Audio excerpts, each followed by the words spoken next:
afternoon, and welcome inside Regency Furniture Stadium as we prepare for the series opener between your Southern Maryland Blue Crabs and the visiting Lancaster Barnstormers. Brandon Blanda, good to be back on air after a long road trip for the Blue Crabs and some rain last night. Blue Crabs return home for the first time since July 19th. They played 8 games in 8 days on the road, 4 in Bridgeport. They split that series, bookending a first game and finale win. Before heading to Somerset, they were swept in a tightly contested matchup and took Somerset 3 walk-offs to sweep that series. Blue Crabs were nowhere near full health in that series, as a lot has changed since the last time we've spoken. Zach Wilson, the Blue Crabs All-Star Game MVP and Home Run Derby champion, has gone down due to injury. He's expected to miss the rest of the season. Corey Vaughn missed the Somerset series due to personal reasons as well, and Jose Lozada was still out at the time with an oblique injury. The Blue Crabs actually had to forego the DH option and allow the pitchers to bat for themselves in the final 2 games of that series in Somerset. They still managed to fight their way to forcing a walk-off in 3 of the 4 games, including an extra inning game and game 1 of a doubleheader on Wednesday. Blue Crabs almost back to full strength here. Wilson still out, as is Devin Rodriguez. But Lozada will return to the lineup tonight. He'll bat leadoff and play second base. Corey Vaughn is out in center field, patrolling his normal area back in. And the Blue Crabs have added a new outfielder as well, in the form of Alex Glenn. Glenn will serve as the designated hitter in tonight's matchup. He'll bat 6th. So Glenn, a welcome addition to the Blue Crabs lineup. We'll get you more information on him later in the game when he comes up to bat. In the meantime, we'll run through the Lancaster lineup as they begin to face Daryl Thompson. Rico Noel will bat leadoff and play center field. Trayvon Robinson, DH, bats second. Steve Clevenger, the first baseman, bats third. The cleanup hitter is right fielder Cole Garner. Sean Halton, fifth, and at third base. Garrett Weber follows, playing second base. Nate Coronado, the shortstop, will bat 7th. Lastings Millage in left field will bat 8th. And Anderson De La Rosa will round out the lineup and catch game 1 as Rico Noel digs into the right-handed batter's box to face Daryl Thompson, who winds and delivers. First pitch fastball fouled straight back, and we are underway here in game 1 of a doubleheader here at Regency Furniture Stadium.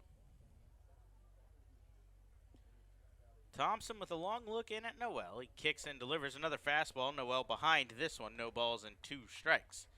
Last night's game, the highly anticipated first half championship between these two teams, postponed due to inclement weather and field conditions.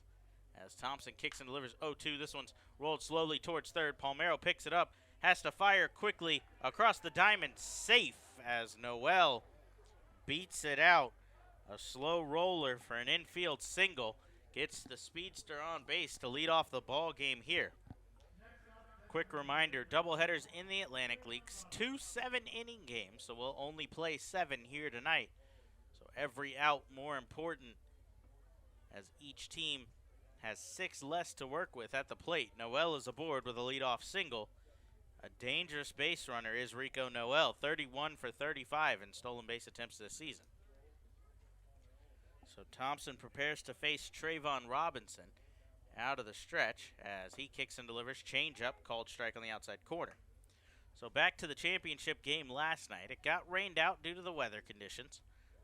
That game has been postponed until August 14th, a mutual off day between the teams. The Barnstormers will come back down and face the Blue Crabs. Both teams will enter that game 38-31 in the first half. The winner will be crowned Freedom Division first half champion, and clinch an all-important playoff berth in the Atlantic League playoffs this season. As for the second half, the Barnstormers off to a hot start. They lead the division at 13-7. Blue Crabs have struggled thus far. As Noel off from first, the pitch, a called strike, throw down, not in time. As Noel dives under the tag from Edwin Garcia, and into scoring position here with still nobody out. But Thompson is ahead of the batter, no balls and 2 strikes.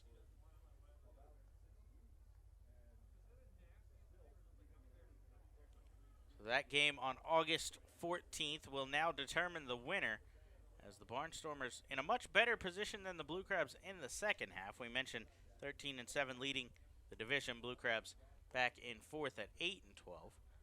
As Thompson fires to second, the tag doesn't matter as the ball kicks out of Garcia's glove.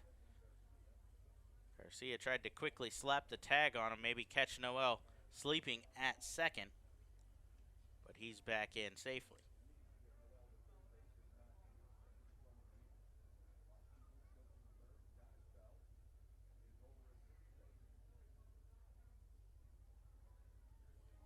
Thompson readies for the 0-2. He goes to the curveball, called, strike 3 on the outside corner. As Trayvon Robinson takes a backdoor curveball, and he's down on strikes for out number 1. Thompson trying to work around the infield single to Noel. He's got 1 out as the left-handed swinging Steve Clevenger digs in for his first at-bat against the Blue Crabs of the season. Clevenger swinging on the first pitch, a high pop fly towards shortstop. Garcia comes in and camps under it. Makes the catch for out number 2. So 1 pitch out there for Thompson.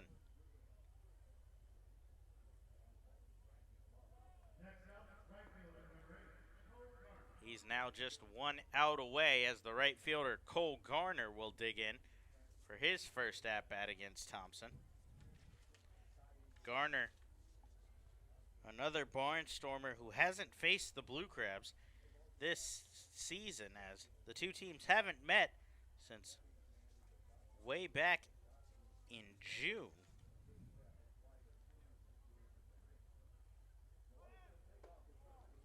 Noel off for third on the first pitch. He dives in safely under the tag. Pitch, a called ball.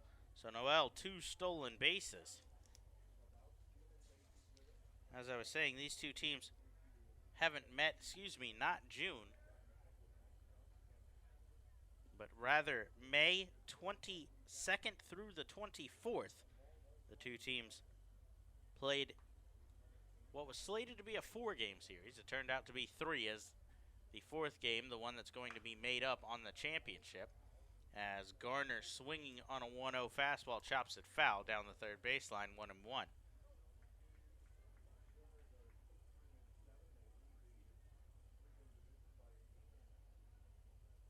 So that Thursday game is the one that has to be made up. So that leaves just the 3 games in that series back May 22nd through the 24th. Blue Crabs took all 3 of those. 11-2, 5-2, and then 2-0 in the final, as Thompson blows a 1-1 fastball by Garner, 1-2. Darrell Thompson actually threw that game, the 2-0 final, on the 24th. One of his better outings of the year. He went 8 innings, allowed 6 hits, no runs, struck out 6, and allowed just 1 walk. He's faced the Barnstormers twice on the year as he goes to the breaking ball here, swung on and missed. Garner is down on strikes as Thompson works around the infield single. He allows no runs on 1 hit, no errors, and 1 man left on base. Blue Crabs looking to put some pressure on Lancaster and get a run on the board early when we come back on the Blue Crabs Baseball Network. Hey, this is Cody Hebner, pitcher for the Southern Maryland Blue Crabs. Join me at select Saturday home games throughout the season as the Blue Crabs light up the night sky with post-game Saturday night firework extravaganzas. For more information, please visit our website at somdbluecrabs.com or call us at 301-638-9799. 9788. Blue Crabs fans, the Blue Crabs are celebrating their 10th anniversary season in 2017, and they can't do it without you. Join the team all season long for special giveaways and ongoing 10-year tributes with group tickets starting at just $10. Regency Furniture Stadium's spacious and modern amenities include 16 luxury suites, an all-you-can-eat picnic pavilion with a great view overlooking left field, and the Legends Club, which can host your event of up to 160 people for a game or anytime. Call today at 301-638-9788 to speak with a sales executive or visit somdbluecrabs.com for more information. The Southern Maryland Blue Crabs would like to congratulate Joe Gannon on being voted by fans as the starting pitcher for the Blue Crabs' 10-year team. Gannon made his professional debut in 2002 before signing with Southern Maryland in 2008, where he went 12-6 with a 3.17 ERA in his debut season with the team. During this campaign, he was named Atlantic League All-Star and Atlantic League Pitcher of the Year. Gannon appeared in 100 career games for the Blue Crabs, collecting 26 wins, including his 12-win season in 2008.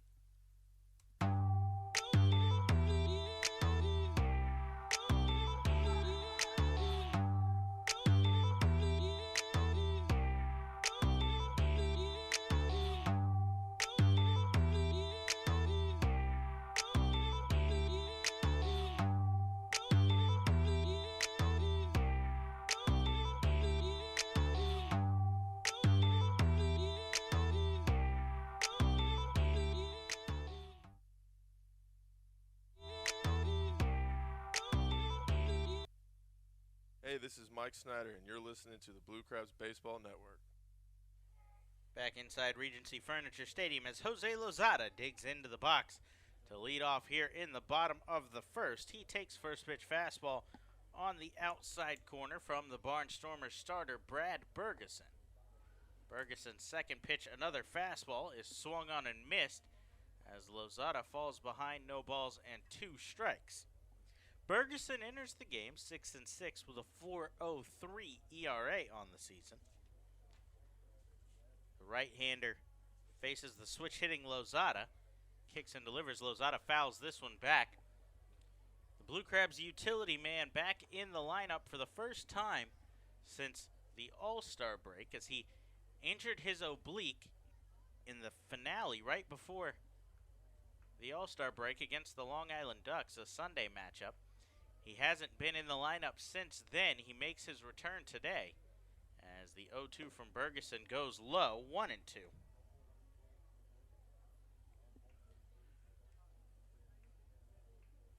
Lozada, still mild discomfort, he said, in the oblique, but only on swings from the left side.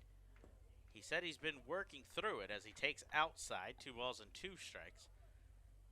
Yesterday, said he didn't feel comfortable switch hitting. He was only going to swing from the right side. Feels a little better today. When I spoke with him earlier, he's going to give it a go from the left side. We'll see if possibly he moves around in the next couple of at-bats. 2-2 fastball swung on and missed. Lozada down on strikes as Bergeson gets the strikeout to start the game.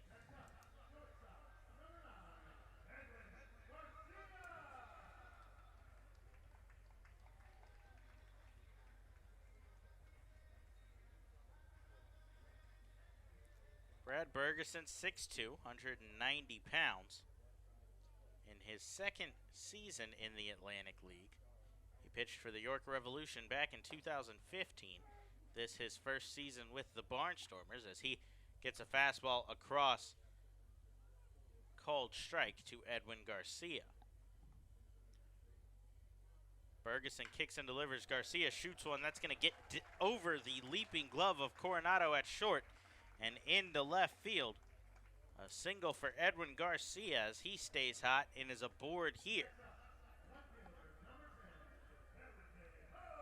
That'll bring in L.J. Hose for his first at-bat against the Barnstormers this season. Hose signed with the Blue Crabs June 23rd. We mentioned these two teams haven't played since the end of May.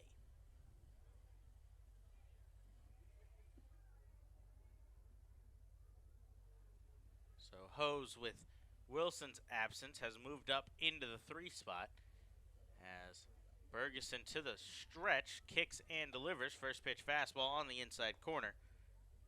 Hose disagrees, but no balls and one strike. Ferguson, a former Major League vet, he made 59 starts for the Baltimore Orioles from 2009 to 2011. He also made 19 appearances for the Arizona Diamondbacks in 2012. Hose flares one out towards center field. Noel with a great read on that one. Charges in and makes the catch for out number 2.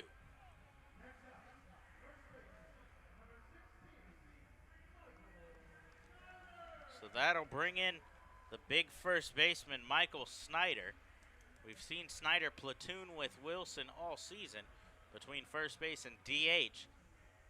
Since Wilson's injury, he's taken over the first base role exclusively, with manager John Harris electing to rotate different bats in at the DH spot. So Snyder will dig in here as the cleanup hitter. He gets a hold of the first pitch to deep left field.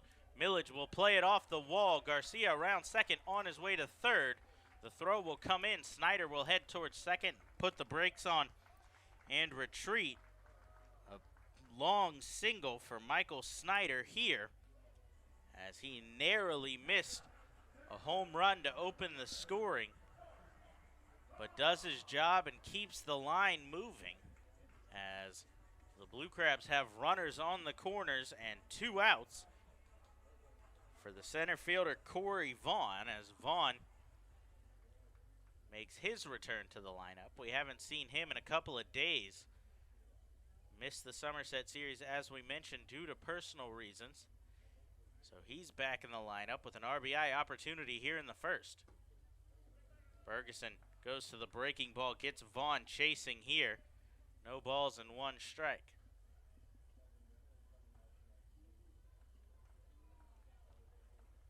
Alex Glenn awaits on deck. Should Vaughn find a way to reach base, Glenn will get his first at-bat in a very dangerous situation.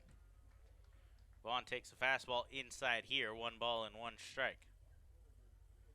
Garcia on third, Snyder on first, as the Blue Crabs look to put a run up early here in the bottom of the first inning. Corey Vaughn with a big cut on a 1-1 breaking ball, towering fly ball towards shallow left field. Coronado from short will back up into the outfield grass, make the catch, and retire the side.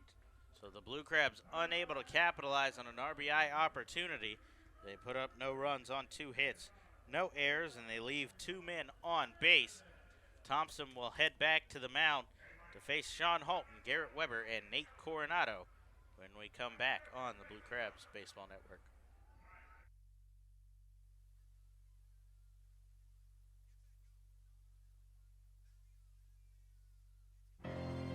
Celebrate the history of our national pastime at the National Baseball Hall of Fame and Museum in Cooperstown. See priceless treasures that will bring your baseball memories to life.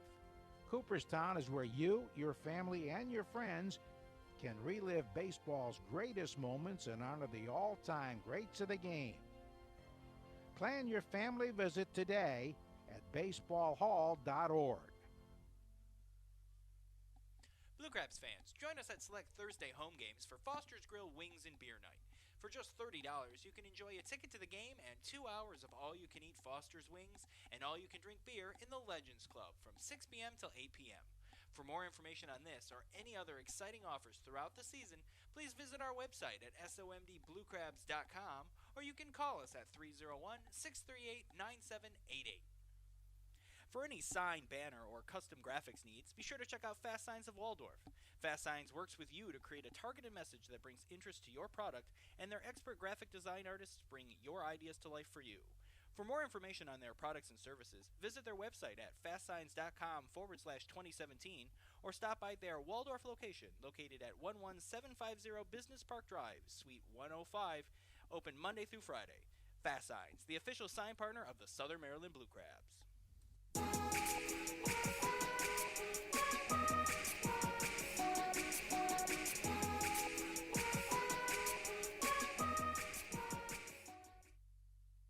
This is David Wayne Russo Russo, and you're listening to the Blue Crabs Baseball Network.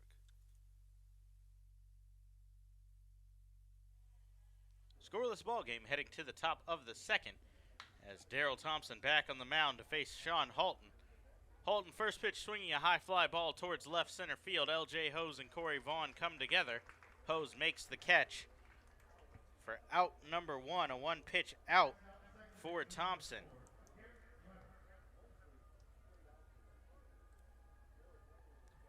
So one threat retired. That'll bring up another in the form of Garrett Weber. Weber second on the team for the Barnstormers in home runs. He has 11. Halton has 17. Weber takes first pitch fastball, called strike. Weber finished second in the Atlantic League Home Run Derby this year. He was defeated by the Blue Crabs' Zach Wilson in the final round as he chops one foul here. Both hit 8 home runs in the first round, and then Wilson came out on top 4-3 in the final round of the Derby.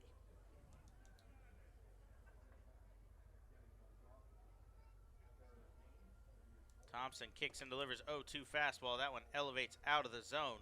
1 ball and 1 strike. That's just the second ball Daryl Thompson has thrown thus far in the game, now facing his 6th batter. He's 13 strikes to 2 balls so far. The 1-2 curveball shot through the left side of the infield and out to Hose in left field as Weber is aboard with a 1-out single. The infield was pinched up the middle a little bit, and Weber was able to find a hole and get on base. So that brings in the shortstop, Nate Coronado. Coronado has been on a tear since joining the Barnstormers. This is his 14th game with the team. He's hitting .381 with 1 home run and 9 RBIs, as well as 4 of 6 stolen bases.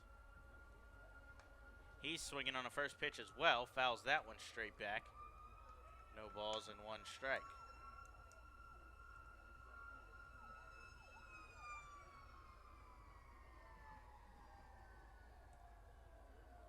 Coronado has yet to face the Blue Crabs this season as he readies for the 0-1.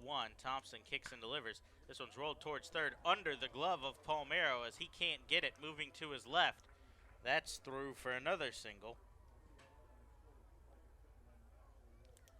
Back-to-back hits have the Barnstormers threatening here as they have men on first and second and 1 out for the left fielder, Lastings Millage.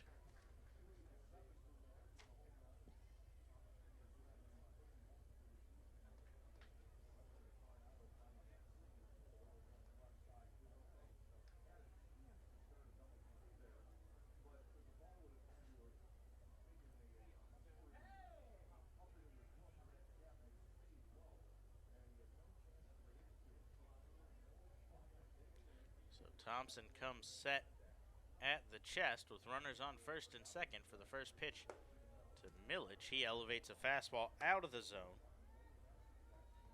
1 ball and no strikes here.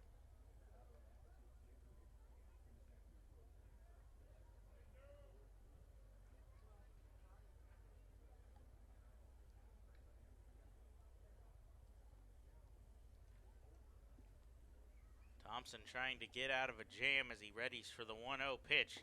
Another fastball. This one catches the outside corner. 1 ball and 1 strike.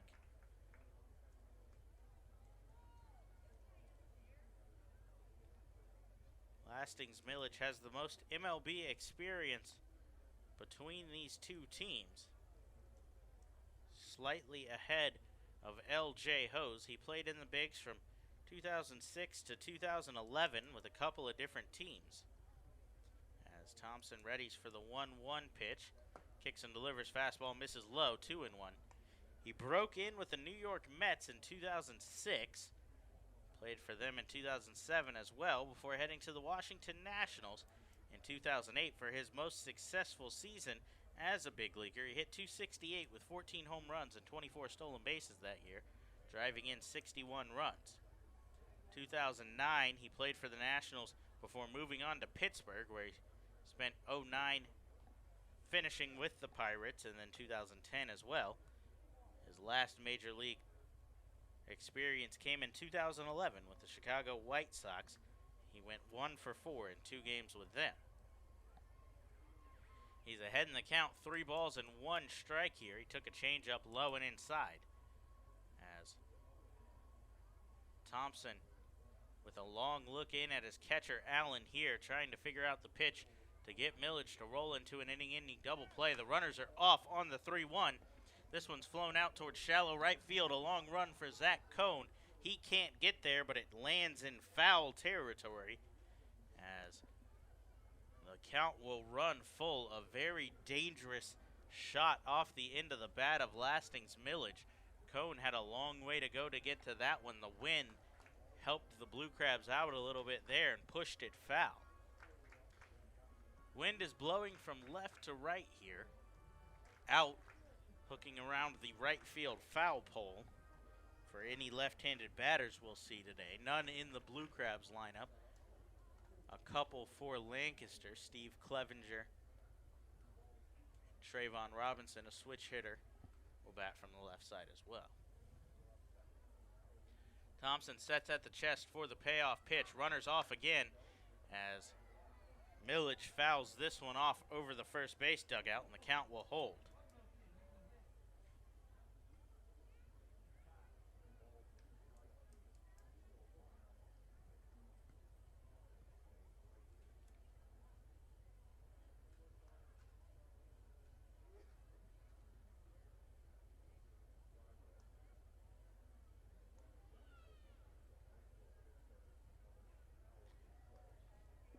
Battle brewing here as Millage digs back into the box. Thompson readies, spins and gives a look at second.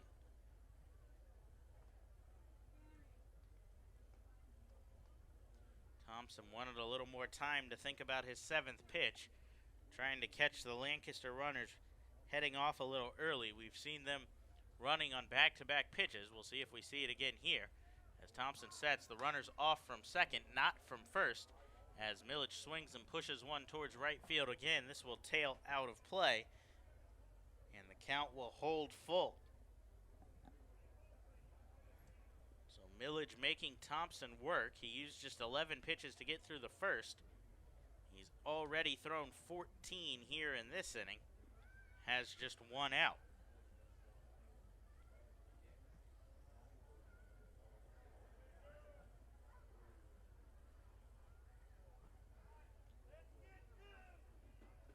Thompson readies at the chest for the payoff pitch once again.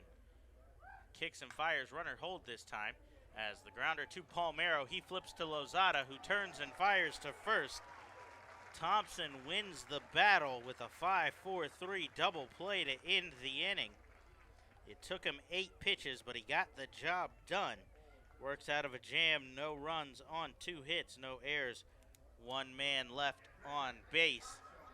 The Blue Crabs head to the bottom of the second in the scoreless game. They'll send up Alex Glenn to lead it off and make his debut for the Blue Crabs when we come back on the Blue Crabs Baseball Network. Kids, bring mom and dad out this August for select Sunday home games for appearances from your favorite characters.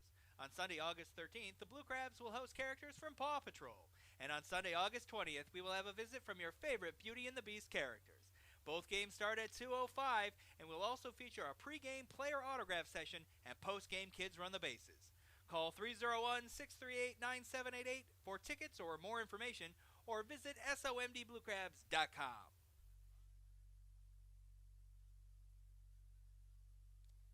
The Blue Crabs would like to thank Domino's Pizza for their sponsorship for the 2017 season. Be sure to try Domino's new stuffed cheesy bread or their oven-baked sandwiches, featured on their 2 for $5.99 menu. To find a location near you or to place an order online, please visit www.domino's.com. Domino's Pizza, the official pizza sponsor of the Southern Maryland Blue Crabs. At their location at 173 St. Patrick's Drive, Grill 13 makes it easy to enjoy their Irish fare and great drink specials every day. At Grill 13, they believe in good food, good drinks, good people, coupled with extraordinary customer service and cleanliness to make you feel part of the family. Whether lunch, dinner, or a round of drinks after the long workday, visiting Grill 13 is always a great experience. Feel free to come relax with family, friends, or even fly solo with a premium cocktail, our handmade pulled pork, fresh wings, bangers and mash, or any one of their tasty dishes. Then indulge in one of Grill 13's famous premium handmade Sugar Lips desserts. Call 301-645-2983 or visit grillwithane13.com.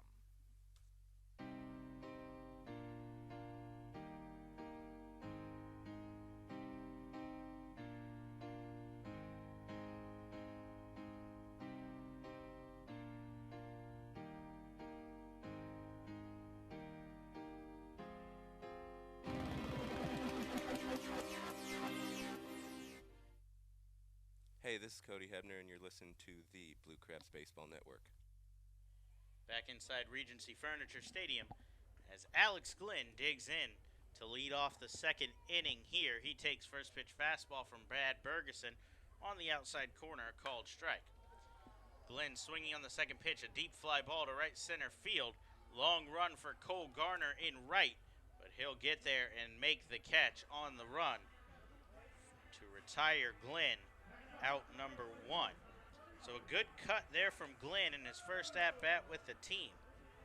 He joins the Blue Crabs in his 6th professional season. He spent 4 seasons with the Arizona Diamondbacks organization, who drafted him in 2012 at Arizona Christian University, a 12th round draft pick.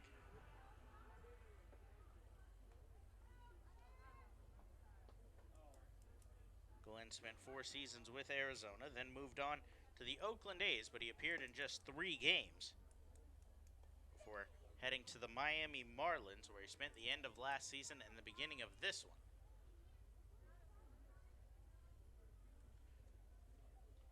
Bergeson's first pitch to Zach Cohn, a fastball misses inside and fouls that one off. 1 ball and 1 strike.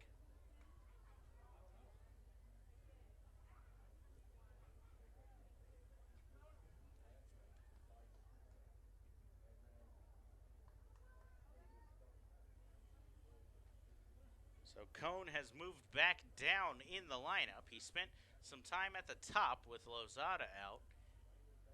A couple of games in the 2-hole, but he falls back to the 7 spot here. Takes a big cut on a 1-1 curveball. Swung on and missed, 1-2.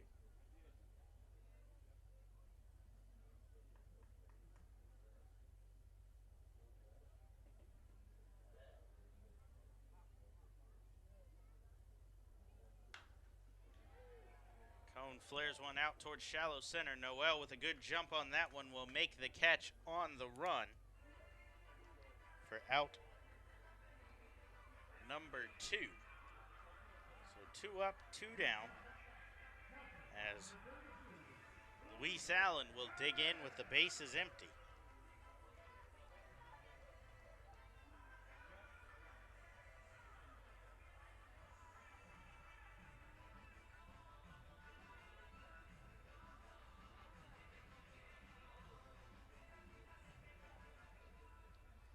So Allen digs in to face Bergeson. The infield shifts a little bit to the left side as Coronado takes a couple of steps onto the outfield grass at short, and Weber moves closer to the second base bag. First pitch fastball misses low, 1 ball and no strikes. Bergeson readies for the 1-0, kicks and delivers. Fly ball towards center field. Noel will jog to his left and make the catch easily to retire the side. A 1-2-3 inning for Brad Bergeson. He allows no runs, no hits, no errors, and nobody left on base.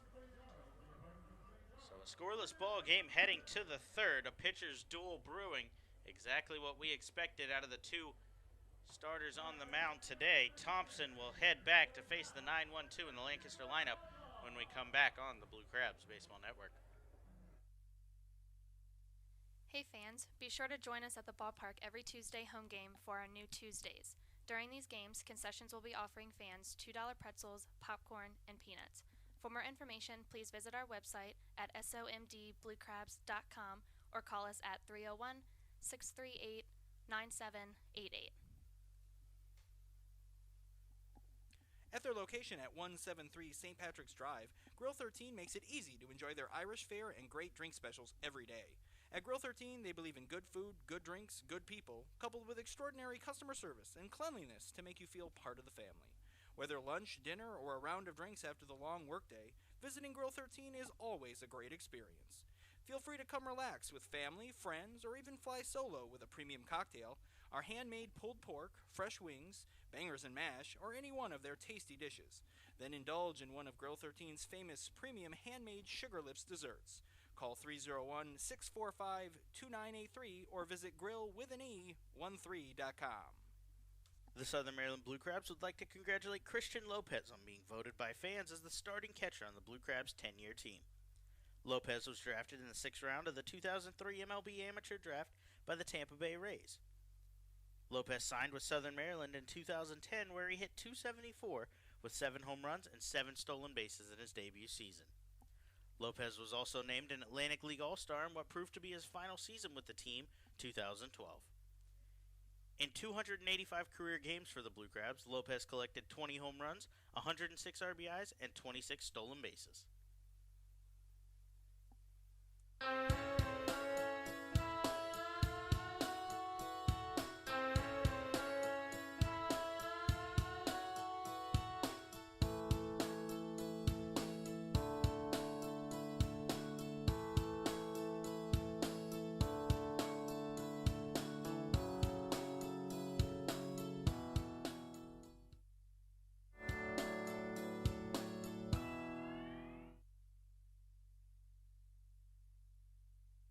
Hey, this is Zach Cohn, and you're listening to Blue Crabs Baseball Network. Brandon Belanda back inside Regency Furniture Stadium. 0-0 game heading to the top of the 3rd as Darryl Thompson delivers first pitch fastball high to the catcher Anderson De La Rosa. Thompson readies for the 1-0 to De La Rosa. Catches the inside corner with a fastball here, 1-1. De La Rosa's been good against the Blue Crabs this season. He's 6 for 20 with 2 home runs. Thompson working quickly, kicks and delivers. 1-1 fastball misses high, 2 balls and 1 strike. With this game slated for just 7, we'll see how deep Thompson goes. Everyone should be available in the Blue Crabs bullpen after the night off yesterday. Cody Epley and Zach Thornton had the night off the day before that as well, so they're sitting on 2 days rest. 2-1 pitch missed high, so Thompson behind 3 balls and 1 strike. Wants to avoid the free pass to De La Rosa with the top of the lineup coming up next. 3-1 misses high again, and De La Rosa does in fact draw the walk. He's aboard on a 5-pitch walk from Thompson, and that'll bring up a tough double play candidate, the leadoff hitter, Rico Noel. In his first at-bat, Noel hit a slow roller to the left side of the third baseman, Palmero. He gloved and tried to fire across his body to first. Couldn't get enough on the throw as Noel was able to beat it out. He squares to bunt here, pushes it down the first baseline. Snyder picks it up there. Nobody able to get there and cover in time as Noel dives in at first. He's aboard safely with a bunt single. A little spill there as when he laid out, he caught the legs of Thompson, who went tumbling over him into foul territory. Snyder tried to pick it up. Lozada was up the middle in double play depth. Thompson had no chance of getting off the mound and getting over in time. And Noel is aboard with his second infield single, this time on a bunt. So the Barnstormers threatening again. They have runners on first and second with nobody out for Trayvon Robinson. Thompson readies at the chest. Robinson squares to bunt. Thompson pounces on it. His only play will be to first. A successful sacrifice bunt from Trayvon Robinson advances both runners into scoring position as De La Rosa on third, Noel on second. The only good news here is the catcher De La Rosa, not a lot of speed over at third. He does have decent speed for a catcher. But if Noel were on third, any fly ball to the outfield would score. Instead, it's going to have to be a little deeper from Steve Clevenger as he digs into the left-handed batter's box. Clevenger flew out to the shortstop in shallow left field his first at-bat. He's swinging on the first pitch again here. This one's popped up in foul territory. Palmero struggles with the wind a little bit, but makes the over-the-shoulder catch for out number 2. De La Rosa faked as though he was going to tag from third, but retreats to the bag. So Clevenger swings at the first pitch again and pops out to an infielder for the second time.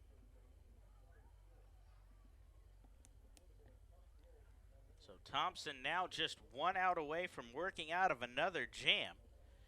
He stranded Noel at third in the first inning. He had runners on first and second with 1 out last inning and forced the double play. Then he got a sac bunt here for out number 1 and that pop-up.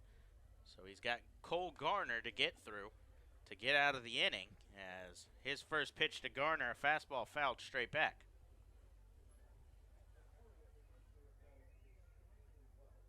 Garner went down on strikes to end the first. In this, his first game against the Blue Crabs this season.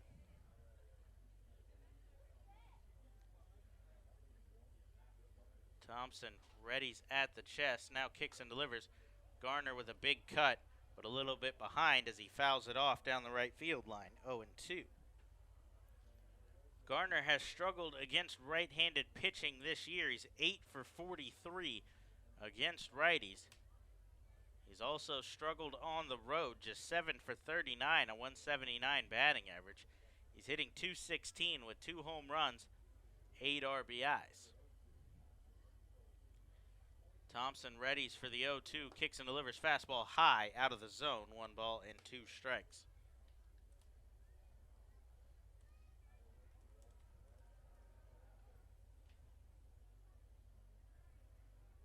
Cole Garner, a former big leaguer. He played in 4 games for the Colorado Rockies back in 2011, going 2 for 9. Takes a big cut here, but fouls it off down the right field line once again, and the count will hold. Garner was a 26th round draft pick of the Colorado Rockies back in 2003 out of La Quinta High School in Westminster, California. The 32-year-old was born in Long Beach, California. He worked his way through the Rockies organization, we mentioned making the big leagues in 2011, before spending 2012 in the New York Yankees AAA. He takes very close here, but called ball, 2-2. After 2012, Garner moved to the Nashville Sounds, the AAA organization of the Milwaukee Brewers, and then played for the Blue Crabs, actually, back in that 2013 season as well, 20 games. He hammers one to deep left field. L.J. Ho's on the run, not going to get there, as that's going to bounce on the track and up over the wall. A ground rule double will score 2 runs here for the Barnstormers, as they're on the board first here in the top of the third. So Garner gets to his former teammate Thompson. A 2 RBI ground rule double has the Barnstormers ahead here.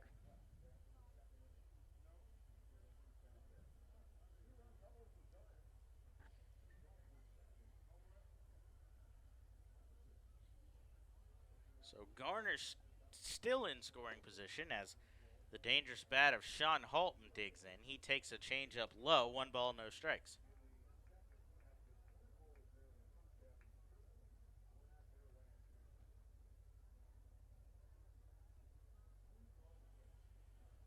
So Thompson readies at the chest for the 1-0 pitch to Halton.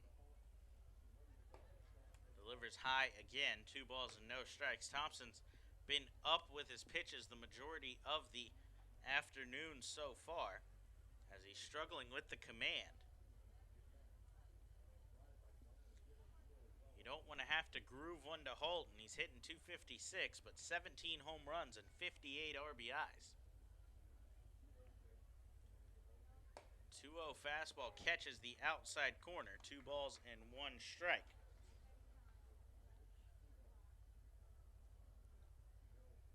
Holton ranks 4th in the lead. He trails just Angelo Sonko and Michael Snyder by 1 home run at 18. Casey Hobson, the former Barnstormer, leads the way with 21, but he's been picked up since then.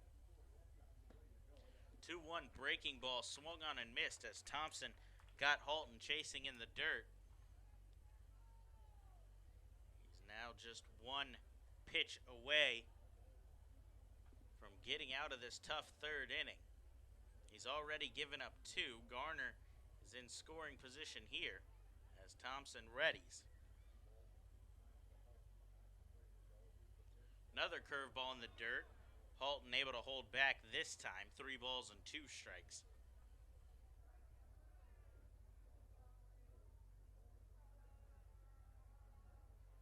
So the second full count that Thompson will have to deal with. The last time this happened, it was Lasting's Millage, who Thompson ended up forcing into a inning-ending double play.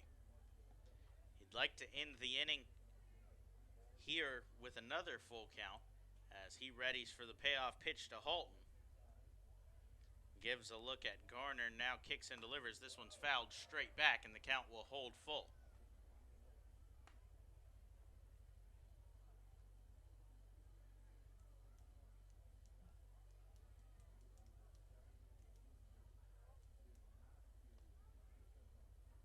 Holton on a 3-game hitting streak coming into this. He's 4 for 13 over those 3 games. Thompson kicks and delivers payoff pitch once again. This one swung on high pop fly. The catcher Luis Allen calls for it and makes the catch to end the inning, but not before the Barnstormers open the scoring on a 2 RBI double from Cole Garner. They put up 2 runs. 2 hits, no errors, leave 1 man on base. They lead 2-0. Blue Crabs looking to respond. Patrick Palmero will lead it off when we come back on the Blue Crabs Baseball Network. Don't forget, kids, every Sunday is Kids Day at the ballpark. Bring the whole family out to the ballpark and enjoy a pregame autograph session with the Blue Crabs players. Free admission to Pitch's Playground. And post-game, kids run the bases. For more information on this or any other exciting events throughout the season, please visit our website at somdbluecrabs.com, or you can call us at 301-638-9788. TN Bose Heating and Air Conditioning is proud to present Fans for Our Fans at Regency Furniture Stadium this 2017 season. When the temperature at game time is expected to be a scorcher, TN Bose will do what they do best, keep you always the right temperature, by providing hand fans to the first 200 guests entering the stadium that day. Learn more about their technologically advanced AeroSeal duct sealing procedure online at tnbose.com. TN Bose for all of your air conditioning and heating needs. The Southern Maryland Blue Crabs want to congratulate Casey Benjamin on being named as the 2nd baseman on the Blue Crabs 10-year team. Benjamin was signed out of Tennessee Technological Institute by the Texas Rangers organization, where he made his professional baseball debut. He signed with Southern Maryland in 2010, where he hit .304 with 20 home runs in 112 games. Benjamin played in 327 career games with the Blue Crabs, hitting 54 home runs and driving in 209 runs over his 3 seasons with the team.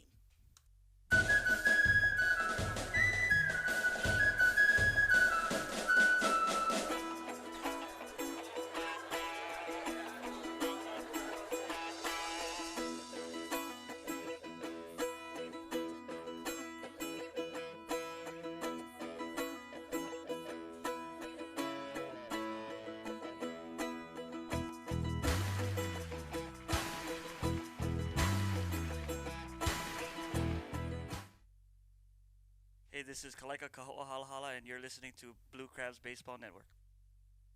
2-0 Barnstormers lead here at Regency Furniture Stadium as we head to the bottom of the 3rd. Patrick Palmero leads off a high drive to deep center field That one's going to hit off of the batter's eye in center field. Noel will play it on a bounce and fire it back in. Palmero swinging on the first pitch. A big double here any other part of the ballpark, and that one's gone. But instead, he's on second with nobody out. A great swing there from Palmero as he puts himself in scoring position and turns the lineup back to the top. So one time through the lineup, the Blue Crabs have 3 hits, but nothing to show for it. Jose Lozada, the switch hitter, will dig back into the left-handed batter's box. Ferguson readies out of the stretch. Lozada jammed a little bit, popped into foul territory. Holton on the run, slides and makes the catch in front of the Blue Crabs dugout.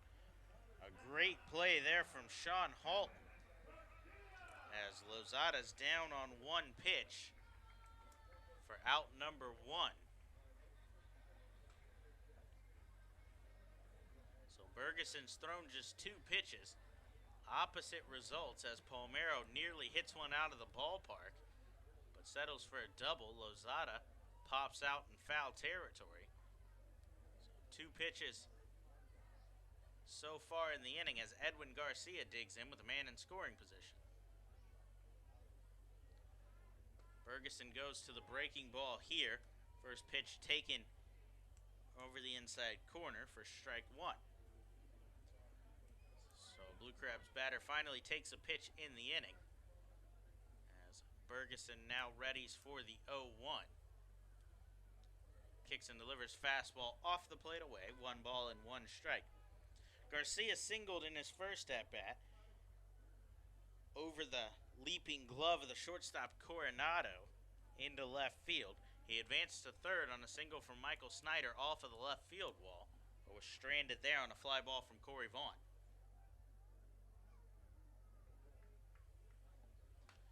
Garcia swinging here on a 1-1 fastball, fouled straight back. LJ Hose awaits on deck. The Blue Crabs' number 3 hitter.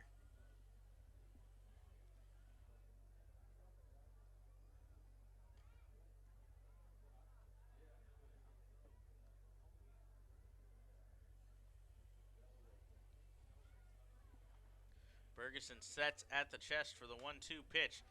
This one off the end of the bat, flown out towards shallow right center. The right fielder Garner will call off the second baseman and center fielder and make the catch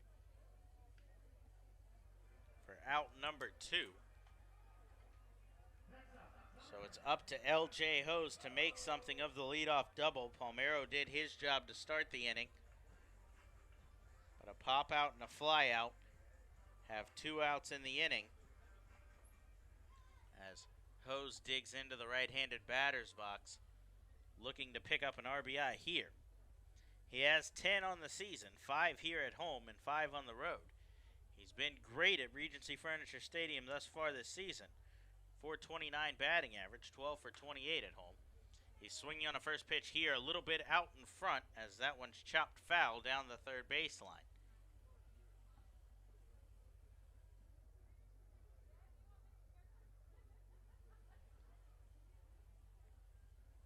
Hose flew out to center in his first at-bat.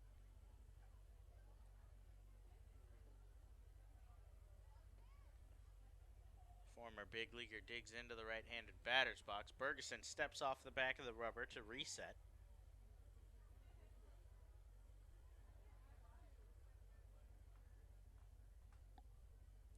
Ferguson and Hose just missed being teammates with the Orioles as the right-hander on the mound sets and delivers the 0-1. This one's jammed off the inside part of the bat. Hose fights it off foul down the first baseline, 0-2.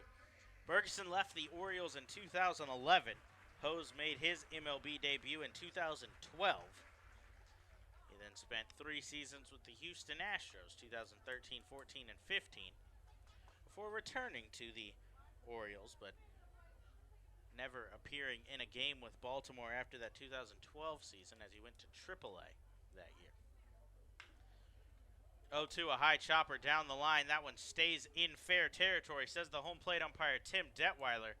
Hose can't believe it as he never even left the box, really. He took about 2 steps down the line before thinking that was foul and holding up, so Halton made the easy throw across the diamond to end the inning. Bergeson works around the leadoff double. No runs on 1 hit, no errors, and 1 man left on base. Thompson will look to hold the score right where it is when we come back on the Blue Crabs Baseball Network. Prince Frederick Ford Dodge Jeep welcomes Brothers Osborne. CMA Vocal Duo of the Year, Brothers Osborne. Live Friday, August 25th, Calvert Marine Museum.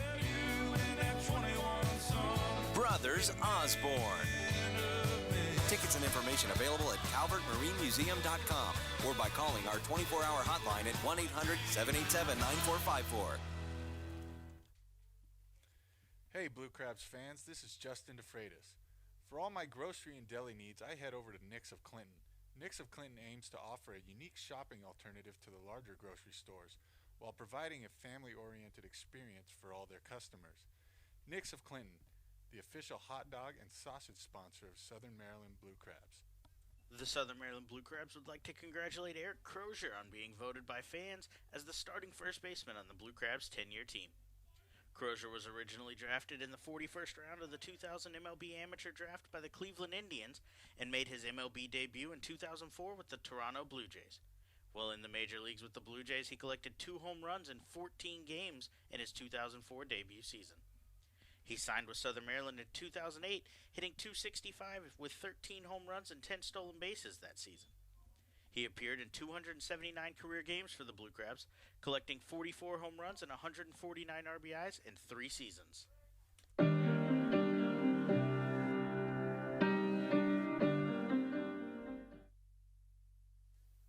Hey, this is Rob Carson, and you're listening to the Blue Crabs Baseball Network.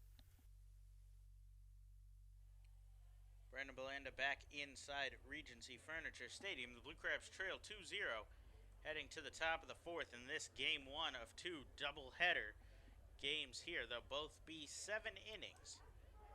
As Darrell Thompson back on the mound for the 4th here. Kicks and delivers. Fastball called strike to Garrett Weber, 0-1. Weber singled in his first at-bat of the afternoon. He cuts on an 0-1 fastball here. Fouled straight back, 0-2. Thompson enters this inning with 47 pitches. That's through just 3 innings. As he readies for the 0-2 to Weber, kicks and delivers just off the outside corner, 1 ball and 2 strikes. Weber on the season hitting .302, 11 home runs, 38 runs batted in. He's on a 5-game hitting streak, 9 for 19 over that stretch. The 1-2 pitch is fouled straight back as the count will hold to Weber here.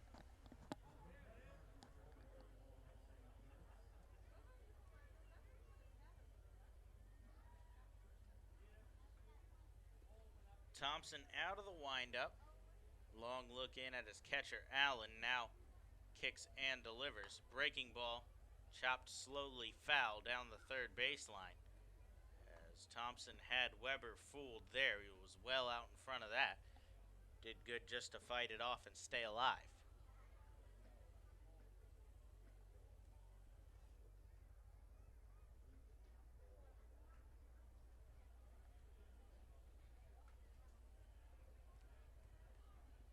Thompson ready for the 1-2 again. That one goes high as Weber has to duck underneath it.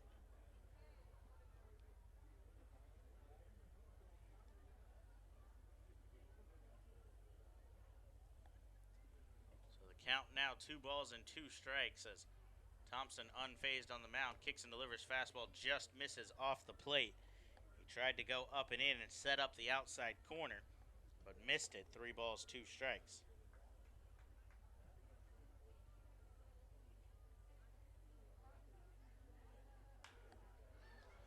Weber with a high fly ball towards right center field. Vaughn drifting over will make the catch for out number 1. So Weber fights, but Thompson wins the battle here and retires the powerful second baseman.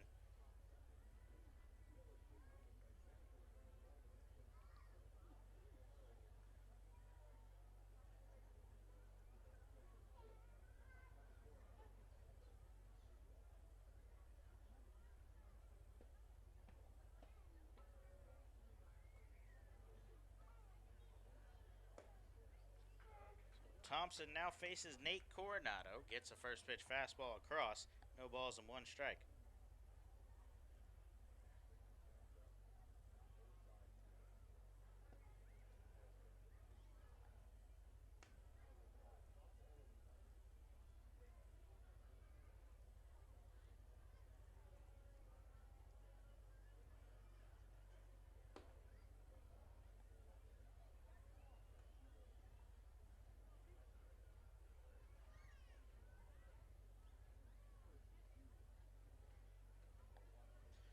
Thompson readies for the 2-1 pitch here to Coronado. That one's fouled straight back, 2-2. The shortstop singled in his first at-bat.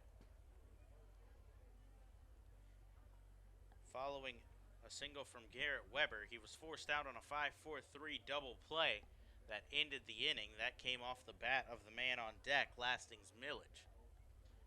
Thompson kicks and delivers 2-2, fouled straight back. The count will hold.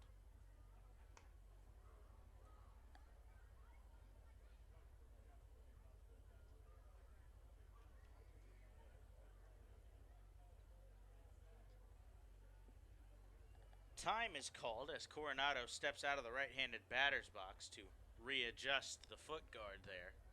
It looked like it came unstrapped at the top, so he fixes that, now digs back in. Thompson immediately back to work. 2-2 popped up towards the second baseman, Lozada. He drifts onto the outfield grass and camps underneath it to make the catch for out number 2.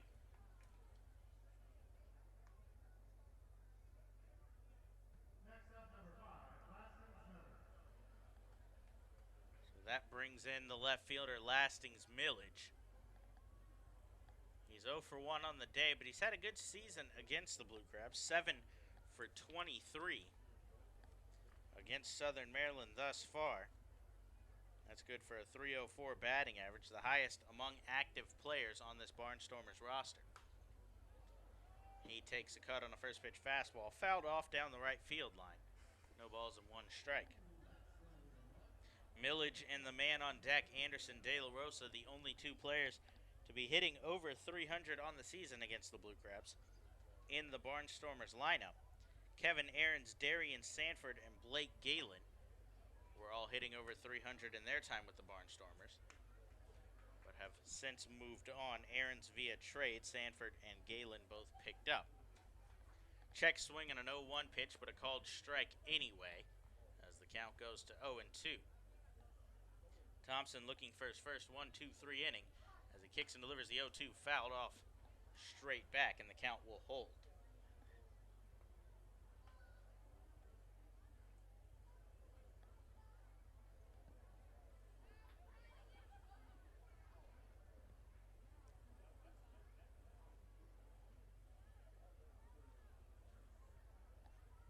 Thompson stranded a base runner in every inning thus far.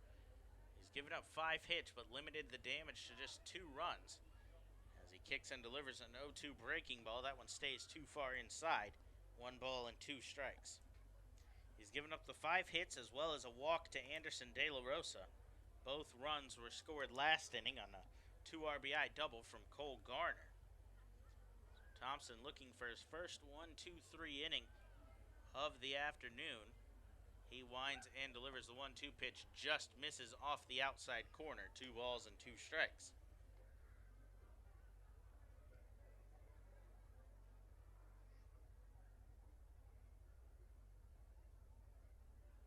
We saw Millage battle to a 7-pitch at-bat his first time up. Thompson readies for the 6th in this at-bat. That one misses and the count runs full, so Millage will see at least 7 again here in this at-bat.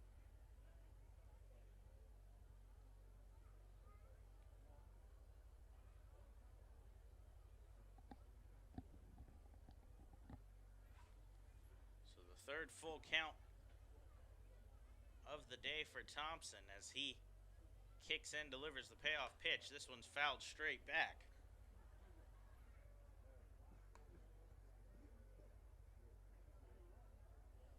Village fights to stay alive here. Keep the inning going. Bring up Anderson De La Rosa. With a chance to do some damage. Thompson ready for the payoff pitch once again. Kicks and delivers. Eighth pitch of the at-bat. Swung on and fouled off down the right field line.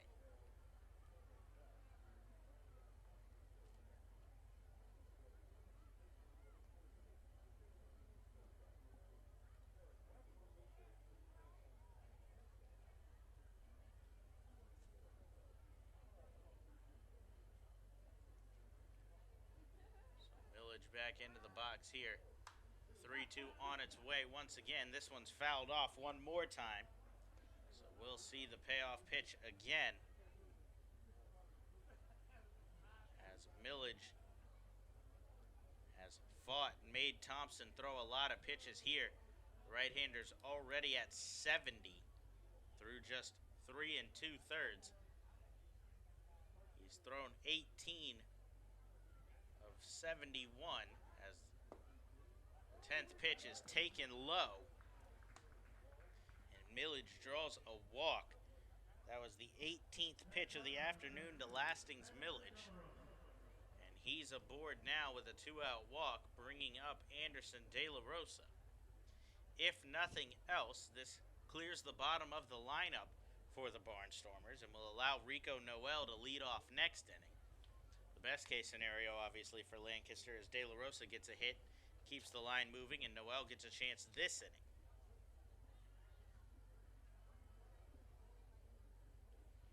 Thompson goes to the stretch here. He sets at the chest, now kicks and delivers outside corner.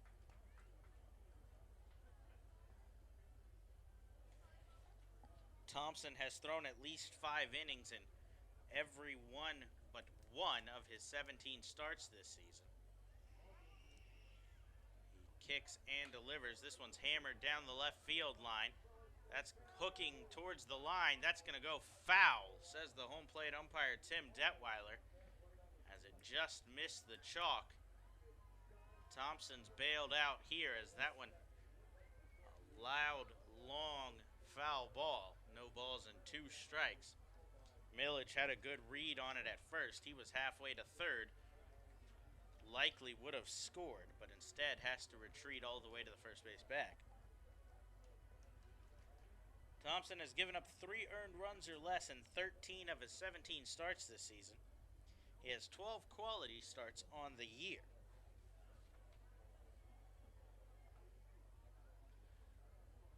The right-hander readies for the 0-2 pitch, kicks and delivers. Check swing, sent down to first base umpire Chris Richards, says he didn't go around.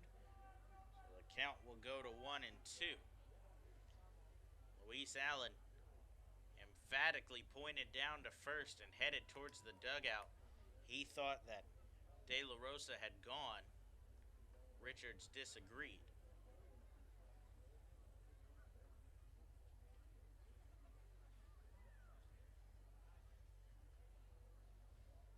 1-2 on its way. Breaking ball swung on and missed. De La Rosa down on strikes. Third strikeout of the night for Thompson as he works around the walk. No runs, no hits, no errors. 1 man left on base. Blue Crabs looking to put some runs up. Snyder, Vaughn, and Glenn when we come back on the Blue Crabs Baseball Network. Hey kids, this is Gary Brown, center fielder for the Southern Maryland Blue Crabs. If you are under 12 years old, make sure to check out our Chick-fil-A Back Fin Buddies program. For just $15, kids will receive free admission to all 7 Friday home games this season, as well as a commemorative Back Fin Buddies lunchbox and baseball.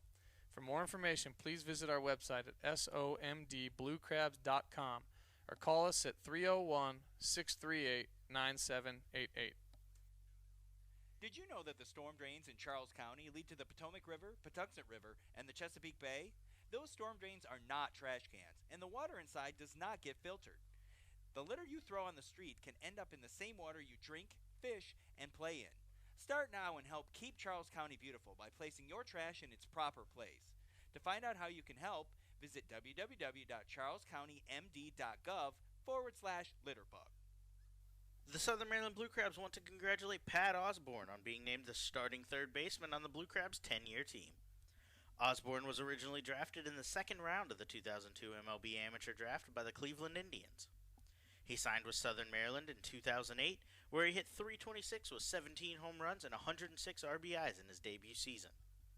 In 5 years with the Blue Crabs, Osborne finished with a .297 batting average while hitting 39 home runs and collecting 225 RBIs in 386 career games with the team.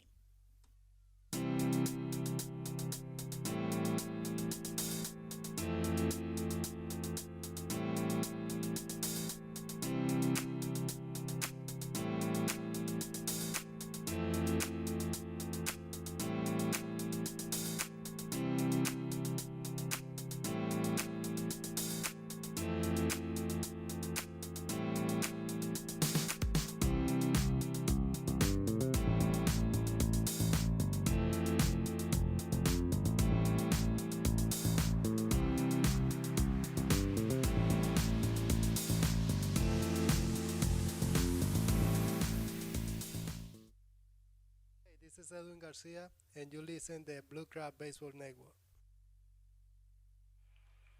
Blue Crabs trail 2-0 here in the bottom of the fourth. As they're looking to get to Brad Bergeson in the inning, they'll send up the 4-5-6, led off by two All-Stars. Michael Snyder digs into the box first, takes the first pitch breaking ball outside, 1 ball and no strikes.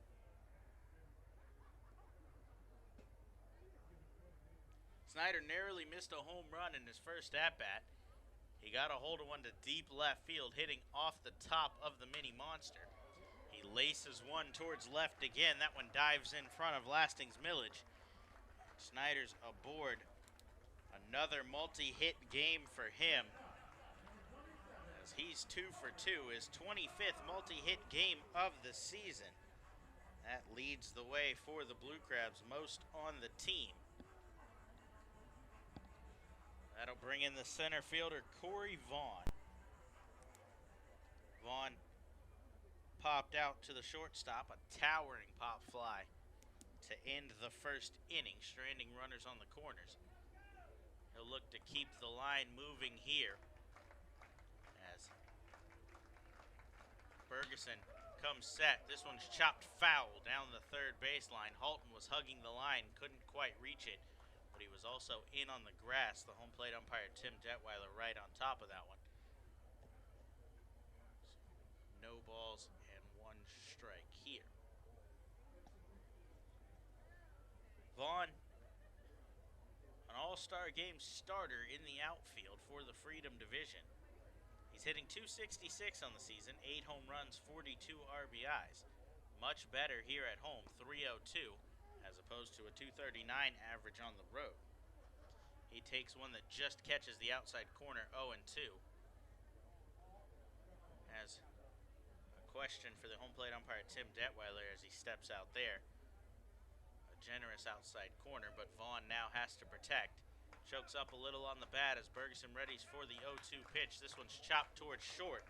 Coronado around, fires to second. That one pulls Weber off the base as Snyder creeps in there. He thought he was out for sure, but Weber had to lay out to keep that one from heading into the outfield. And the error will allow both runners to reach base. So the E6 has runners on first and second. The Blue Crabs threatening as Alex Glenn digs into the left-handed batter's box. The only lefty in the Blue Crabs lineup. He's one of just 2 on the roster. Devin Rodriguez, the other, still out with the thumb injury. Good news on Rodriguez, though. He's medically cleared to begin baseball activity again on Monday. He's optimistically hoping to return next weekend. Says it could be as long as the weekend after that one, though, before he makes it back.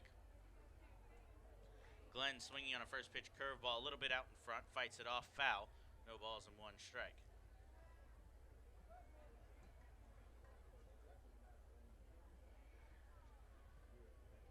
Glenn serving as the DH in his Blue Crabs debut.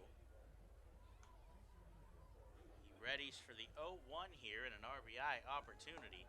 Takes fastball on the inside corner. Slight shake of the head there, but he'll now have to do the same thing Vaughn did and fight to stay alive. Glenn, just 26 years old, out of McDonough, Georgia.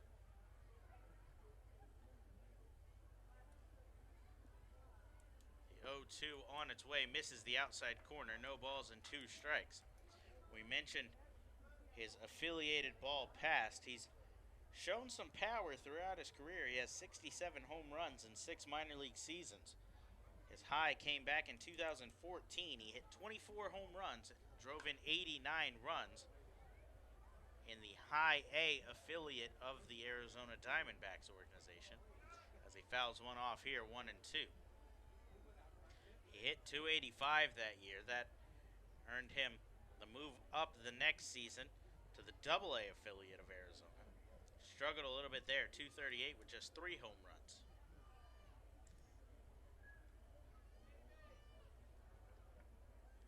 One-two on its way once again. Breaking ball. That one dips low and inside. Catcher De La Rosa has to slide to his right and smother that one to hold the runners. Count goes to 2-2 though. Zach Cohn awaits on deck. He's hoping to bat in at least a tie ball game. If Glenn can find a gap, Vaughn has speed to spare at first. And with nobody holding, a big lead for him. Snyder a couple of steps off a second. 2-2 on its way. Glenn a little bit out in front of a changeup. Hits a towering fly ball towards shallow right field. Garner comes charging in. Calls off Weber and makes the catch for out number 1. So Glenn is retired. He's 0 for 2 in his debut. And now with 1 out, that'll bring up the right fielder, Zach Cohn. Cohn flew out to center in his first at-bat.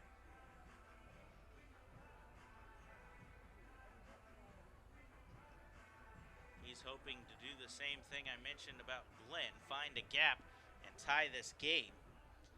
Cohn mostly a pull hitter, so with the wind blowing out to his opposite field, right field, likely not going to be able to get a home run out of this at-bat, but he could easily find the wide open left center field gap. He's swinging on the first pitch a little bit out in front of a curveball. This one's popped up back behind the plate. The catcher De La Rosa gives a look, but that gets out of play, 0-1. Cohn 268, 8 home runs, 39 runs batted in. He's 6 for 24 against the Barnstormers on the season. Cohn did homer in the last game for the Blue Crabs. That came in the finale against Somerset back on Thursday. He was 1 for 4 with a home run in that matchup. 0-1 pitch from Bergeson just misses the outside corner, 1-1. Blue Crabs offense looking to get back on track after a rough go in that Somerset series. Cohn would like to be the one to get it started as Bergeson readies for the 1-1 pitch. Kicks and delivers. Cohn, big cut there, right on it as he fouled it straight back.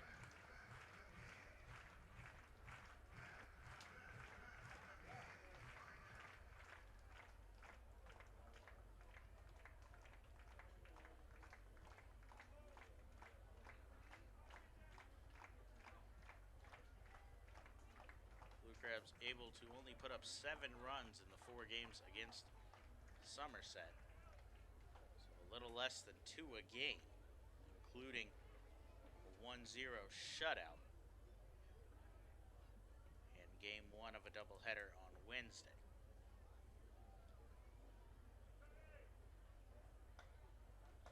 1-2 from Bergeson on its way. As Cone checks his swing, sent down to the first base umpire Chris Richards. Doesn't go around, says Richards. 2 balls and 2 strikes.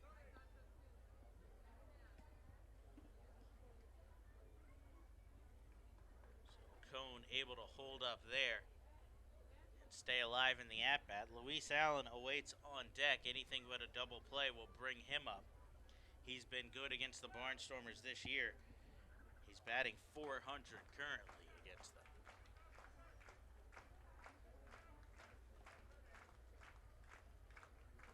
2-2 pitch to Cone, jams him a little bit as he fights it off foul over the first base dugout.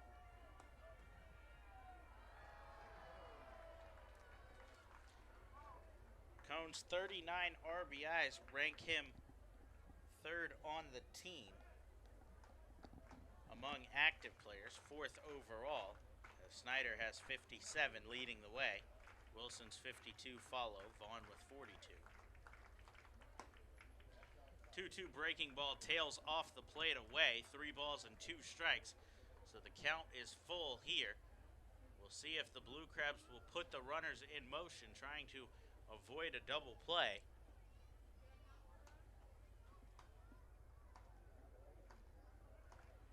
Bergeson readies for the payoff pitch to Cone. The runners will hold as the breaking ball swung on and missed. Cone is down on strikes. A long battle with Bergeson, but the pitcher comes out on top as he picks up an all-important out number 2 on his second strikeout of the day. So that puts him 1 out away from working out of the jam. The first 2 base runners reached, one via single, the other by way of an error. But a fly out to shallow right and a strikeout have 2 outs for Luis Allen. Bergeson turns to the first pitch, breaking ball here as Allen takes a called strike.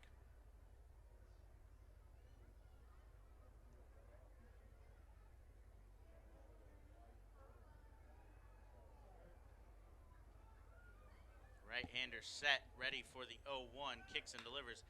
Allen shoots one towards center field. Noel with a bad route recovers and shows off the speed to get under that one and make the catch. He charged in at first before retreating very quickly and cruising underneath that one to end the inning. So Bergeson works out of a jam. He allows no runs on 1 hit, 1 error, 2 men left on base. Thompson will head back to the mound to face the top of the Barnstormers lineup when we come back on the Blue Crabs Baseball Network. Blue Crabs fans, what's more American than baseball and a barbecue cookout? Quite frankly, the two go together like stars and stripes, rockets and red glare, and liberty and the pursuit of happiness.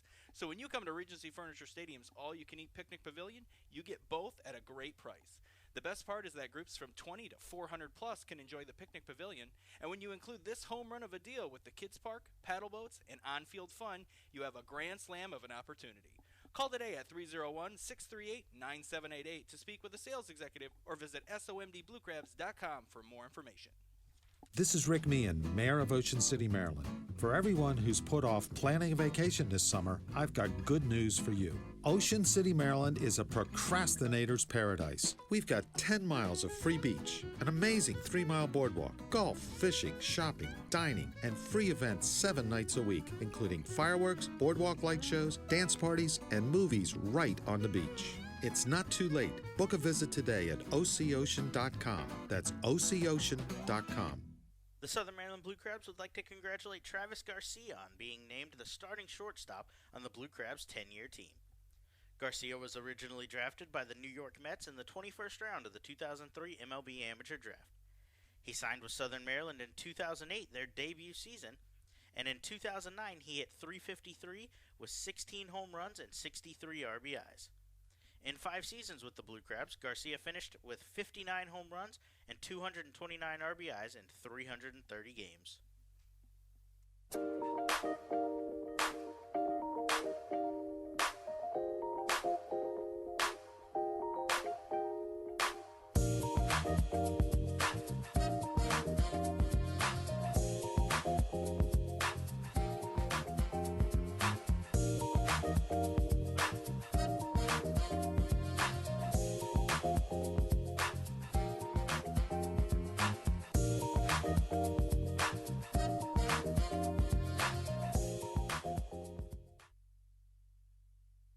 Hey, this is Patrick Palmero, and you're listening to Blue Crabs Baseball Network. 2-0 game, Barnstormers lead heading to the 5th. As Daryl Thompson back on the mound, his first pitch to Rico Noel is bounced down the third baseline, past the glove of Palmero. Noel will fly around second. He'll throw the brakes on there as Hose struggled to get the ball in from left. Noel never slowed up.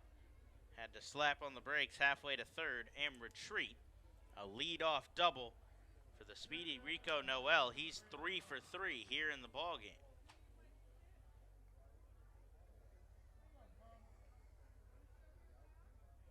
So Noel in scoring position already as Trayvon Robinson will dig in. He's 0 for 1 with a sacrifice bunt.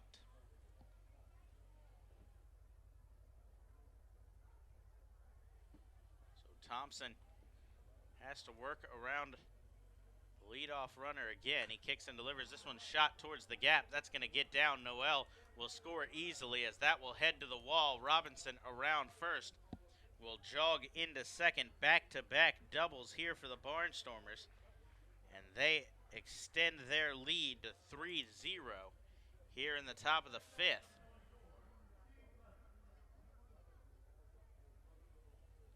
So Robinson, a hard hit ball there, finds a gap. Noel doesn't even have to show off the speed to score his second run of the ball game. Barnstormers still in business here as they have Robinson on second now with the 3-4-5 due up next, led off by Steve Clevenger. Clevenger's 0 for 2. He's popped out, swinging at the first pitch in both at-bats. He finally takes a pitch here.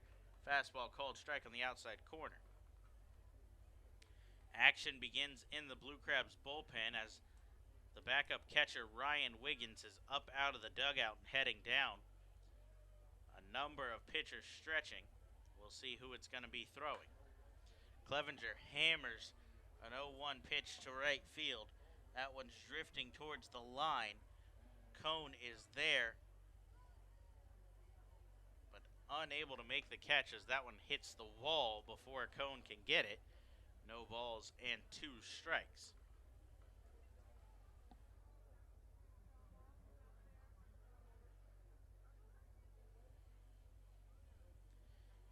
Appears it will be the right-hander Sam Runyon who's up and throwing in the bullpen for the Blue Crabs. Runyon hustling to get ready in case Thompson runs into any more trouble. He's ahead in the count 0-2 as he goes to the breaking ball here. That one swung on, fouled back, and held on by the catcher Luis Allen. Thompson picks up a strikeout for out number 1 here in the 5th.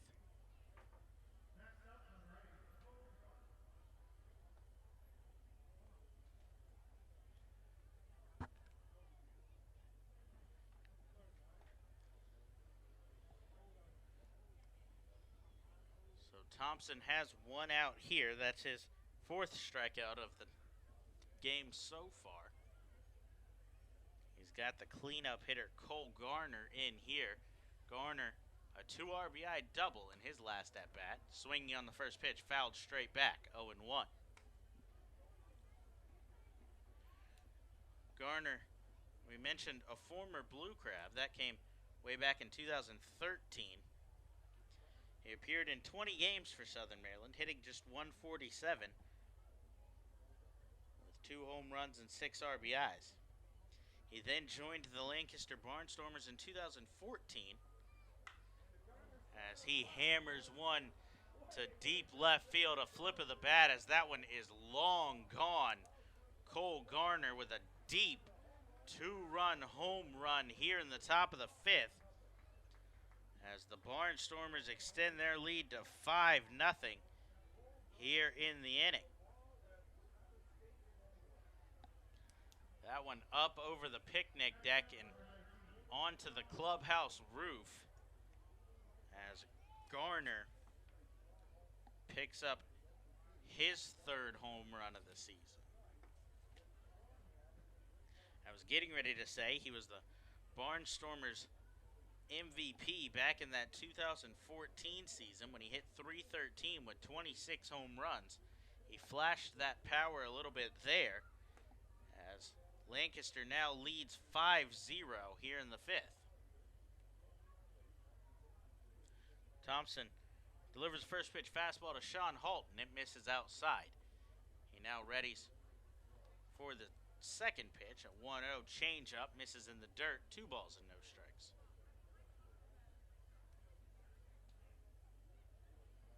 So back-to-back doubles started the inning. Thompson picked up a strikeout before Garner's 2-run homer. And now Thompson struggling with the command as he falls behind 3 balls and no strikes.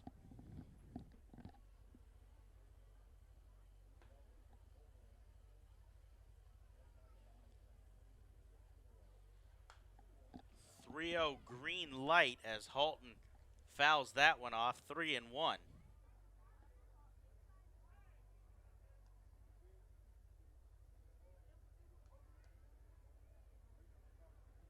That one appeared to be ball 4, but Halton with the green light went after it anyway. So Thompson readies for the 3-1 pitch, check swing, and Halton will head down to first. The third walk Thompson has issued in the ball game, and that'll bring out the manager, John Harris. He hasn't signaled to the bullpen yet, as it appears he'll come out and have a talk with his starter.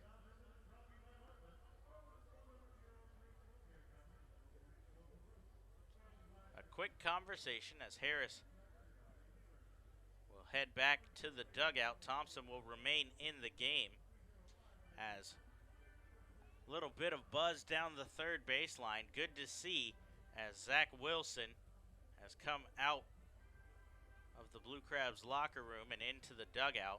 We mentioned Wilson likely out for the season.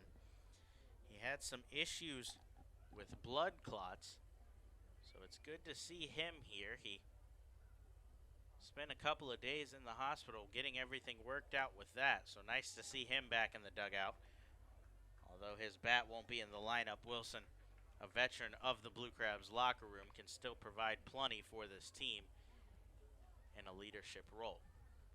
So Thompson back to work with a curveball here, gets a strike called on the inside corner to Garrett Weber. 0-1 fastball is fouled off as Weber was well behind. No balls, 2 strikes.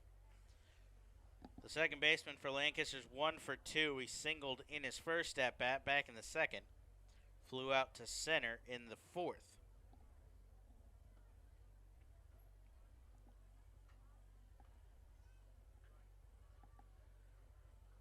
Thompson looking to bounce back from the home run and walk. Readies for the 0-2 pitch. This one's chopped towards second. Lozada picks it up there. Can't fire to second, but recovers and gets it to first. He's unhappy with himself as it was a tailor-made double play, but he is able to get the 1 out and put Thompson just 1 out away from ending the inning.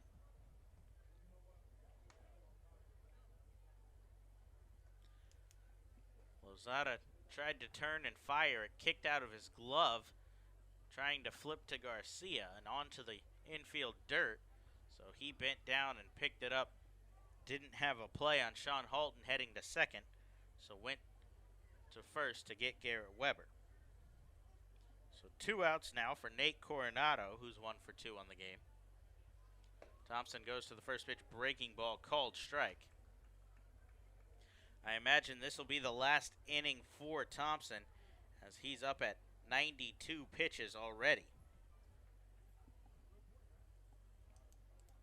With everyone available in the bullpen with at least 1 day, most 2 days rest, no need for Thompson to work too far into this game as he elevates a fastball here, swung on and missed to Coronado, 0-2. The Blue Crabs do have an off day coming up on Thursday as well. So they just have the doubleheader today. The finale tomorrow in a 3-game series against Bridgeport before they get a travel day. 0-2 on its way. Called strike 3 on the outside corner as Thompson strikes out Coronado, looking to retire the side, but not before the Barnstormers pick up 3 more. The dagger in the inning, a 2-run home run from Cole Garner. They score 3 runs on 3 hits, no errors, and leave 1 man on base. So the Blue Crabs will have to fight back here in the bottom of the 5th, 9-1-2 when we come back on the Blue Crabs Baseball Network. Hey, this is Ryan Wiggins, and you're listening to the Blue Crabs Baseball Network. Blue Crabs fans, the Blue Crabs are celebrating their 10th anniversary season in 2017, and they can't do it without you. Join the team all season long for special giveaways and ongoing 10-year tributes with group tickets starting at just $10. Regency Furniture Stadium's spacious and modern amenities include 16 luxury suites, an all-you-can-eat picnic pavilion with a great view overlooking left field, and the Legends Club, which can host your event of up to 160 people for a game. Call today at 301-638-9788 or visit us online at somdbluecrabs.com for more information. Blue Crabs fans, Bocelli Pizza, known for having the best pizza in town, is offering you 20% off on your order. That's right, 20% off. Just use code 779 to take advantage of this limited time offer. Bocelli offers pizzas, pastas, subs, wings, salads, and more. You can place your order for pickup or delivery online at VOCELLI pizza.com or call 301-705-5858, as well as visiting Bocelli Pizza at their Waldorf location, 11850 Park Waldorf Lane. Bocelli Pizza, delivering classic Italian quality. The Southern Maryland Blue Crabs want to congratulate Brian Barton on being named a starting outfielder on the Blue Crabs 10-year team. Barton was originally drafted by the Los Angeles Dodgers in the 38th round of the 2000 MLB Amateur Draft. Barton made his MLB debut in 2008 with the St. Louis Cardinals and also appeared in the majors in 2009 with the Atlanta Braves. Barton signed with Southern Maryland in 2011 when he hit .304 with 12 home runs and 17 stolen bases in his debut season with the team. Barton spent 4 years with the Blue Crabs, collecting 26 home runs, 146 RBIs, and 53 stolen bases while appearing in 257 games with the team.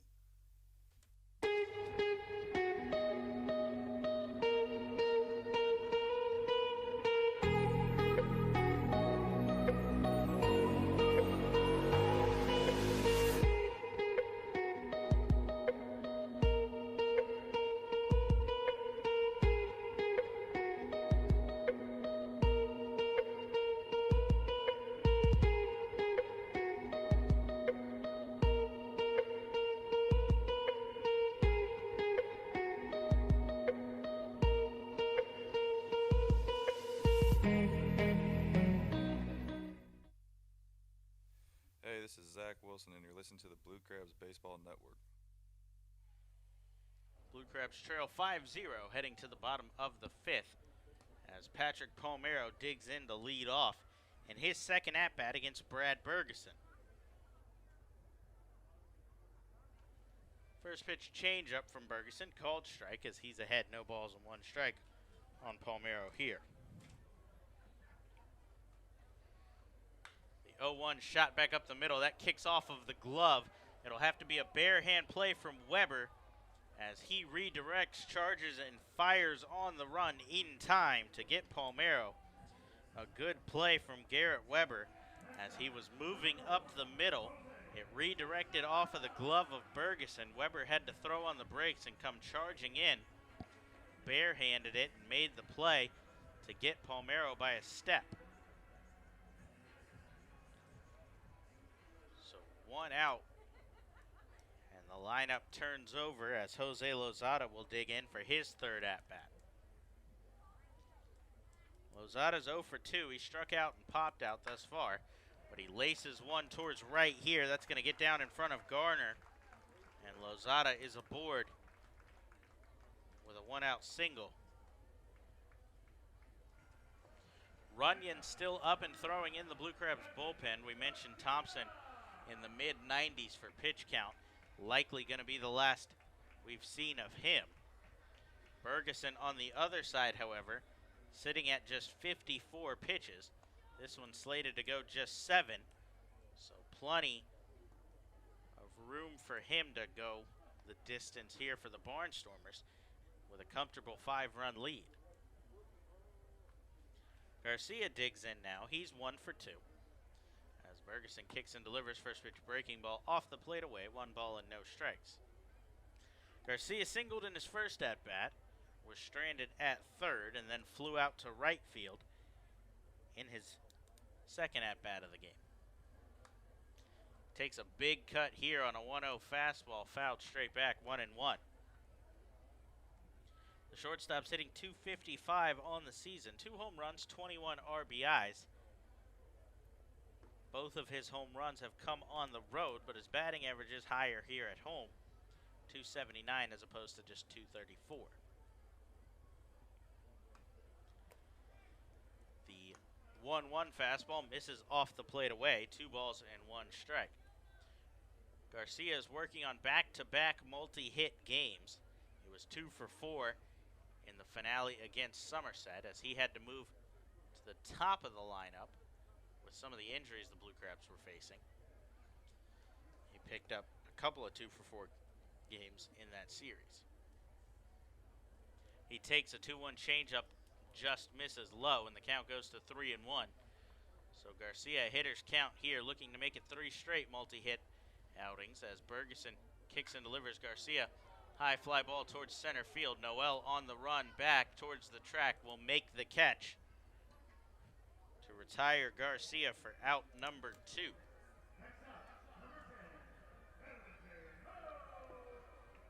So that'll bring up L.J. Hose with 2 outs and a man on first.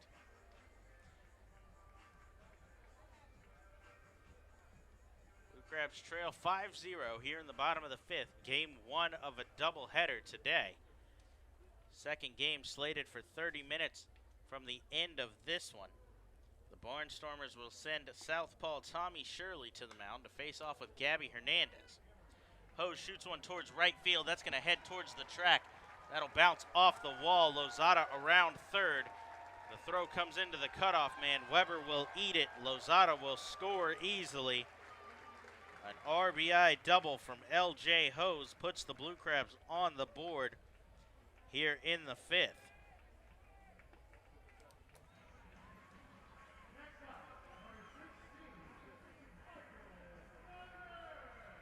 So Hose jumped on a first pitch fastball there, went the other way with it.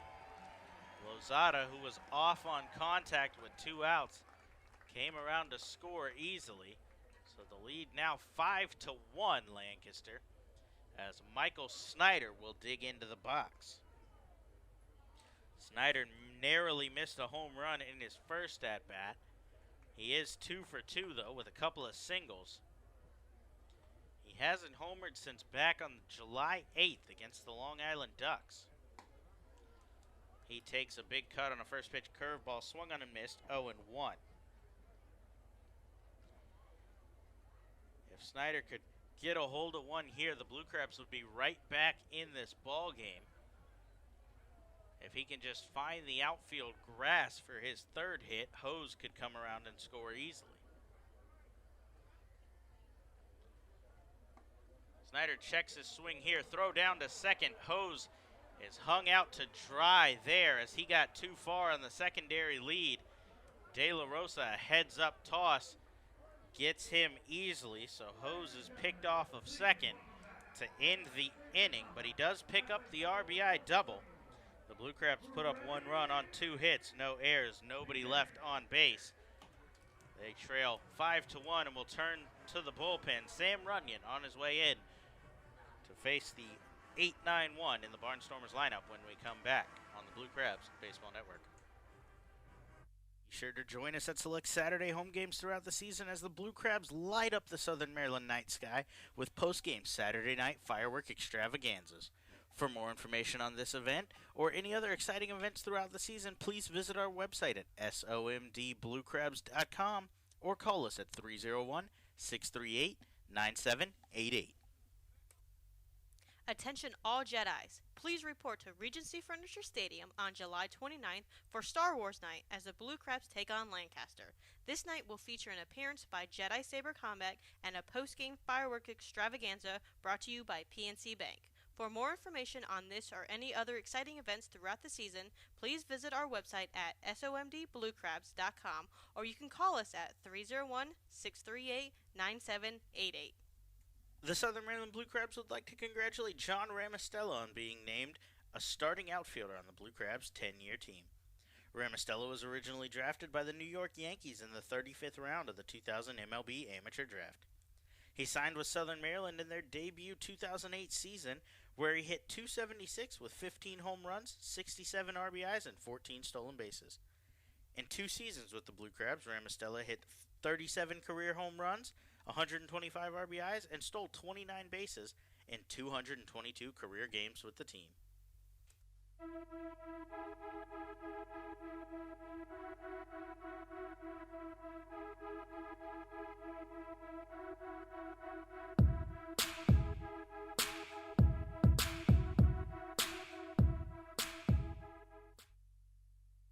Hey, this is John Harris, and you're listening to the Blue Crab Baseball Network.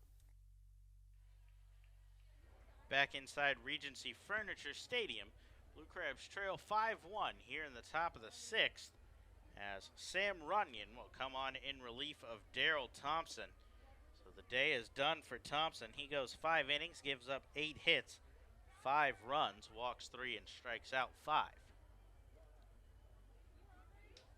Runyon will face the 8-9-1 in the lineup, led off by Lasting's Millage, as he kicks and delivers first pitch fastball inside, 1 ball and no strikes. On the season, Runyon's 1-1 with a .522 ERA. This his 31st appearance for the Blue Crabs. He has 29 strikeouts to just 10 walks, as the 1-0 is fouled off down the right field line, 1-1. He's also picked up 1 save on the season, coming all the way back on April 26th against the York Revolution.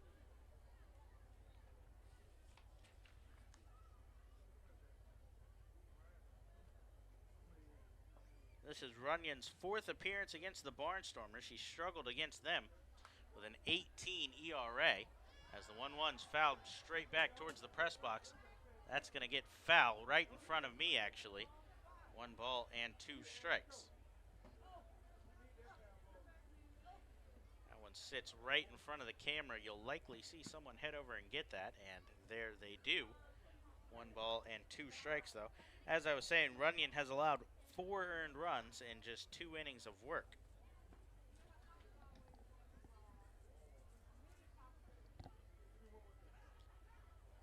So the 1-2 on its way, breaking ball. Millage thinks about offering, but able to hold back, 2-2.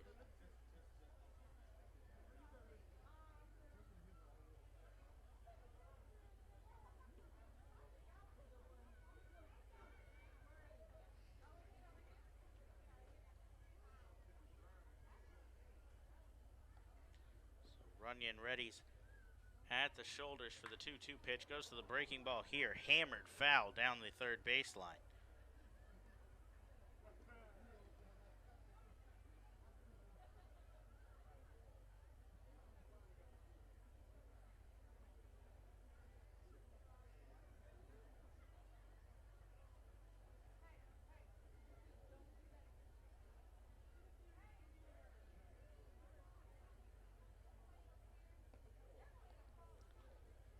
The 2-2 pitch from Runyon misses low as the count will run full. So Millage doing his job once again. He took 8 pitches in his first at-bat, 10 in his second, and has now made Sam Runyon throw 7 to the first batter he'll face in the game. Payoff pitch from Runyon, a fastball goes up and in, and Millage draws a walk, his second of the game.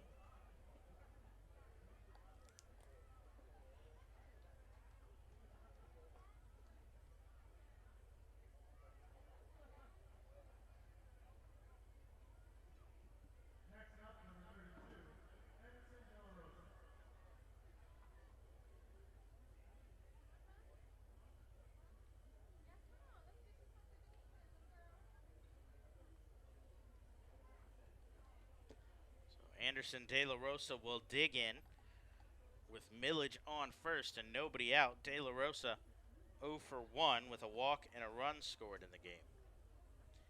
He's looking to extend a 4-game hitting streak as he takes a big cut on a first pitch fastball, swung on and missed.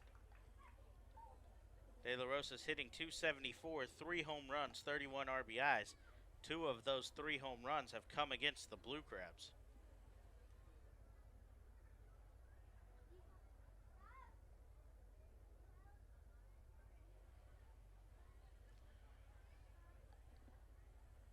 Runyon kicks and delivers. Fastball blown by De La Rosa as he's ahead now, no balls and 2 strikes. Rico Noel awaits on deck. He's 3 for 3 in the ball game. A tough out for every team, but the Blue Crabs really struggling with Noel as he scored 2 of the 5 runs thus far as well. Runyon readies for the 0-2. Kicks and delivers. Fastball just misses the outside corner as Allen stuck it right there to give the home plate umpire Tim Detweiler a good look at it, but no bite.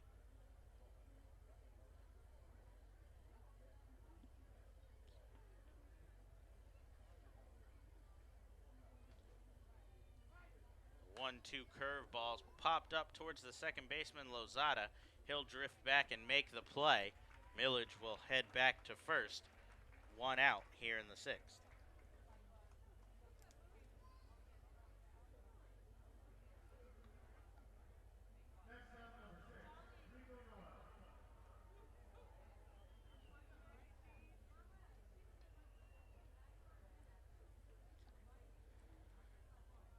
So that'll turn the lineup over as Rico Noel will dig in for his 4th at-bat.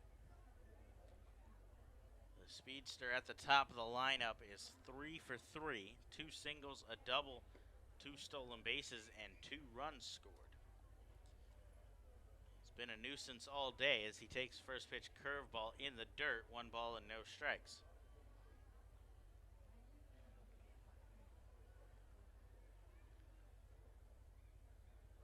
Runyon kicks and delivers a fastball. That backs Noel off the plate. 2 balls and no strikes here. Millage is somebody to keep an eye on at first. He's 11 for 13 in stolen base opportunities on the season. I doubt he'll be in motion here, though, as the Barnstormers do hold a 5-1 lead, but also with Noel at the plate, it's a tough enough double play. Noel with a big cut on a 2-0 fastball, fouls it straight back, 2 balls and 1 strike.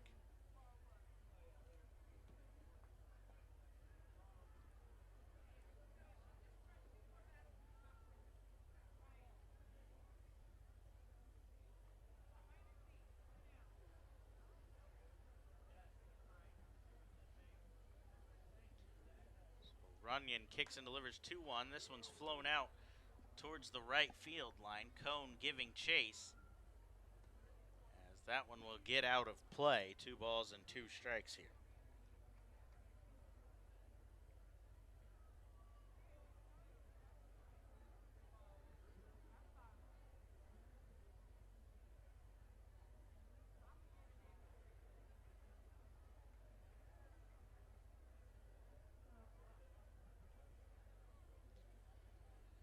Runyon digs back onto the mound as Noel takes his time getting back into the box.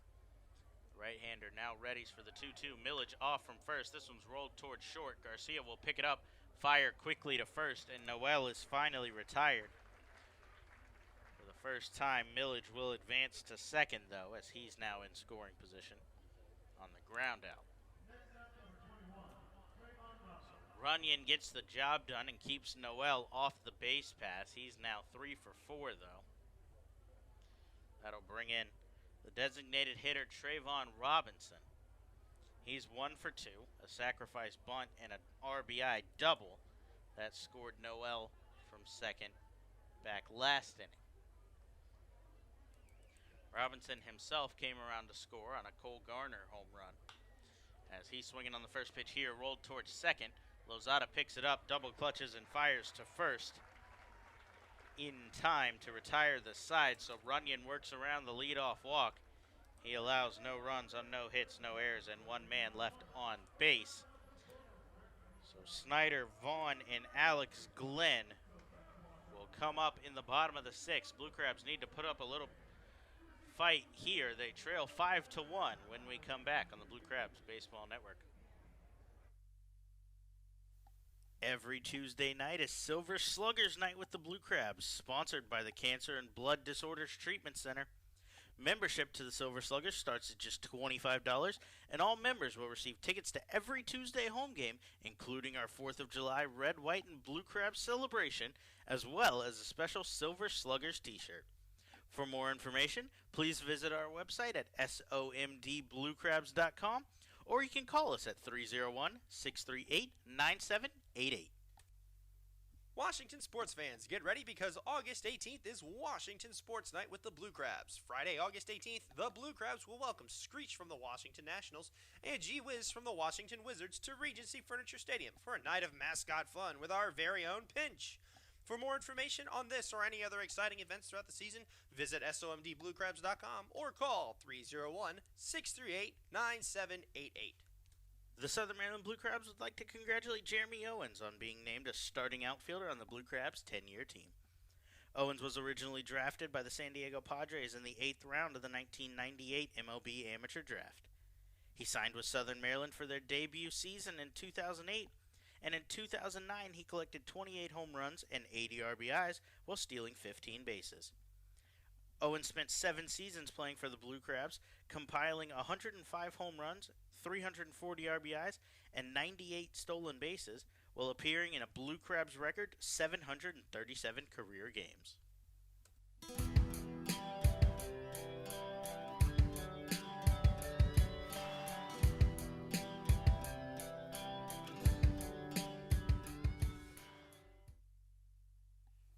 Hey, this is Austin, captain of your tie-dye crew, and you're listening to the Blue Crabs Baseball Network.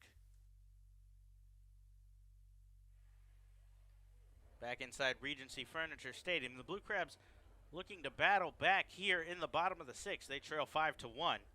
Michael Snyder, Corey Vaughn, and Alex Glenn do up this inning. Snyder swinging on the first pitch, grounder to Halton at third. Halton bobbles it a little bit, but recovers and fires across the diamond in time to retire Snyder for the first time. He's now 2 for 3 in the game. Snyder was up last inning when L.J. Hose was on second. A good play, however, from the catcher De La Rosa as Hose got a little bit too big of a secondary lead. De La Rosa fired behind him at second base and retired Hose to force Snyder to bat with the bases empty this inning, and that proved to be successful as he was down on 1 pitch. Corey Vaughn takes first pitch fastball. He's ahead in the count 1-0 as Bergson continues to work the 1-0 called strike low and away. Bergson currently sitting at 63 pitches. We'll see if he's going to go the distance here. If he can get through this one relatively quickly, I'd imagine so. Vaughn hits a slow roller towards short. He's headed down the first base line. The throw from Coronado on the run will bounce away from Clevenger at first. I think that Vaughn would have beat that out anyway. We'll see the official scoring on this one. I think it'll be a single. And it is in fact a single as Vaughn is aboard here with 1 out.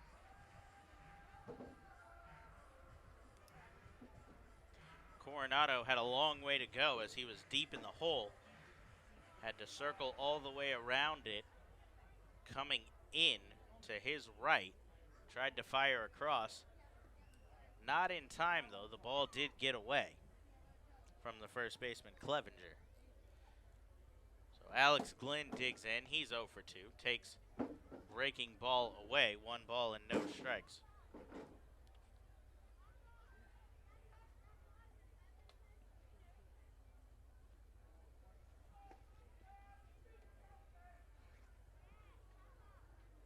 Bergeson readies for the 1-0 pitch. Kicks and delivers. Glenn, high pop fly into foul territory. Halton calling for it will make the catch. So Glenn is retired. And what looks to be his final at-bat. It appears he'll go 0 for in his first game. But he has taken over a month off since his release from the Miami Marlins organization, the Jacksonville Jumbo Shrimp. So nothing negative to view here of Alex Glenn. He's put a couple of good swings on the ball, a couple of foul balls, and a long fly out in his first at-bat. So something to build on for the Blue Crabs. Nice addition, adding a little bit of power into the middle of that lineup, especially with Zach Wilson going down to injury. So with 2 outs and a man on first, Zach Cohn digs in. He fouled off a first pitch curveball behind 0-1. Craig Stem is up and warming in the Blue Crabs bullpen. It appears he'll work the 7th of this game.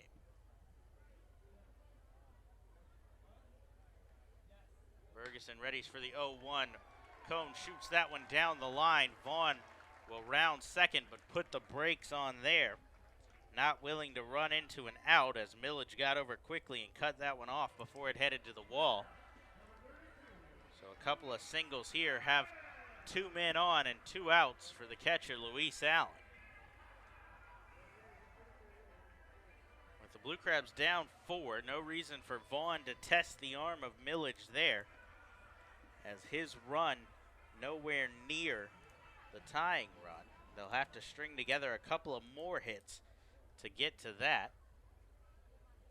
If Luis Allen can find a way to get on base, Palmeiro would serve as the tying run on deck. Allen takes a first pitch breaking ball low and away, 1 ball and no strikes. Some action has begun down in the Lancaster bullpen. Can't quite see who it is.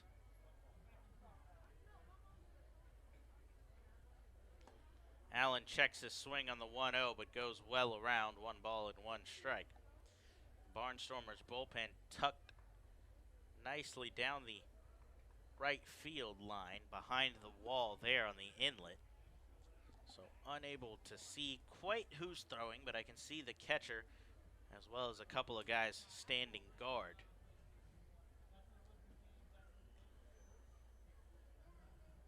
Ferguson comes set at the chest for the 1-1 pitch to Allen. He kicks and delivers. Check swing once again. This one sent down to first, no swing.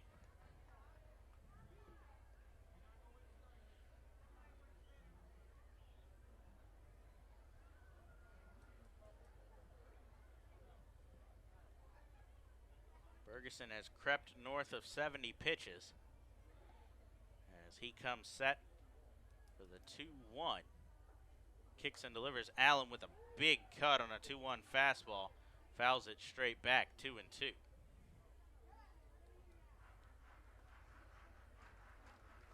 looked like Luis Allen was trying to tie the game, but Blue Crabs do trail by 4. They've got to find a way to get Palmeiro to the plate and keep the threat going in the inning.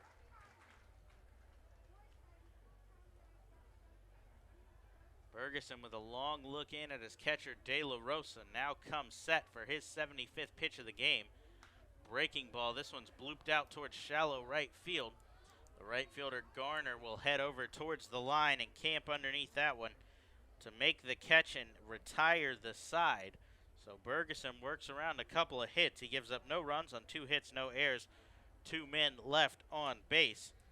So we're headed to the last inning here in game 1 of the doubleheader. Craig Stem on his way in from the bullpen.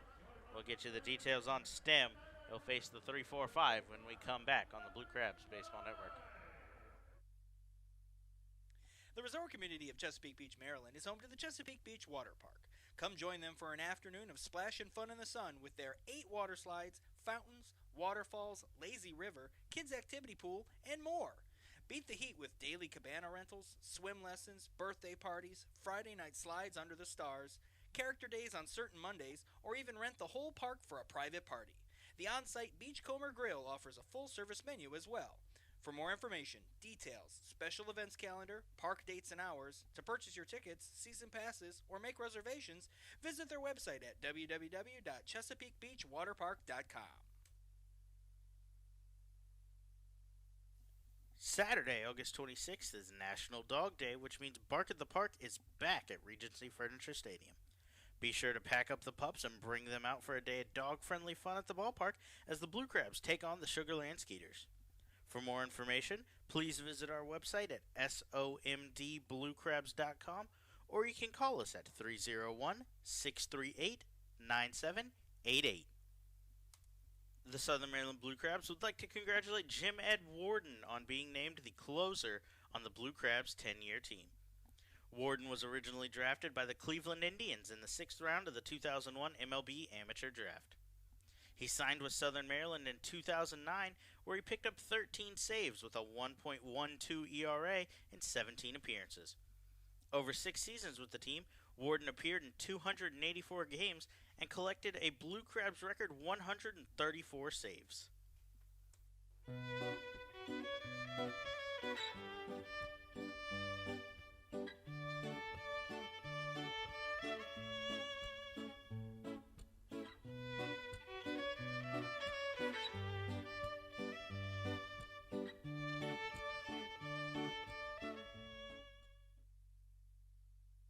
Hey, this is James Frisbee, and you're listening to the Blue Crabs Baseball Network.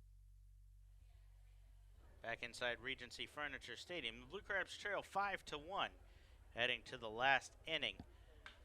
As Craig Stem will come on to work the top of the 7th. His first pitch to Steve Clevenger swung on, grounded out towards second. Lozada picks it up there and fires to first for out number 1. 1 pitch, 1 out for Stem as he comes in to a 4-run ball game here in Game 1 of what's scheduled to be 2 7-inning doubleheader games here on Saturday, Star Wars night at the ballpark.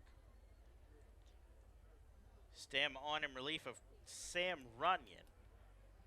The right-hander is making his 15th appearance for the Blue Crabs. He's 2-2 with a 6.85 ERA. As he delivers a first pitch fastball to Cole Garner, called strike. Garner has done the damage for the Barnstormers thus far. He's 2 for 3 with 4 RBIs, including a 2-run home run in his last at-bat. He breaks his bat here on one back up the middle. That's going to get down, and he's aboard with his 3rd hit of the ball game, a 1-out single here off of Stem. So Garner just a triple away from the cycle, but I doubt he'll get the opportunity to do anything with that, as this one is just scheduled for 7, as we mentioned. A 9-inning game, we could have a different story, though, for Cole Garner, but nonetheless, 3 for 4 with a home run and 4 RBIs. A fantastic day for the right fielder who's been struggling thus far for the Barnstormers this year. So Stem now has to face Sean Halton with a man aboard. His first pitch fastball to Halton, a called strike on the outside corner, 0-1.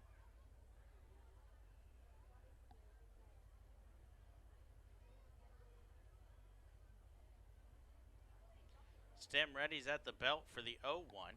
This one kicks off of the glove of Luis Allen outside, but not far enough for the runner to advance. 1 ball and 1 strike here.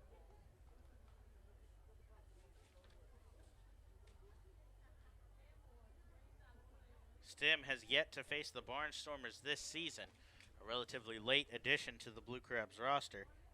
He signed on June 8th, about 2 weeks after the last time these two teams have met. The 1-1 pitch is ripped foul down the third baseline towards the Blue Crabs bullpen. 1 ball and 2 strikes.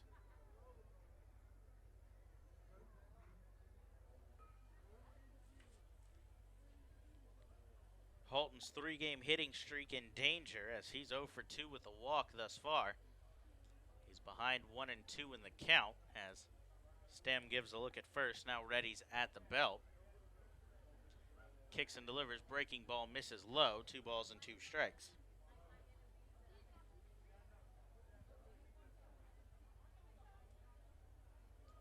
Stem has struggled in his last couple of appearances.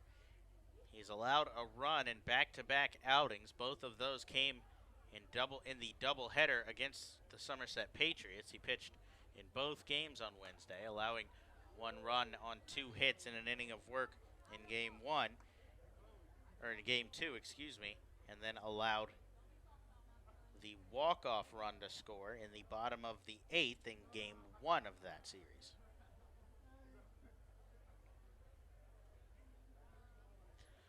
First 2-2 pitch was fouled off, so we'll see it once again as Stem's ready on the mound. Kicks and delivers. This one's shot towards short. Garcia backhands it there. Jump throw across the diamond, not in time, as Halton is aboard with an infield single and does extend that hitting streak we mentioned.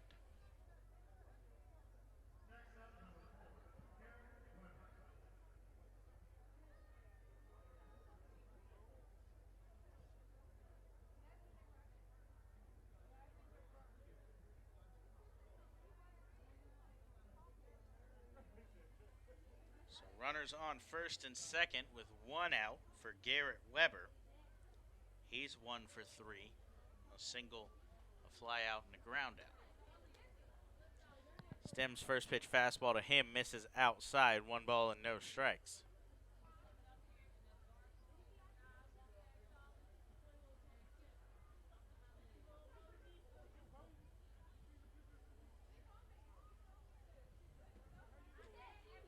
Stem ready's at the belt for the 1-0. Kicks and delivers another fastball outside. Throw down to first. Not in time as Halton is back in.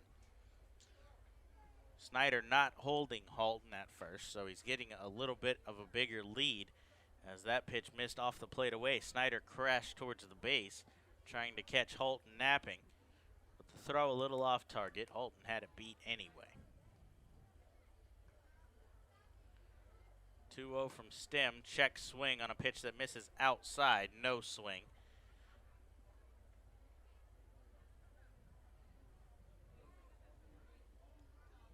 Stem looking to avoid giving up a run in his 3rd straight outing. He's in danger here as the 3-0 pitch to Weber misses low, and he's now walked the bases loaded.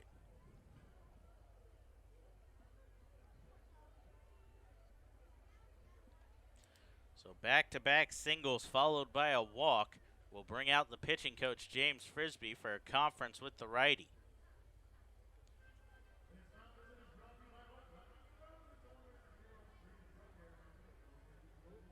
So Luis Allen, James Frisbee, and Craig Stem trying to figure out how to work out of this jam.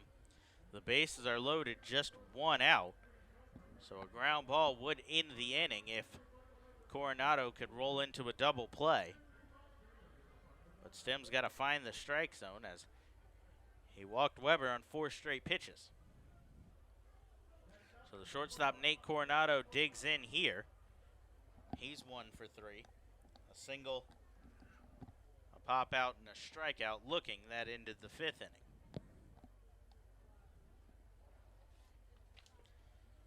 Stem readies for the first pitch to him. He's first pitch swinging chopper towards Palmeiro. He'll touch the base, fire across the diamond in time. The 5-3 double play, and Craig Stem works out of the jam, strands the bases loaded here. He gives up no runs on 2 hits, no errors, and 2 left on base. Last chance for the Blue Crabs. Palmeiro leads it off in the bottom of the 7th when we come back on the Blue Crabs Baseball Network. Hey fans, be sure to join us every Thursday home game for Foster's Grill, Wings, and Beer Night. For just $30, you can enjoy a ticket to the game, as well as 2 hours of all-you-can-eat Foster's Wings and all-you-can-drink beer. The event takes place every Thursday home game throughout the season from 6 p.m. to 8 p.m. in our Legends Club. For more information on this or any other exciting offers throughout the season, please visit our website at somdbluecrabs.com or call us at 301-638-9788. What's better than watching a Blue Crabs baseball game? Staying after to watch a classic film for free. After every Friday home game, the Blue Crabs will show a select film on the big board, and fans are invited to stick around, pack a blanket, grab some popcorn, and enjoy. Every week is a different movie, so come out each week to see what's showing. For more information on this or any of our exciting events throughout the season, please visit our website at somdbluecrabs.com, or you can call us at 301-638-9788.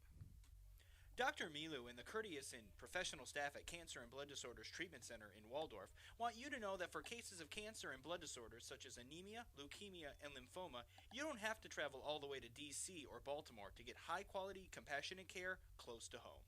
Established in 1995, Cancer and Blood Disorders Treatment Center offers expertise, experience, and the highest standards needed for successful treatment of cancer and blood disorders. Dr. Milu is excited to be a part of the Blue Crabs family as the new sponsor of the Silver Sluggers program and games for the 2017 season. For more information or to schedule a consultation, call 301-638-1007 or visit cancerandblooddisorderscenter.com.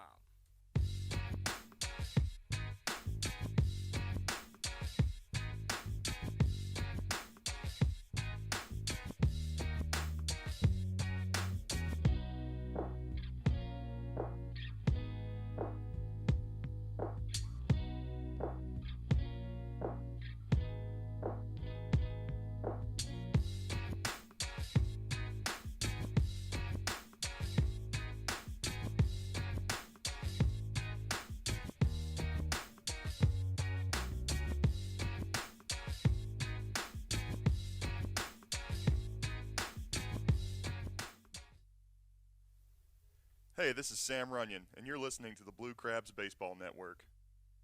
Back inside Regency Furniture Stadium as the Blue Crabs come up for the bottom of the seventh. Their last chance to get to Brad Bergeson as they trail 5-1. Patrick Palmero will lead it off. He chased a curveball in the dirt. No balls and one strike. Bergeson is back on the mound. He comes into the inning at 75 pitches. He gets Palmero chasing again here. No balls and two strikes. The right-hander for the Barnstormers has thrown 7 innings once this season. Or twice this season, excuse me, as Palmero shoots one towards the right center field gap. A high fly ball that's going to hit off of the track. Palmero around first will jog into second. His second double of the ball game leads off the seventh here and gives the Blue Crabs a little bit of life. So Bergeson, as I was saying, has only gone 7+ twice this year. The first time was back on May 8th against the Blue Crabs. He went 8 innings, gave up just 3 hits and 1 run in that game. And then Sugarland on June 8th, he went 7 in that one, giving up 3 runs, 2 earned. So he's yet to go the distance in a ball game this year. He's got the chance to do so here, but the leadoff runner is aboard and action is going in the Barnstormers bullpen. The top of the lineup will now bat as Jose Lozada digs into the left side, takes ball 1.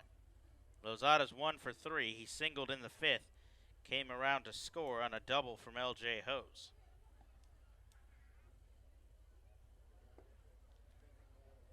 The 1-0 fastball misses in the dirt. 2 balls and no strikes.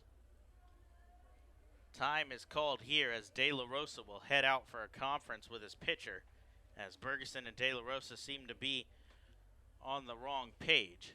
This one settled relatively quickly as the catcher will turn and head back to the dish. Blue Crab's going to need to string together a couple of hits here in the inning and capitalize. The Barnstormers have put up 10 hits, Southern Maryland 9. The difference is 5 runs to 1, though. Lozada hammers one here. That one's headed down the line. That's going to stay fair off the wall. He's around second, picking up speed. He'll round, but hold there. So an RBI double from Jose Lozada scores Palmero easily. Back-to-back doubles lead off the inning here as the Blue Crabs trying to make some noise and rally late. They still need to get another man on base, however, as time is called. It appears to be pitching coach Scott Patterson on his way to the mound to have a conversation with his starter.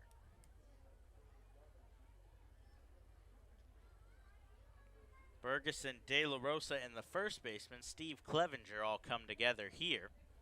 Clevenger, a former catcher as well, as Patterson seems content with what he's heard from Bergeson and will head back. The starter will stay in the ball game as Ross Peoples has stayed in the dugout thus far.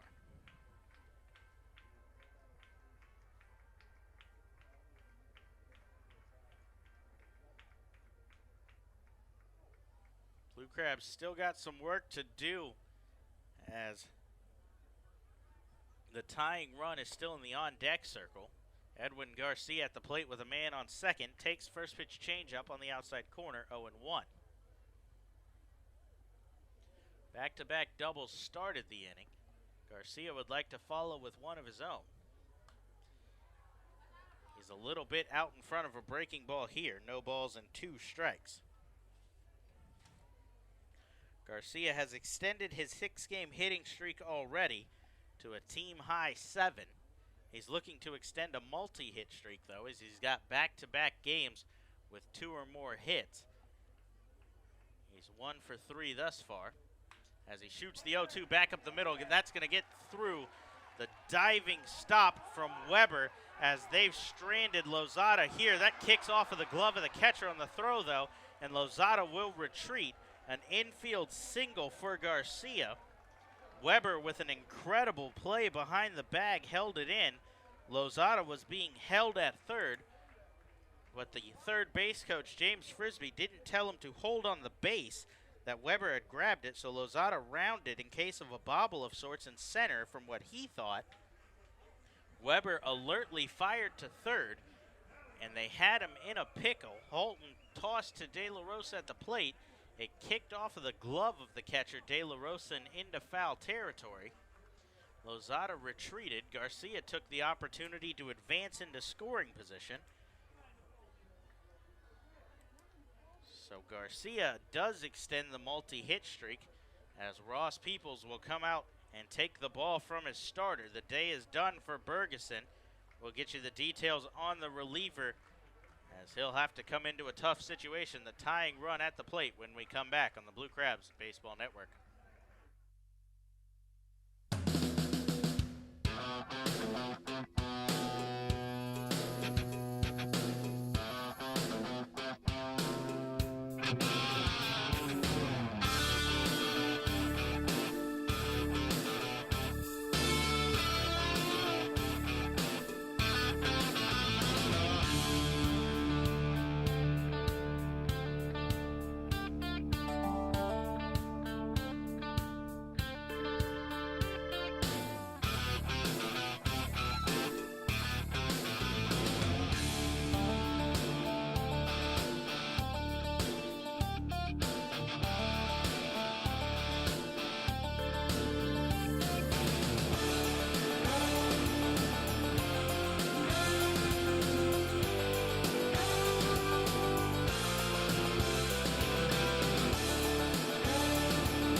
Belanda back here inside Regency Furniture Stadium as the Blue Crabs are making some noise here in the bottom of the 7th in game 1 of 2 7-inning ball games to be played tonight.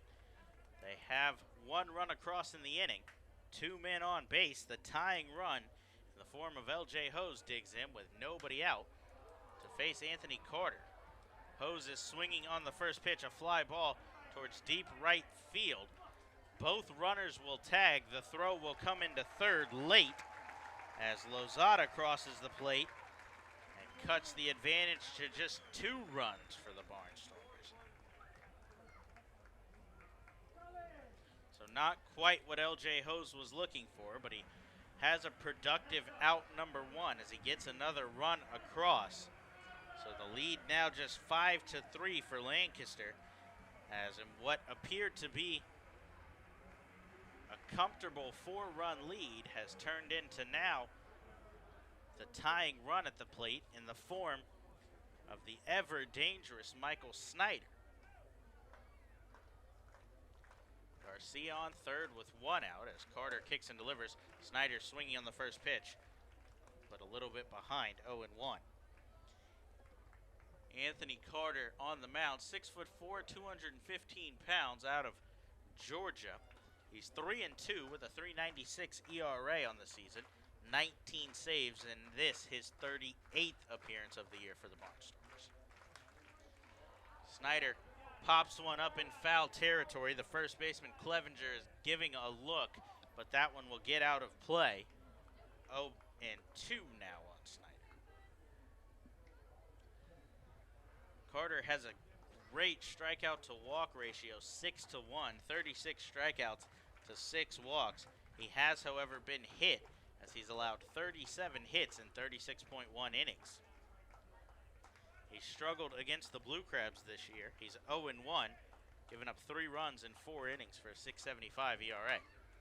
Snyder chops one towards third here. Halton will pick it up, throw across his body to first. That one's picked out by Clevenger for out number 2. Garcia comes across to score. So the lead 5-4 now, as Snyder picks up the RBI, his team leading 58th.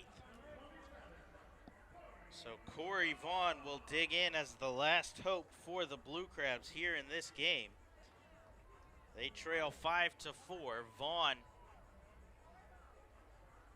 digs in 1 for 3 in the game. He's reached base via error and single.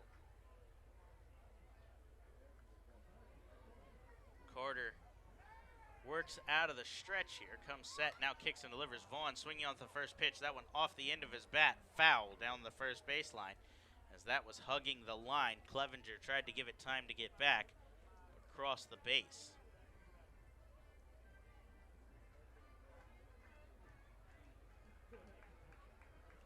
Vaughn has plenty of power, 8 home runs on the season, 5 here at home.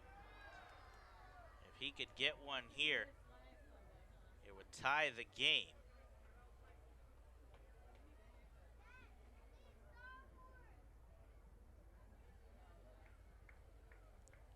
So Carter comes set at the belt once again. 0-1 pitch comes inside. Vaughn hops out of the way, 1-1. Not something you see Corey Vaughn do very often, hop out of the way of a pitch brushing inside. He's second in the league with 8 hit by pitches this year. 1-1 curveball, big cut, but a little bit behind as he fires one towards the Lancaster dugout. 1 ball and 2 strikes. So Vaughn down to his last strike here in the game. Anthony Carter comes set on the mound. Kicks and delivers. This one's fouled straight back. Vaughn fighting to stay alive and keep the Blue Crabs alive here in Game 1. Game 2 is scheduled for 30 minutes after the finish in this one. Gabby Hernandez versus Tommy Shirley in that matchup. The Blue Crabs not done in this one, however, as the 1-2 pitch misses outside. 2 balls and 2 strikes.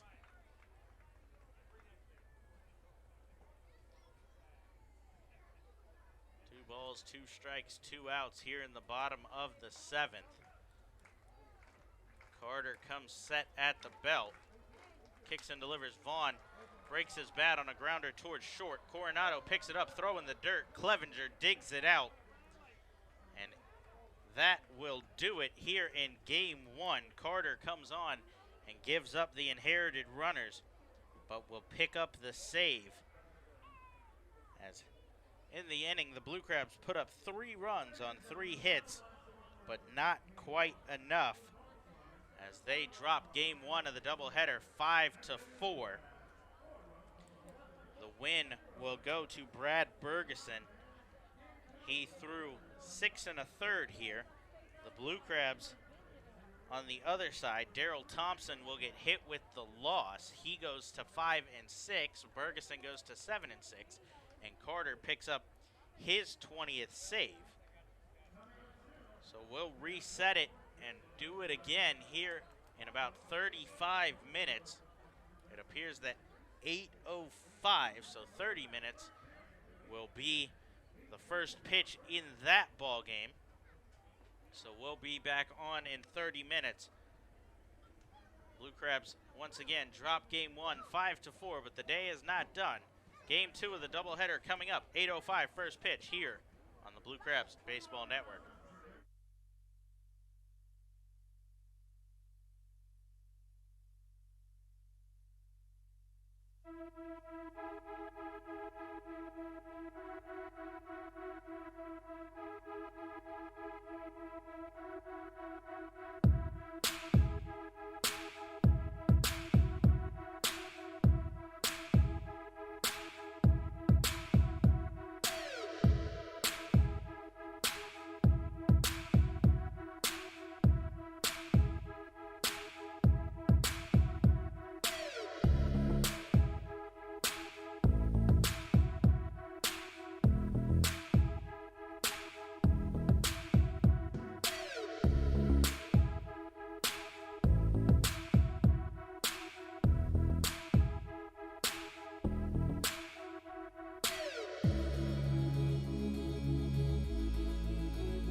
Jet Official Beats.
are back inside Regency Furniture Stadium as we are about set to go with Game 2 of the doubleheader between the Lancaster Barnstormers and the Southern Maryland Blue Crabs.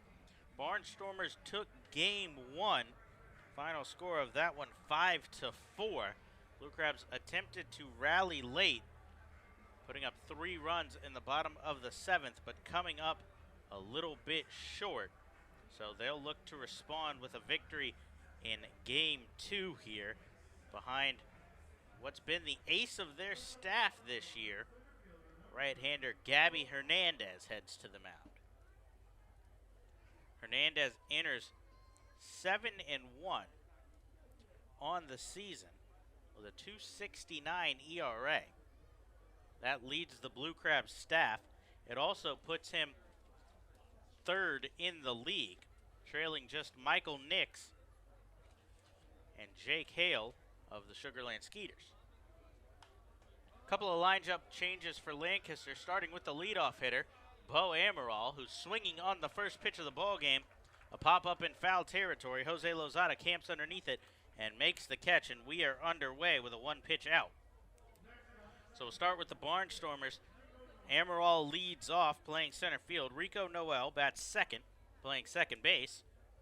Steve Clevenger stays at first base, batting third. Cole Garner, right field, batting fourth. Sean Holton bats fifth. He moves from third base to left field. Garrett Weber bats sixth. He moves from second base to third. Nate Coronado stays at shortstop in the 7th spot. Millage stays in the 8th spot but moves to the DH role. And Tyler Clark will bat ninth as Noel squares to bunt on a fastball, pulls back, called strike on the inside corner. One change for the Blue Crabs in the lineup, or two, excuse me. Corey Vaughn has come out as Noel with a cut here fouls one straight back, 0-2. So Cone will move from right field to center. LJ Host stays in left. Alex Glenn moves out of the DH spot and into right field. Patrick Palmero moves into the designated hitter spot. Jose Lozada from second base to third base. Brian Bastain enters the lineup at second. Garcia and Snyder stay at shortstop and first. And Ryan Wiggins gets the start behind the plate. 0-2 breaking ball from Hernandez. Misses outside. 1 ball and 2 strikes to Noel, who had a big Game 1. He was 3 for 4 with 2 runs scored, as well as 2 stolen bases. He reaches and fights off a breaking ball here. Count will hold. 1 ball and 2 strikes. Gabby Hernandez, we mentioned, third in the league in ERA. He also ranks second in the league in strikeouts at 97, despite having the fewest appearances of any pitcher in the top 5 in that category, as he elevates a fastball here. 2 balls and 2 strikes. Hernandez, 97 strikeouts, trail just Jonathan Albaladejo, who comes in at 102. Albaladejo was picked up by the New York Mets organization, so Hernandez with 6 strikeouts would sit alone atop the leaderboard, and he gets one here as the 2-2 swung on and missed. Noel is down for out number 2 here in the top of the first. So Hernandez gets the strikeout quickly as he's got 2 outs and the base is empty for the first baseman, Steve Clevenger. Clevenger struggled in Game 1. He was 0 for 4, including a strikeout in there.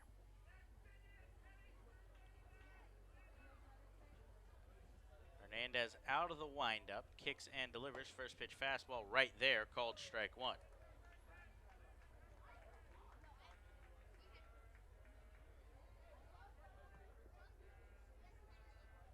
Hernandez, 31 years old. He stands 6'4", 225 pounds, out of Miami, Florida. He was drafted out of high school back in 2004 in the 4th round by the New York Mets, a highly touted prep star in Miami. He spent 2 seasons in the Mets organization and then 7 more between the Marlins, Royals, Mariners, White Sox, and Diamondbacks. 0-2 pitch misses just off the plate away. 1 ball and 2 strikes to Clevenger. Hernandez spent 2008 through 2011 in AAA, but never got the call up to the big leagues. To date in his minor league career, he's 64 and 72 with 880 strikeouts. He goes to the breaking ball here, 1-2, swung on and missed. Clevenger down on strikes. Hernandez has 2 strikeouts in the first and retires the side in order. No runs, no hits, no errors, nobody left on base. Blue Crabs looking to put up a run early. Same first 3 as Game 1. Lozada, Garcia, and L.J. Hose when we come back on the Blue Crabs Baseball Network.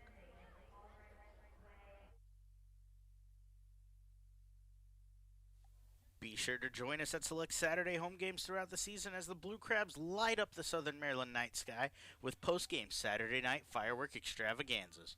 For more information on this event or any other exciting events throughout the season, please visit our website at somdbluecrabs.com or call us at 301-638-9788. The Southern Maryland Blue Crabs want to congratulate Ryan Mulhern on being named the designated hitter on the Blue Crabs 10-year team. Mulhern was originally drafted by the Cleveland Indians in the 11th round of the 2003 amateur draft. He signed with Southern Maryland in 2011 when he hit .348 with 10 home runs in his first season with the team. In 2 seasons with the Blue Crabs, Mulhern collected 19 home runs, 65 RBIs, and scored 53 runs while appearing in 80 games. The Southern Maryland Blue Crabs would like to thank Apple Spice Junction for their partnership for the 2017 season. Be sure to check out Apple Spice's unique box delivery services, with breakfast offerings ranging from pastries and fruit to gourmet eggs and seasoned potatoes. Or you can check out Apple Spice for lunch, with sandwiches featuring freshly baked bread, fine meats, cheeses, and crisp veggies. Or you can try one of their homemade soups, healthy salad, or freshly baked treats. Ask how they can cater your next event. For more information, you can visit them online at www.applespice.com or visit their location at 6750 Crane Highway, located in La Plata.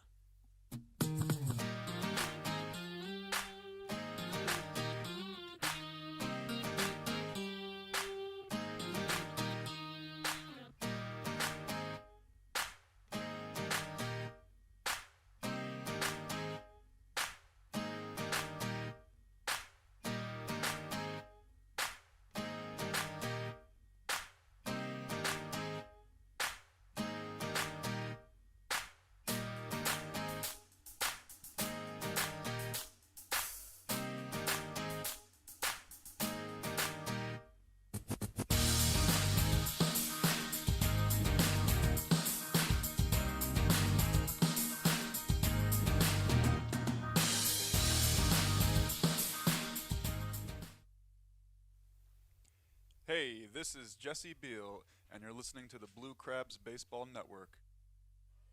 Back inside Regency Furniture Stadium, heading to the bottom of the first in a scoreless game thus far as Gabby Hernandez went 1-2-3 in the top of the first. Jose Lozada digs in, takes a first pitch fastball, called strike from the left-hander Tommy Shirley on the mound for Lancaster. 0-1 misses as the count goes to 1 ball and 1 strike.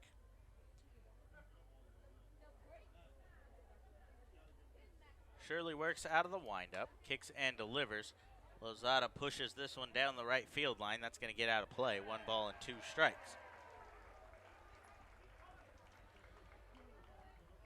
Shirley 6'5", 225 pounds, the southpaw out of Pennsylvania. In his first season with the Barnstormers, his first outside of affiliated ball, as he kicks and delivers 1-2, elevated fastball, swung on and missed as Lozada down on strikes, chased that one out of the zone. So Shirley picks up a strikeout to the first batter he faces. The lefty was originally drafted in the 2010 MLB draft, a 9th round pick of the Houston Astros out of Xavier University.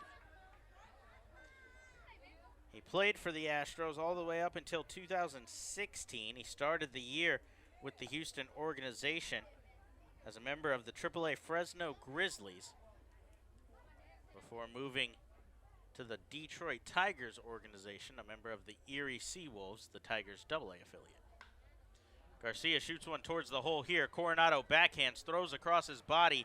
Not going to be in time as that one skips past the first baseman, Clevenger, anyway. But Garcia beat it by a couple of steps. He's aboard with an infield single and advances his hitting streak to now 8 games.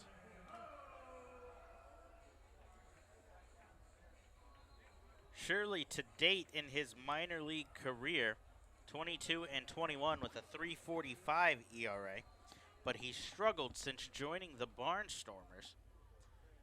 This just his 7th game, 5th start for him. He's 0-2 with a 7.94 ERA.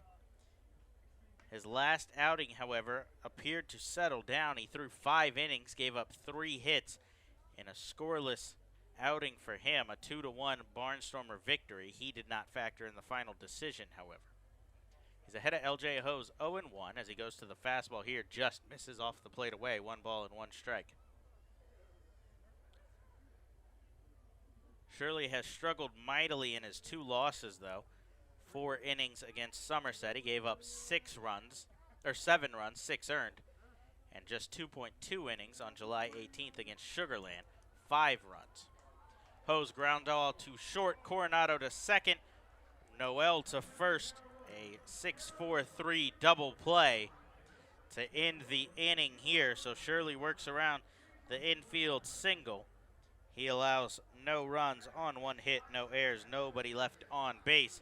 So Hernandez quickly back to the mound.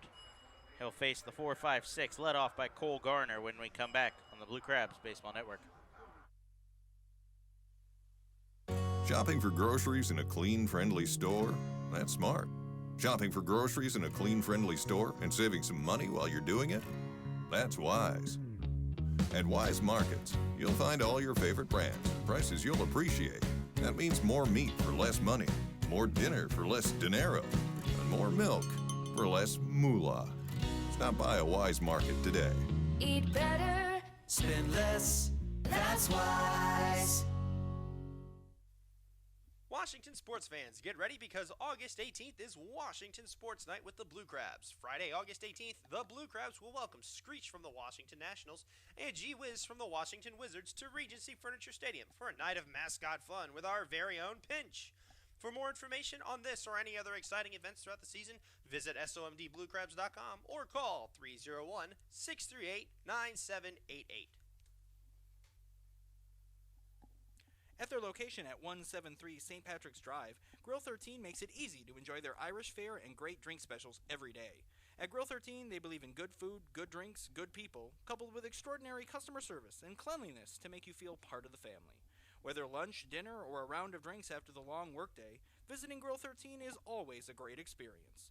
Feel free to come relax with family, friends, or even fly solo with a premium cocktail, our handmade pulled pork, fresh wings, bangers and mash, or any one of their tasty dishes.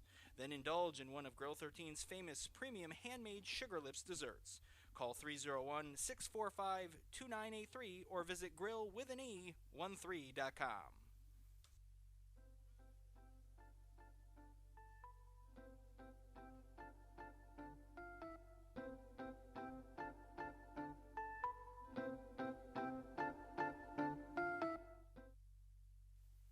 Hi, everybody. This is not Harry Carey, and you're listening to Blue Crabs Baseball on the Blue Crabs Broadcasting Network. Go Blue Crabs! Back inside Regency Furniture Stadium as Gabby Hernandez back on the mound. Turns to a change up here as first pitch strike to Cole Garner, the cleanup hitter for Lancaster. He destroyed the Blue Crabs last game, 3 for 4 with a 2-run homer, 4 RBIs in the game. Towering pop fly towards first base here. Snyder loses it, and that actually hits the runner, Garner, who was standing on first base. Snyder lost that one in the lights, and it gets down. The leadoff runner is aboard here. It will likely be ruled a single, as Snyder never saw it. Lozada was unable to get over there and do anything about it, and it is, in fact, ruled a single, as Snyder never really had a play on it by rule. So call it what you want, but leadoff single for Cole Garner.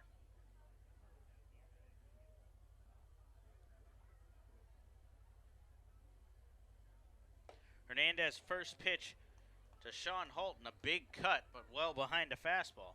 No balls and 1 strike.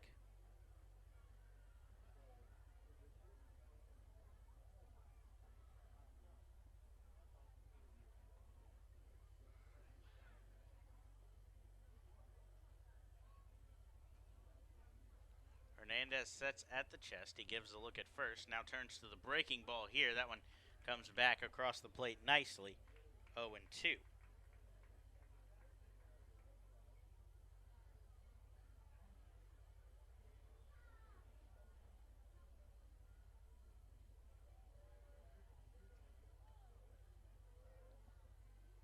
Check on first here, but Garner back in easily.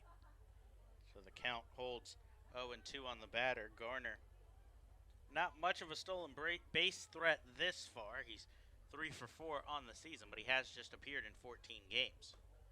Hernandez elevates a fastball, swung on and missed as he blew that one by Holton. His 3rd strikeout of the game for out number 1 here in the inning.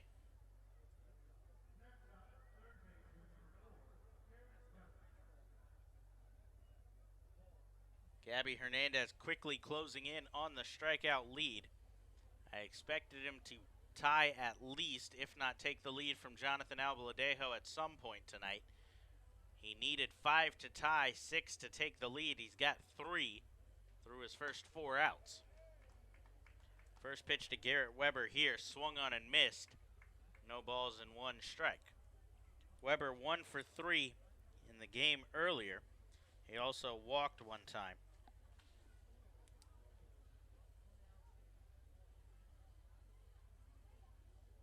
Hernandez sets at the shoulders, goes inside with a fastball, 1 ball and 1 strike.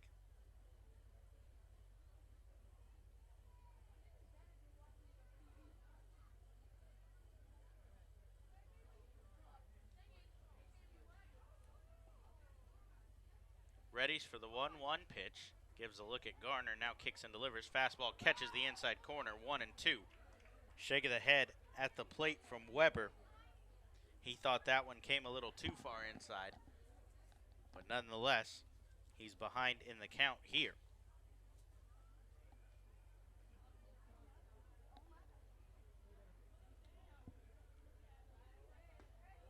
The 1-2 does stay too far inside as the count evens up, 2 balls and 2 strikes.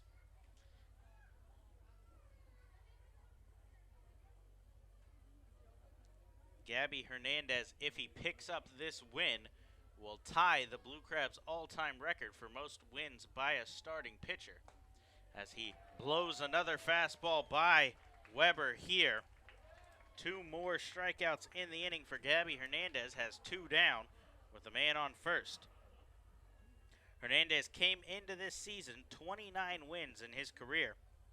That was trailing the man we saw in Game 1, Darrell Thompson, by 3, as Thompson had 32.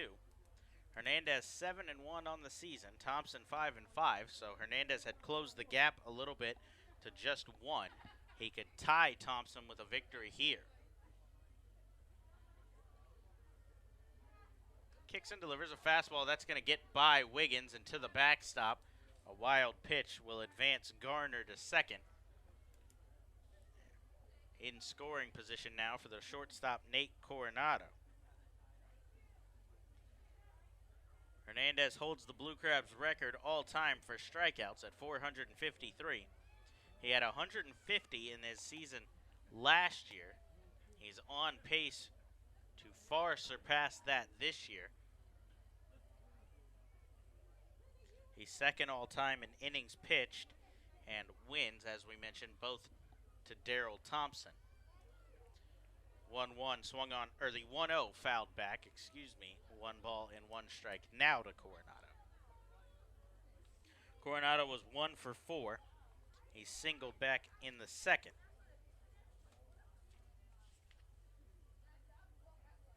Hernandez is making his 3rd start against Lancaster this year. He's 1-0 with a 5.23 ERA against the Barnstormers. This one hit weakly towards short. Bistain there, fires to first, well in time to retire the side. 2 more strikeouts for Gabby Hernandez. He allows no runs on 1 hit, no errors, 1 man left on base. Michael Snyder will lead it off when we come back in the bottom of the second here on the Blue Crabs Baseball Network.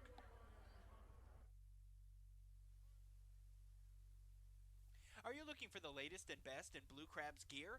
Look no further than the newly redesigned and restocked Crab Shack Team Store, anchored by EC Sports. The Team Store features everything from old favorites like game replica hats and t-shirts to novelty items and collectibles. You can even purchase local art from our Southern Maryland Artist Showcase. You can visit our Team Store anytime 9 to 5, as well as during all home games.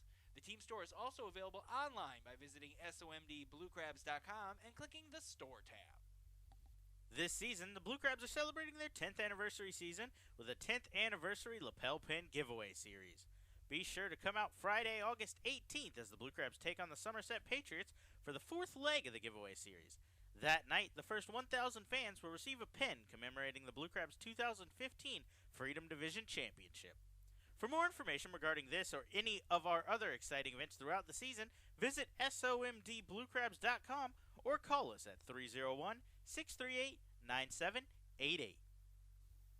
The Southern Maryland Blue Crabs are celebrating their 10-year anniversary in style this season at Regency Furniture Stadium in Waldorf, but they cannot do it without you. Fans can enjoy a day at their all-you-can-eat picnic pavilion in one of 16 luxury suites, or just relaxing with friends and family anytime at any of their 70 home games all summer long. The Kids Park keeps the kids happy and active, while Mom and Dad can enjoy great food and cold drinks all night before stopping in the newly redesigned and restocked Crab Shack souvenir store. Lights over Southern Maryland fireworks on select Saturdays, player autographs and kids run the bases on Sundays, and much more mean you're an honorary member of Crustacean Nation USA and you don't even know it. Call today at 301-638-9788 or visit somdbluecrabs.com for more information, schedules, to purchase tickets, or plan your next event. Hey, this is Justin DeFreitas, and you're listening to the Blue Crabs Baseball Network.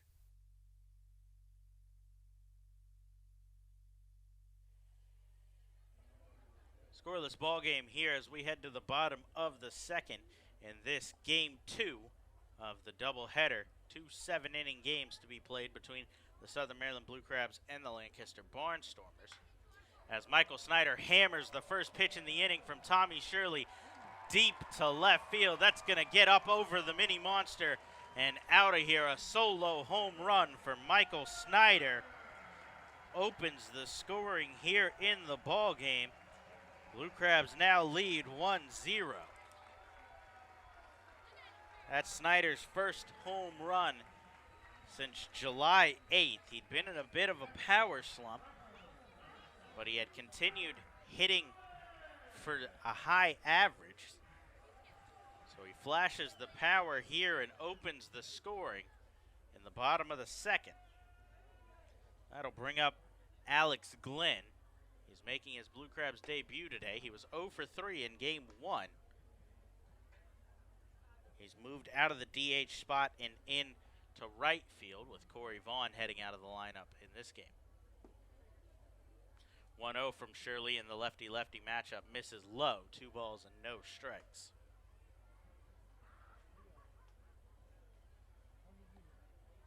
Glenn, plenty of power of his own. Wind still blowing out towards right field. He chops one towards second here. Noel waits back. Now fires to first to retire Glenn for out number 1.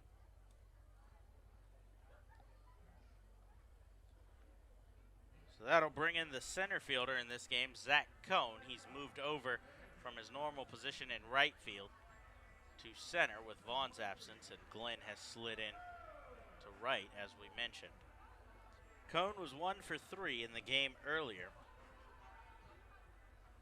He singled in the 6th. As he hits one off the end of the bat here towards Noel. Picks it up with a little bit of spin on it. Fires to first. Well in time. 1 pitch is all it takes, Shirley, to retire Cohn for out number 2. That'll bring in the designated hitter, Patrick Palmero. Palmero, a big game earlier. He was 2 for 3 with a run and 2 doubles in that game. Narrowly missed a home run in a couple of at-bats. His first at-bat hit off of the batter's eye in center field. His second one found the right center field gap.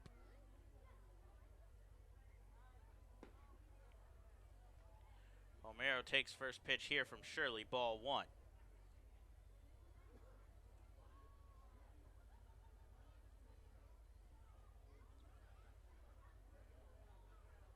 The lefty kicks and delivers. The 1-0 is fouled straight back, 1 ball and 1 strike.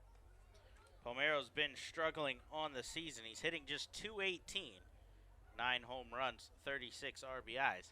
He does have 2 multi-home run games, though, so he has plenty of power. It's just the issue's been putting the ball in play. His last home run came on July 20th against Bridgeport. He had 2 in that game.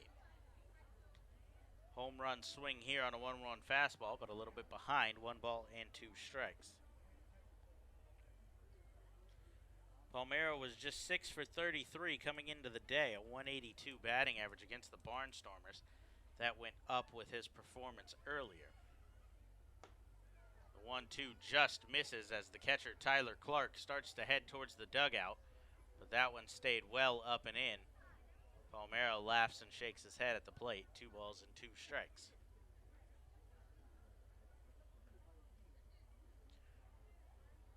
The outfield shifts a little bit to the right, except for the left fielder Halton.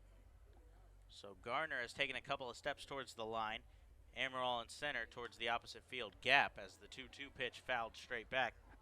Count will hold. So a big gap to Palmero's pole side in left center field. We mentioned his double last game to dead center and to right center, so they're shifting him that way, expecting more of the same. 2-2 comes inside, backing him off the plate, and the count runs full. So after a quick first inning, including a double play, Shirley gave up a long home run to Snyder to lead this one off, and now has run the count full to another dangerous bat of Palmero. This one shot towards the aforementioned left center field gap. That's going to be cut off, though, by Halton. Palmero will round first and retreat. His 3rd hit of the day. A 2-out single has him aboard and will bring up Brian Bistain.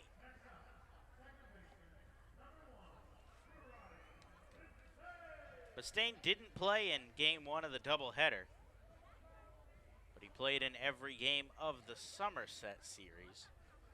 He struggled in that one, not recording a hit in the 4 games, and his batting average plummeted down to 195. Shirley to the stretch, kicks and delivers. Change up called strike on the outside corner, 0-1.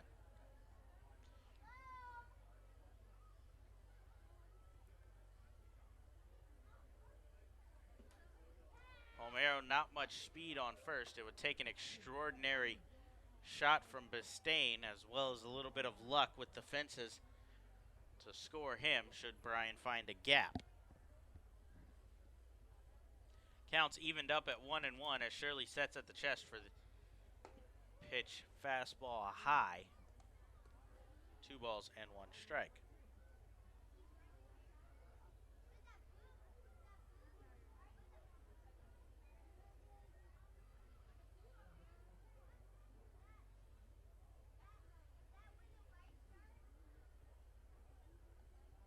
Shirley with a long look in here at his catcher, trying to get on the same page as Clark. He does now. Now kicks and delivers. 2-1 breaking ball, misses in the dirt. 3 balls and 1 strike.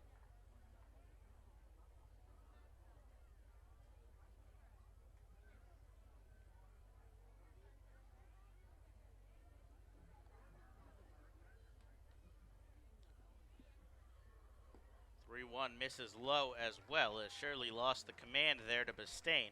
A 5-pitch walk has the Blue Crabs second baseman aboard and advances Palmero into scoring position. It also clears the bottom of the lineup for the Blue Crabs as Ryan Wiggins will dig in. Wiggins did not play in the game earlier either, as manager Ross Peoples is out of the dugout here early to come talk to Shirley. Nobody up and throwing in the Barnstormers bullpen, so it appears Peoples just has seen something that he wants to convey rather than the pitching coach Scott Patterson, who we normally see on mound visits.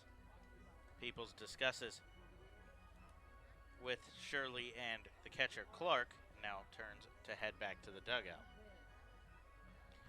As I was saying, Ryan Wiggins did not appear in the game earlier. He also appeared in every game of the Somerset series. He's on a 3-game hitting streak coming into this game. Takes a big cut on a first pitch fastball, no balls and 1 strike. That one caught the catcher Clark a little bit as he limps down the line trying to stretch that one out.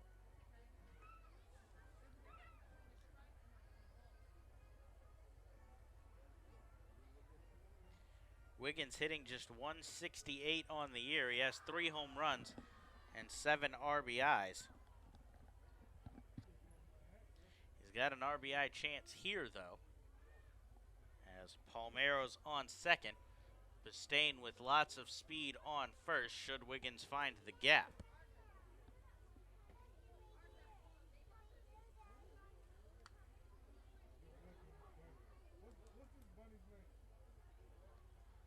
Oh, 1 on its way. That one catches the generous outside corner. No balls and 2 strikes. Clark had to reach across his body, and you saw him pull that one back towards the plate, but got the call as the home plate umpire Chris Richards says the count's now 0-2. Nobody holding Palmero at second, so a big lead for him as the 0-2 fastball elevated, 1 ball and 2 strikes. Outfield is played pretty straight up, a little deeper in left, so anything to the outfield could score Palmero with the lead that we mentioned previously.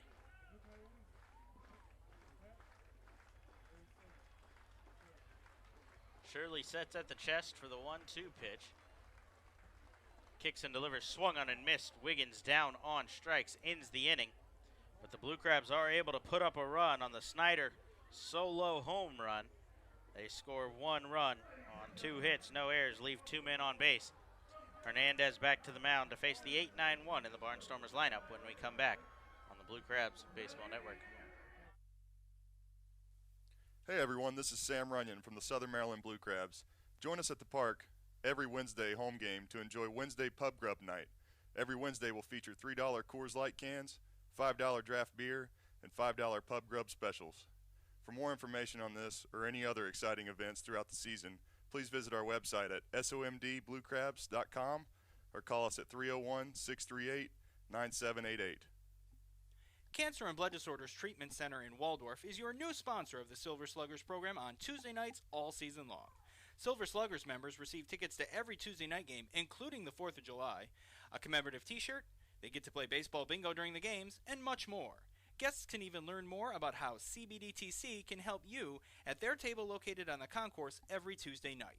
For more information on the Silver Sluggers, visit somdbluecrabs.com. And for more information on the wonderful life-saving work that Dr. Milo and his staff do, call them today at 301-638-1007. Cancer and Blood Disorders Treatment Center. High quality, compassionate care, close to home. The Southern Maryland Blue Crabs would like to congratulate Jim Ed Warden on being named the closer on the Blue Crabs 10-year team. Warden was originally drafted by the Cleveland Indians in the 6th round of the 2001 MLB Amateur Draft. He signed with Southern Maryland in 2009, where he picked up 13 saves with a 1.12 ERA in 17 appearances. Over 6 seasons with the team, Warden appeared in 284 games and collected a Blue Crabs record 134 saves.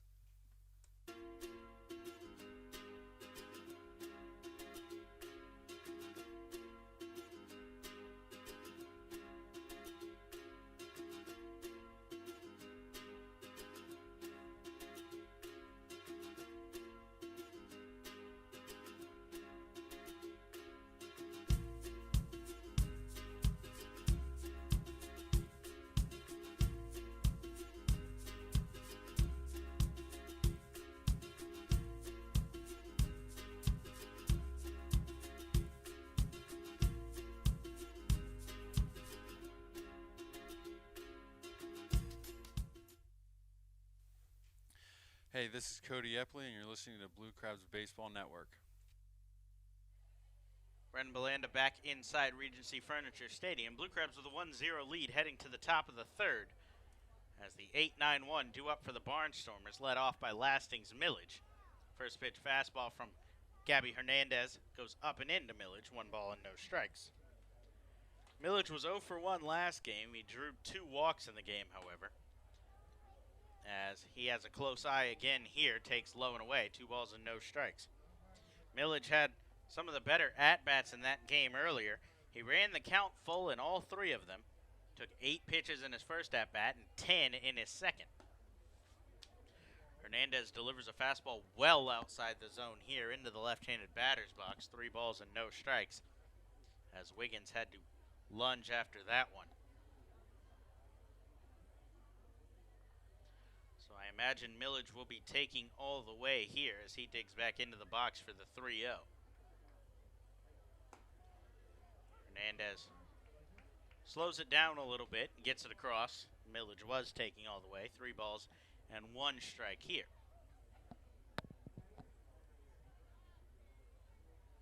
So the Blue Crabs on the board first in this one on the Snyder home run, as Millage flies one out towards center field.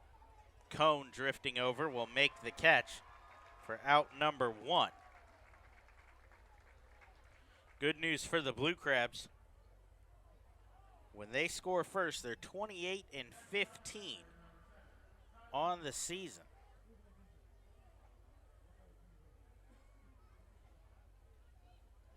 So Hernandez has 1 out here in the top of the third as the left-handed swinging Tyler Clark digs in. Switch hitter batting from the left side against the righty Hernandez. His first pitch is fouled off of his foot in the box as Clark limping again down the first base side. We saw this last inning when he took a foul ball straight back off of him. This time the trainer, Jared Benner, will come out of the dugout and have a talk with Clark, make sure he's okay. He does wear the protective foot guard and shin guard, but it caught the back part by his heel, where the guard does not protect. So he stretches out a little more here before digging back into the box.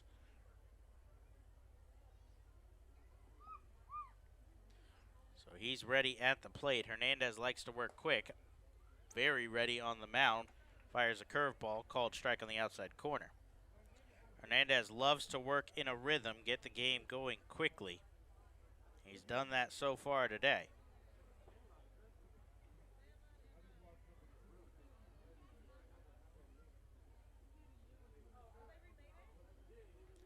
Kicks and delivers 0-2, misses off the plate away. 1 ball and 2 strikes here to Clark. Clark taking over for Anderson De La Rosa, the everyday catcher for the Barnstormers. De La Rosa was 0 for 2 with a walk last game. Clark will get the nod in game 2 of the doubleheader. Hernandez goes to the breaking ball here, fouled straight back. Count will hold, 1 ball and 2 strikes. The rest of the Atlantic League is in action today, as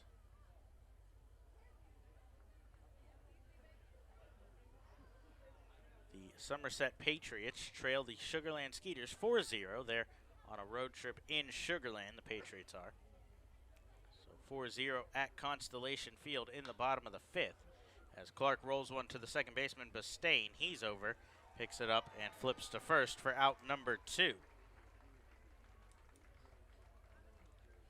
The Long Island Ducks hold a 10-1 lead over the Bridgeport Bluefish at the ballpark at Harbor Yard.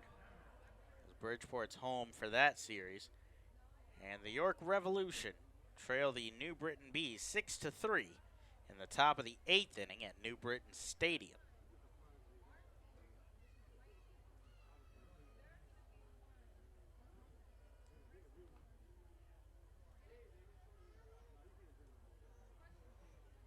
So that'll turn the lineup over to the top as Bo Amaral digs back in for his second at-bat.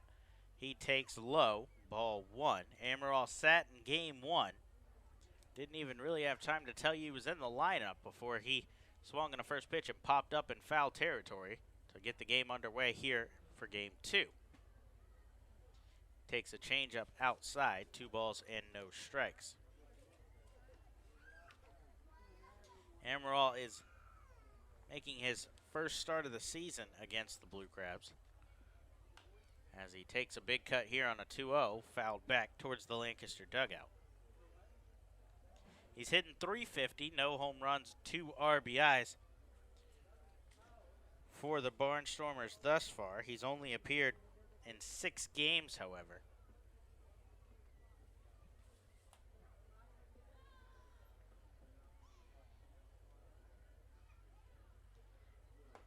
Two-one pitch, fastball called strike on the outside corner, 2-2.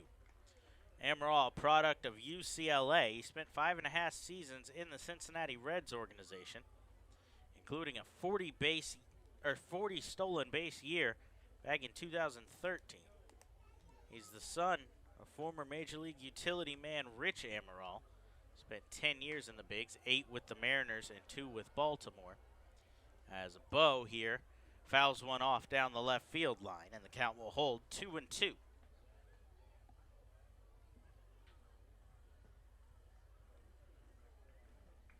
The speedy outfielder is on a 4-game hitting streak coming into this game. He's 6 for 13 over that stretch. He's hit right-handed pitching very well, 5 for 13 in the 6 games thus far.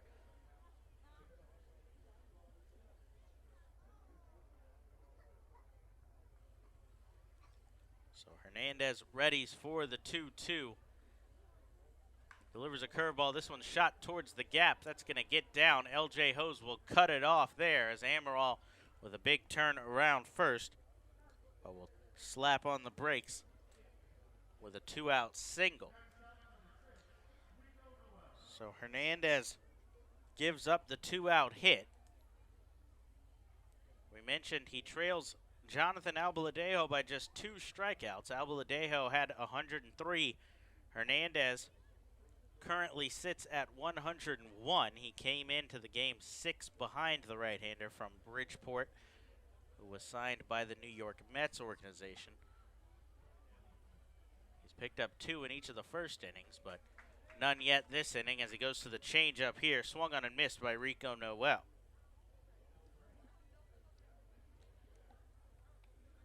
Noel 3 for 4 earlier. He's 0 for 1 in the ballgame today. The first strikeout of the night for Hernandez. 0-1 pitch is shot foul towards the Blue Crabs bullpen. 0-2.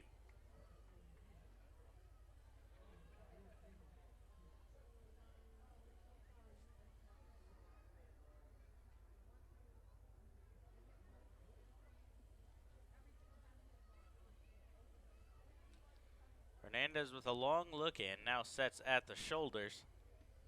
Steps off the back to reset before the 0-2. Noel, a feisty hitter at the plate. Just because you have 2 strikes on him doesn't mean the at-bat's over. With his speed and choke up on the bat, put anything in play and beat it out. Amaral, plenty of speed at first as well, so something to keep an eye on for Hernandez. 0-2 changeup in the dirt. Wiggins does a good job to slide over and keep that one in front of him. Not allow Amaral to advance into scoring position.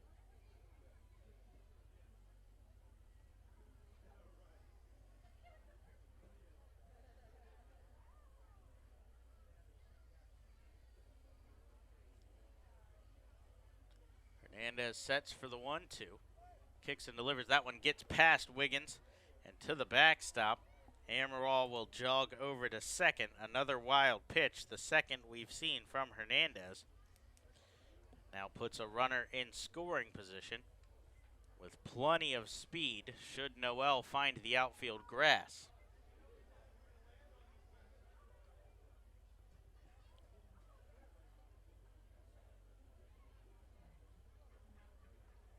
So 2-2 the count here to Rico Noel as Hernandez now tries to work out of the jam he created on the wild pitch. Kicks and delivers. Noel, big cut, but fouled straight back. 2-2 count will hold.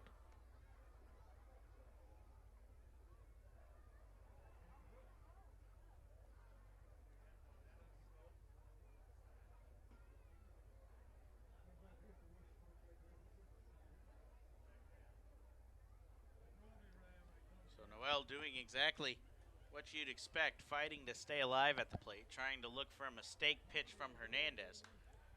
He doesn't get one, though, as a high pop fly to Snyder at first. Snyder sees this one well and camps under it, makes the catch to retire the side. So Hernandez works around the single and the wild pitch. He allows no runs on one hit, no errors, and one man left on base. Blue Crabs looking for some more insurance with the top of their lineup when they come back on the Blue Crabs Baseball Network. Hey, this is Cody Hebner, pitcher for the Southern Maryland Blue Crabs. Join me at select Saturday home games throughout the season as the Blue Crabs light up the night sky with post-game Saturday night firework extravaganzas. For more information, please visit our website at somdbluecrabs.com or call us at 301-638-9788. Blue Crabs fans, the Blue Crabs are celebrating their 10th anniversary season in 2017, and they can't do it without you. Join the team all season long for special giveaways and ongoing 10-year tributes with group tickets starting at just $10. Regency Furniture Stadium's spacious and modern amenities include 16 luxury suites, an all-you-can-eat picnic pavilion with a great view overlooking left field, and the Legends Club, which can host your event of up to 160 people for a game or anytime. Call today at 301-638-9788 to speak with a sales executive or visit somdbluecrabs.com for more information. The Southern Maryland Blue Crabs would like to congratulate Joe Gannon on being voted by fans as the starting pitcher for the Blue Crabs' 10-year team. Gannon made his professional debut in 2002 before signing with Southern Maryland in 2008, where he went 12-6 with a 3.17 ERA in his debut season with the team. During this campaign, he was named Atlantic League All-Star and Atlantic League Pitcher of the Year. Gannon appeared in 100 career games for the Blue Crabs, collecting 26 wins, including his 12-win season in 2008.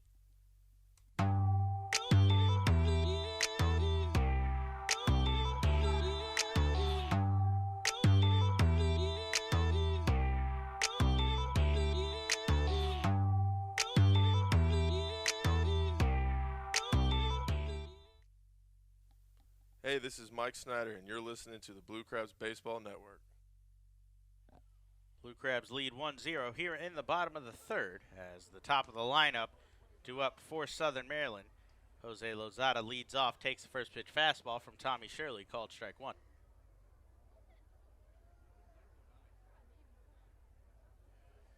So one time through the lineup, the Blue Crabs have put up one run on 3 hits.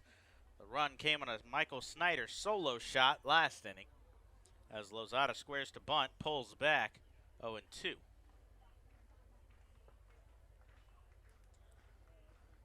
He struck out in his first at-bat. He was 2 for 4 with an RBI and 2 runs scored in his first game back from injury. He takes cut here and fouls straight back. Count holds 0-2. We mentioned Lozada out with the oblique injury since all the way back in the series finale against the Long Island Ducks that came back on July 9th heading into the All-Star break. He chops one up the middle here. Long run from Coronado. He's not going to get there as that's through to center field. Jose Lozada's aboard with a leadoff single.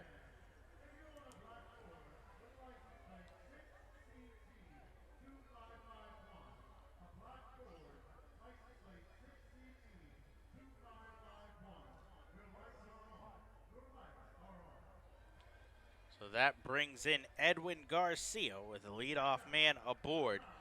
Garcia extended his multi-hit game streak to 3 last game with a 2 for 4 outing. He extended his regular hitting streak to 8 with a single in the first of this game. So he can try to keep that streak alive 4 multi-hit games in a row if he can come up with a single here. He's behind in the count 0-1. As Lozada's off from first on the hit and run, Garcia lunges to fight one off, protecting his runner, and Lozada will have to retreat.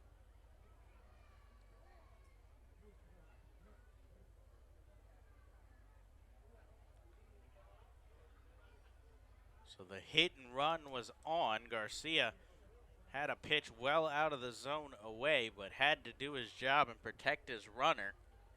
So he fought it off with everything he had, and now is behind 0-2. Shirley comes inside with a fastball here, called strike 3. A very questionable strike 3 call from the home plate umpire, Chris Richards. Garcia begrudgingly will head back to the dugout as out number 1. That'll bring in L.J. Hose. He grounded into a 6-4-3 double play in the first. That ended the inning. He's got a runner on first and 1 out again. Same situation, different runner this time, though, as Lozada's on rather than Garcia. First pitch from Shirley to Hose. A fastball misses low. 1 ball, no strikes. Hose came into the day hitting .290. He went 1 for 3 in the game earlier.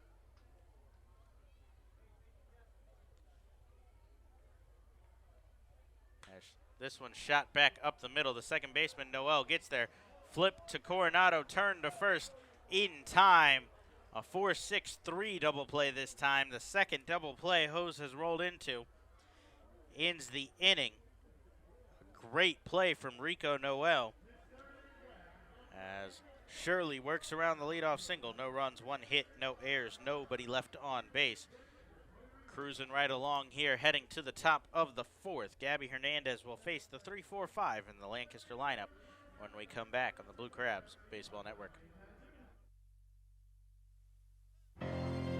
Celebrate the history of our national pastime at the National Baseball Hall of Fame and Museum in Cooperstown. See priceless treasures that will bring your baseball memories to life. Cooperstown is where you, your family, and your friends can relive baseball's greatest moments and honor the all-time greats of the game. Plan your family visit today at baseballhall.org. Blue Crabs fans, join us at select Thursday home games for Foster's Grill Wings and Beer Night. For just $30, you can enjoy a ticket to the game and 2 hours of all-you-can-eat Foster's Wings and all-you-can-drink beer in the Legends Club from 6 p.m. till 8 p.m. For more information on this or any other exciting offers throughout the season, please visit our website at somdbluecrabs.com or you can call us at 301-638-9788. For any sign, banner, or custom graphics needs, be sure to check out Fast Signs of Waldorf. Fast Signs works with you to create a targeted message that brings interest to your product, and their expert graphic design artists bring your ideas to life for you. For more information on their products and services, visit their website at fastsigns.com/2017 or stop by their Waldorf location located at 11750 Business Park Drive, Suite 105, open Monday through Friday. Fast Signs, the official sign partner of the Southern Maryland Blue Crabs.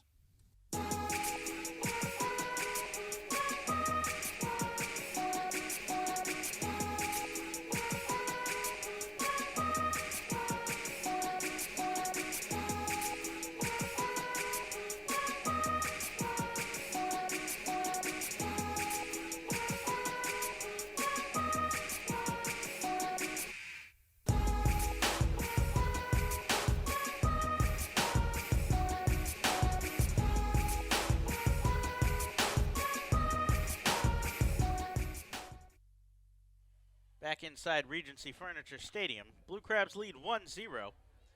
As we head to the top of the 4th, Steve Clevenger will lead it off, swinging on the first pitch, a shallow fly ball to left field. Lozada chases, Garcia chases, Hose chases.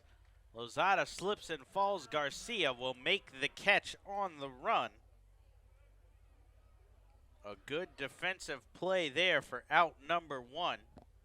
It appears that the slip from Lozada might have been intentional there, as Garcia was calling for that one. Lozada making sure to stay out of his way, slid to the grass. Garcia leaps over him and makes the catch. So a good defensive play, good communication there, and 1 down. That'll bring up the cleanup hitter, Cole Garner, who takes a big cut on a first pitch fastball behind 0-1. Garner singled in his first at-bat, advanced to second on a wild pitch, but was stranded there. He's 4 for 5 on the day. Hernandez turns to the breaking ball, swung on and missed as he got Garner chasing out of the zone, 0-2.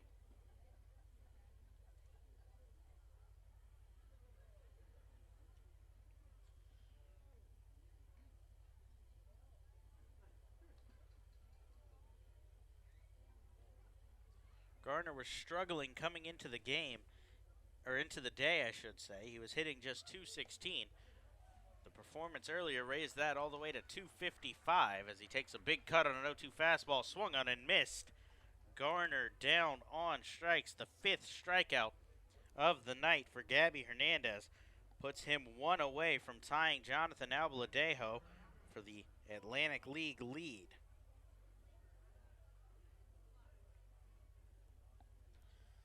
That'll bring in the left fielder, Sean Halton. Halton 0 for 1. He struck out in his first at-bat. He was 1 for 3 earlier with a walk and a single. He hammers the first pitch to deep left field. L.J. Hose will turn and watch that one sail out of here.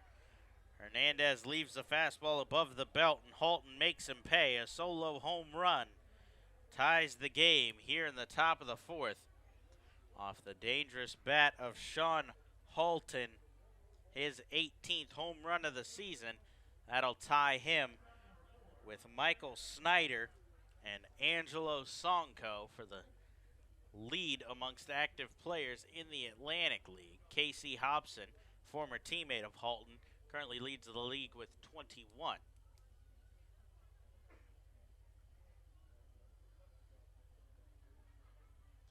So bases empty, 2 outs, and a tie game now as Hernandez right back to work, delivers a fastball, swung on and missed. Excuse me, I've just been corrected. Halton is 1 behind Snyder, as I forgot. Snyder homered already in this game, giving him 19, so he sits atop, trailing Hobson now by 2. Halton ties Angelo Sonko.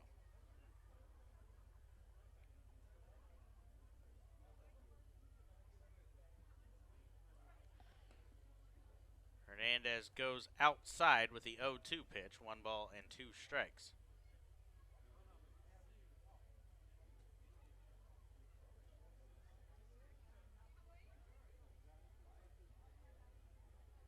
More exciting news, Angelo Sonko has homered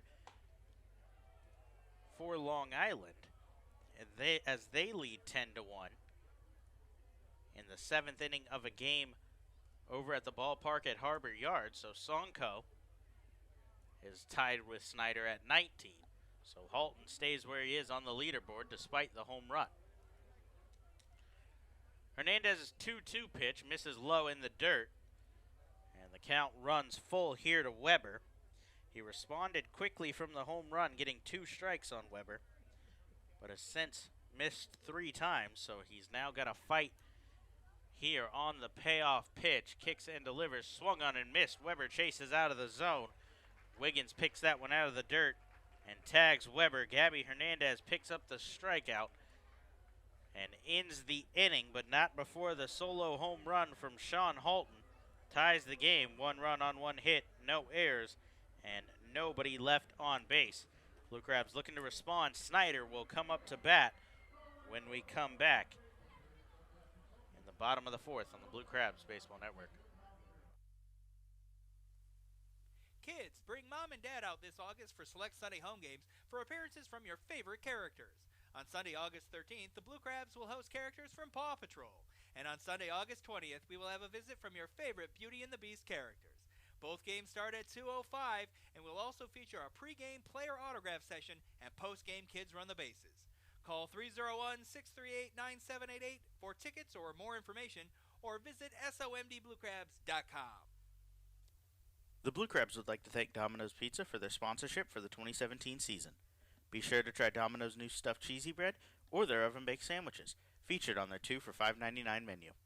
To find a location near you or to place an order online, please visit www.domino's.com. Domino's Pizza, the official pizza sponsor of the Southern Maryland Blue Crabs. At their location at 173 St. Patrick's Drive, Grill 13 makes it easy to enjoy their Irish fare and great drink specials every day. At Grill 13, they believe in good food, good drinks, good people, coupled with extraordinary customer service and cleanliness to make you feel part of the family.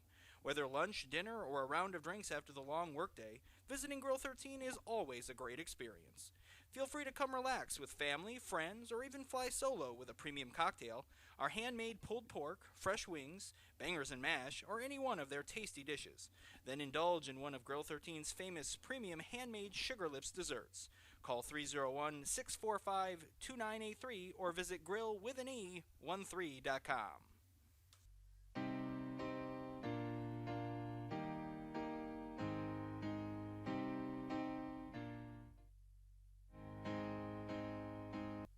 Hey, this is Cody Hebner, and you're listening to the Blue Crabs Baseball Network.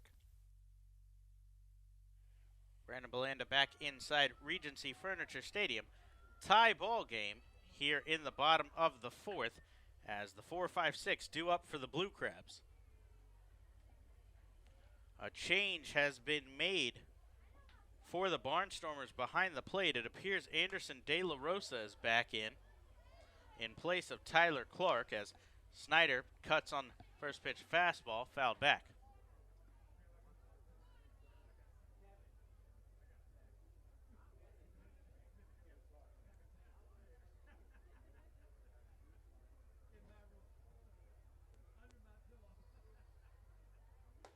Shirley kicks and delivers the 0-1. That misses off the plate away. 1 ball and 1 strike.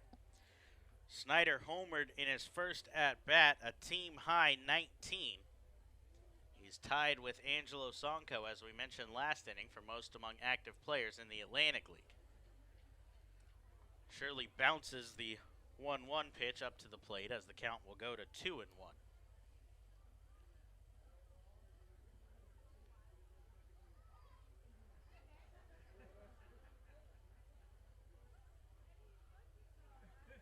Shirley with a long look in at his catcher, De La Rosa, now nods his head and kicks and delivers. That one misses inside, 3 balls and 1 strike. So we saw the catcher, Tyler Clark, take a foul ball straight off and struggle a little bit. He then took a foul ball off his own bat into his foot and was limping down the first baseline. That appears to have led to his removal from the game as Snyder drills one to dead center field. That one carrying up over the wall. Michael Snyder does it again. A solo home run to lead off the bottom of the fourth. Snyder gives the Blue Crabs back the lead, 2-1 here in the bottom of the fourth. So Michael Snyder stays hot. He was 2 for 4 in the game earlier. He's 2 for 2 with 2 home runs here. That puts him at 20 on the season as Snyder comes through with his 5th multi-home run game. So with a newfound 2-1 lead, Alex Glenn will dig into the left-handed batter's box, still searching for his first hit as a member of the Blue Crabs. He knows he's got plenty of protection in front of him now, though, in the form of Snyder, who has flashed his power for his new teammate. First pitch in the lefty-lefty matchup from Shirley to Glenn misses low, 1 ball and no strikes.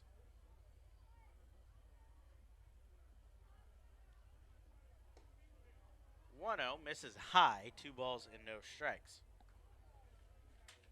So Snyder has picked up the slack that was left from Zach Wilson when he departed. Wilson, the Barnstormer killer, had 5 home runs against Lancaster on the season and 18 RBIs.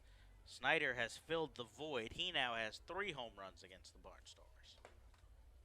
Glenn taking all the way on a 3-0.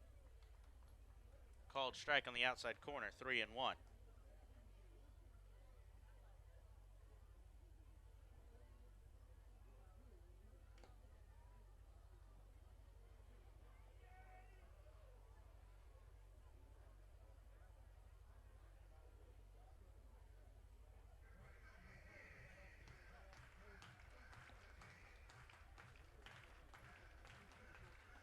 So now De La Rosa having an issue behind the plate after the foul ball.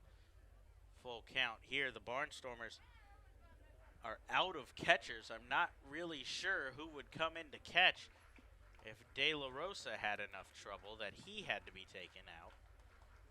With Tyler Clark already removed from the game, I'd imagine the first baseman, Steve Clevenger, is next in line, as Clevenger was a catcher for a very long time in the big leagues.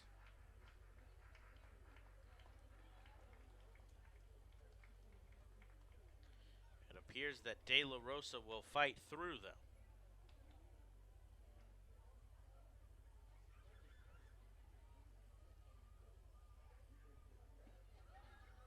Shirley readies for the payoff pitch, kicks and delivers.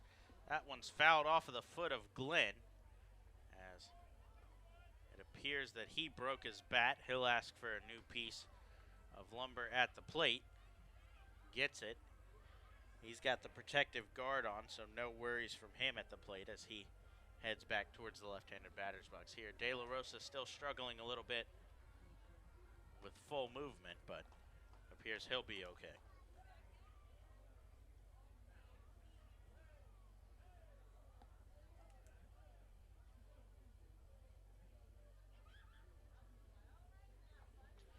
Payoff pitch once again called, strike 3 on the outside corner. Glenn goes down looking for out number 1.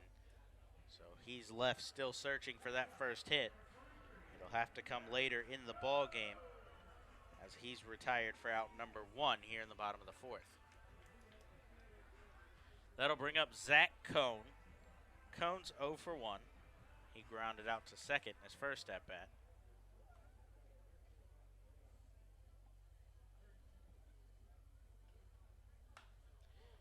He shoots one towards second again here as Noel picks it up and fires to first.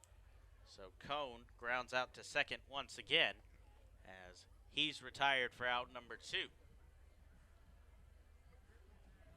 That'll bring in the dangerous bat of Patrick Palmero. Palmero's hit the ball hard all day. He had 2 doubles in game 1. Shot one towards the left center field gap in his first at-bat today, but it was cut off for just a single. He digs in, bases empty, 2 outs as Shirley kicks and delivers. Palmero, big cut there, but behind a fastball, 0-1.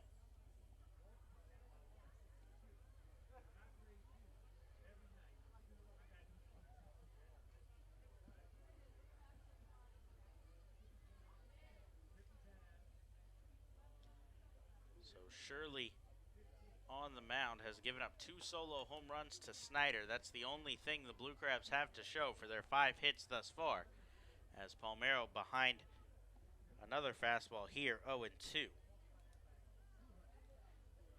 Shirley's worked out of some trouble.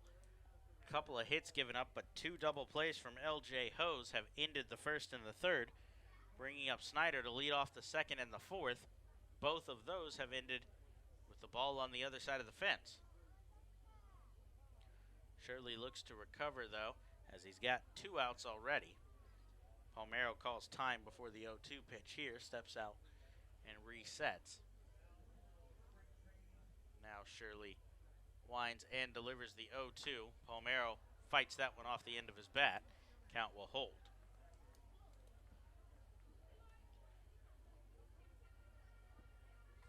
Palmero brought the batting average back up over the 220 mark with the 2 for 3 performance earlier. He's sitting at 224 coming into this ball game. He's got a single already, so it's on its way up. As the 0-2 misses here, 1 ball and 2 strikes. The Blue Crabs could use Palmero's bat getting hot at the plate. He provides a lot of power, but if he can't get on base, he's got to stay towards the bottom. As Shirley elevates a fastball here, 2-2. You'd love to see somebody with the pop of Palmero up closer to provide some protection for Snyder so that teams don't start pitching around him with the absence of Zach Wilson. 2 balls, 2 strikes, 2 outs as Tommy Shirley readies for the pitch, winds and delivers, elevates a fastball, swung on and missed. Palmero down on strikes. So Shirley picks up 2 strikeouts, but not before Michael Snyder can give the Blue Crabs back the lead on a solo home run. 1 run, 1 hit, no errors, nobody left on base. Gabby Hernandez will head back to the mound with the lead He'll face the 7-8-9 bottom of the lineup due up for the Barnstormers when we come back on the Blue Crabs Baseball Network. Hey fans, be sure to join us at the ballpark every Tuesday home game for our new Tuesdays. During these games, concessions will be offering fans $2 pretzels, popcorn, and peanuts. For more information, please visit our website at somdbluecrabs.com or call us at 301-638-9788. At their location at 173 St. Patrick's Drive, Grill 13 makes it easy to enjoy their Irish fare and great drink specials every day.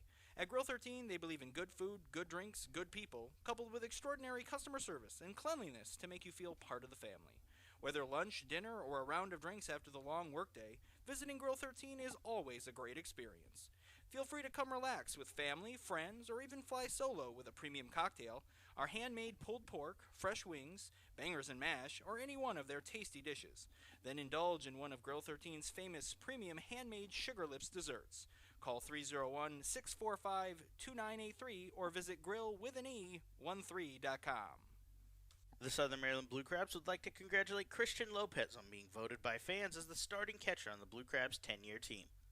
Lopez was drafted in the 6th round of the 2003 MLB Amateur Draft by the Tampa Bay Rays. Lopez signed with Southern Maryland in 2010, where he hit .274 with 7 home runs and 7 stolen bases in his debut season. Lopez was also named an Atlantic League All-Star in what proved to be his final season with the team, 2012. In 285 career games for the Blue Crabs, Lopez collected 20 home runs, 106 RBIs, and 26 stolen bases.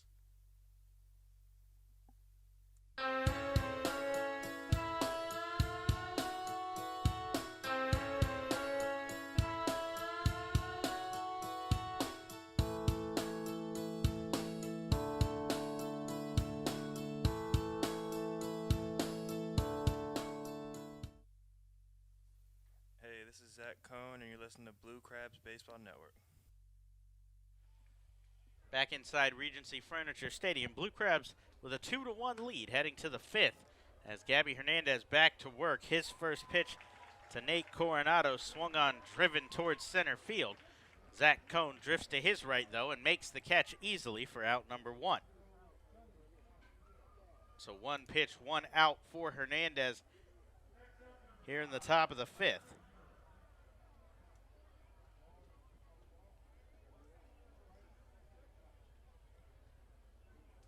The Blue Crabs right-hander has sacrificed just 3 hits thus far, through now 4 1/3. He comes into the inning with 57 pitches. He's got the number 8 hitter due up here as Lastings Millage digs into the right-handed batter's box, takes a fastball in the inside corner, 0-1.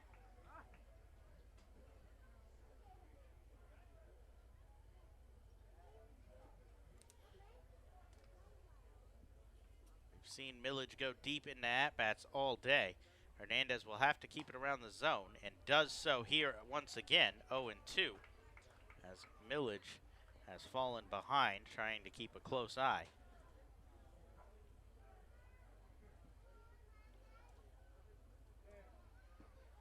So Hernandez kicks and delivers, breaking ball in the dirt, 1-2. He's looking to take the lead in the Atlantic League strikeout race.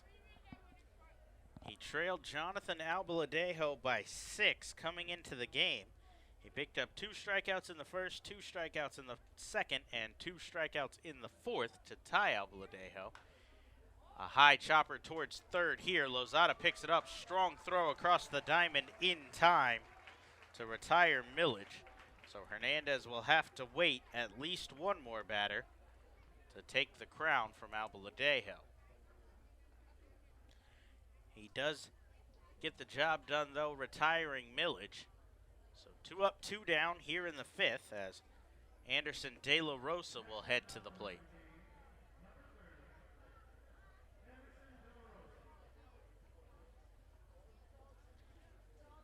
De La Rosa had to sub in for the injured Tyler Clark, who was struggling after getting hit a couple of times, once on a foul ball from a Blue Crabs batter and once off of a foul ball from his own bat. Hernandez looking for the 1-2-3 inning as he delivers a fastball, just misses off the plate away. 1 ball and no strikes. Hernandez only has one 1-2-3 inning. It was back in the first to start the ball game. He shakes off the catcher Wiggins here and now settles on a pitch for the 1-0. Kicks and delivers. This one's popped up. Center fielder Cone charging in. Bistain calls him off and makes the catch. And shallow center to retire the side. Hernandez gets the 1-2-3 inning. No runs, no hits, no errors, and nobody left on base. 2-1 Blue Crabs lead. They're looking for more insurance in the bottom of the 5th when we come back on the Blue Crabs Baseball Network.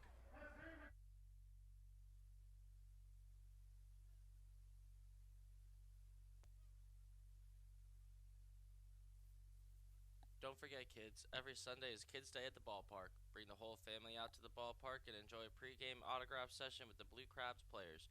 Free admission to Pitch's Playground, and postgame, kids run the bases. For more information on this or any other exciting events throughout the season, please visit our website at somdbluecrabs.com, or you can call us at 301-638-9788. TN Bose Heating and Air Conditioning is proud to present Fans for Our Fans at Regency Furniture Stadium this 2017 season.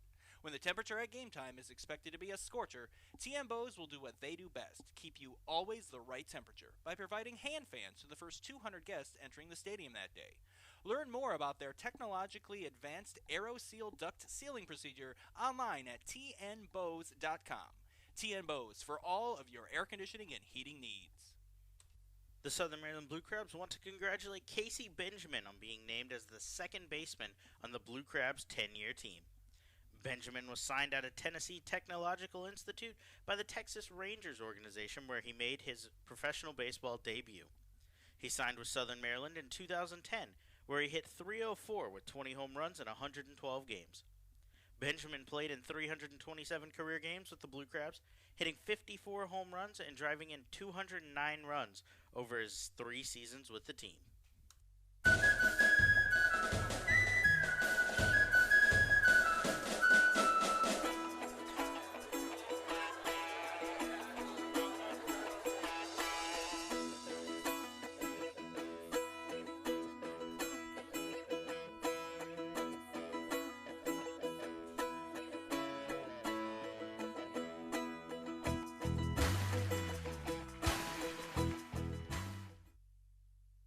Hey, this is Kaleka Kaho'ahalahala, and you're listening to Blue Crabs Baseball Network.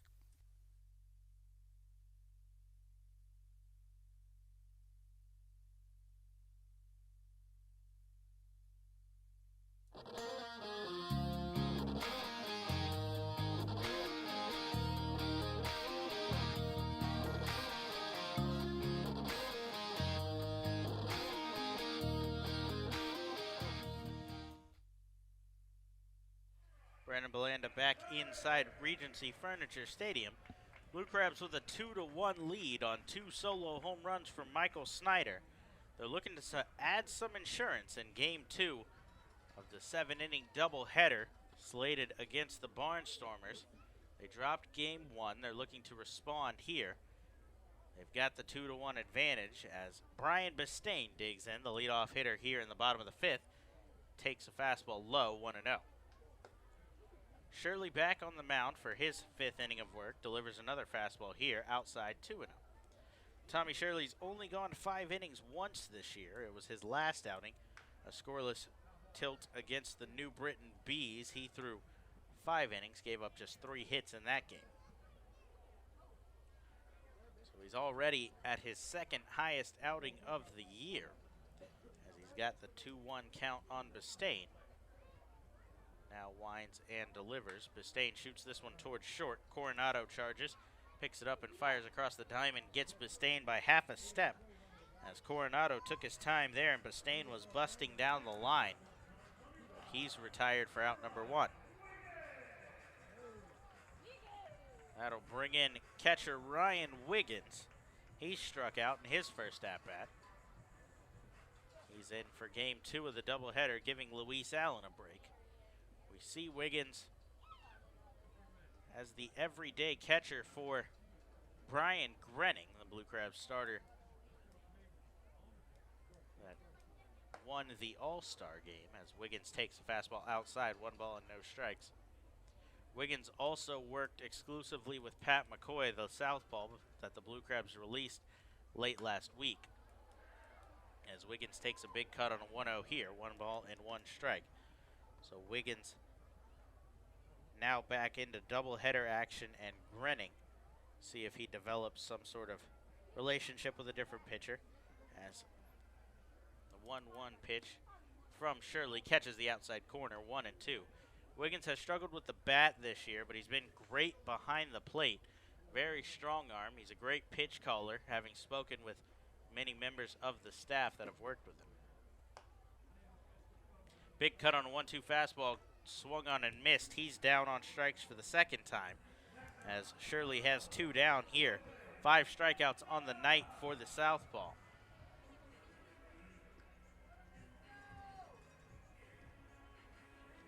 That'll turn the lineup over, so 2 times through the lineup, the Blue Crabs 2 runs on 5 hits. Lancaster 1 run on 3 hits. Neither team has committed an error. Lozada digs in, bases empty, as Shirley kicks and delivers to him. A fastball misses outside, 1-0. Lozada was 2 for 4 in his return from injury earlier today. He's 1 for 2 here, with a single in his last at-bat. Although a late acquisition, he didn't join the team until May 2nd. Lozada's filled in more than adequately for Gary Brown, who had to leave due to injury and has since retired. Lozada had to move up to the top of the lineup. He's hitting .278 coming into the day. After the performance in Game 1, that rose to .281. He's got 19 multi-hit games, including the one earlier. If he can find a way to reach base here on a hit, that would put him at an even 20. He takes a 1-1 pitch low, 2 balls and 1 strike.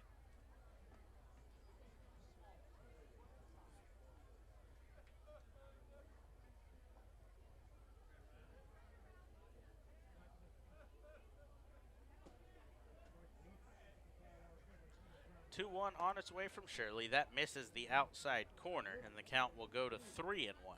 Edwin Garcia awaits on deck. He's 1 for 2. Been hot as of late. He was hitting .400 in the last 5 games for the Blue Crabs coming into the series. Lozada drills one towards left center field here. That's going to bounce off the track onto the wall. Lozada's on his way to second. He'll pull in there with a 2-out double, nearly connecting on his 5th home run of the season, but he'll have to settle for a double. His 20th multi-hit game of the year, as Jose Lozada is in scoring position with 2 outs. That'll bring in Edwin Garcia. Garcia 1 for 2, as we mentioned. 7-game hitting streak, 3-game multi-hit streak. He's looking to extend that one here. If he could do so, Lozada would score a much-needed insurance run for the Blue Crabs. Shirley out of the stretch now, comes set at the chest. Now kicks and delivers, change up, misses low, 1 ball, no strikes.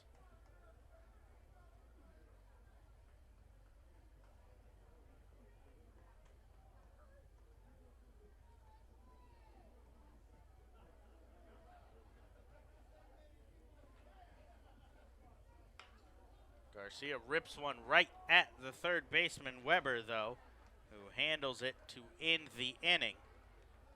So Shirley works around the double to Lozada. No runs on 1 hit, no errors, and 1 man left on base. Hernandez back to the mound to face the top of the lineup, tasked with keeping the 2-1 lead when we come back on the Blue Crabs Baseball Network. Every Tuesday night is Silver Sluggers Night with the Blue Crabs, sponsored by the Cancer and Blood Disorders Treatment Center. Membership to the Silver Sluggers starts at just $25, and all members will receive tickets to every Tuesday home game, including our 4th of July Red, White, and Blue Crab celebration, as well as a special Silver Sluggers t-shirt. For more information, please visit our website at somdbluecrabs.com, or you can call us at 301-638-9788.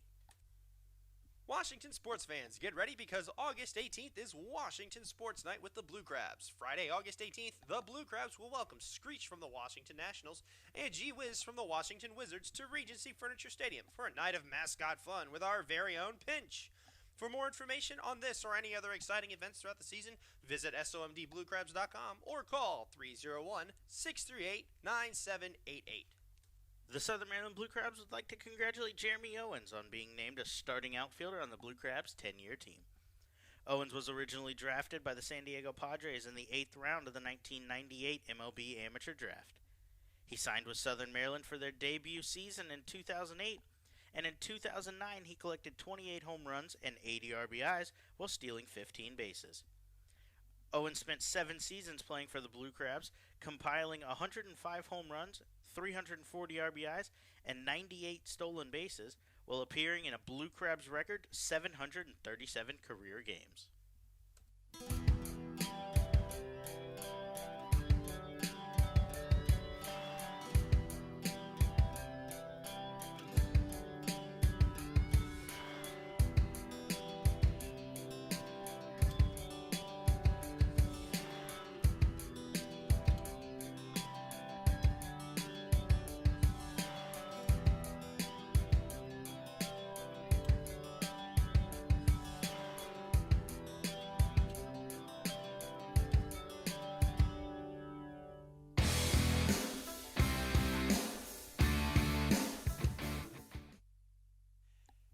Hey, this is Austin, captain of your tie-dye crew, and you're listening to the Blue Crabs Baseball Network.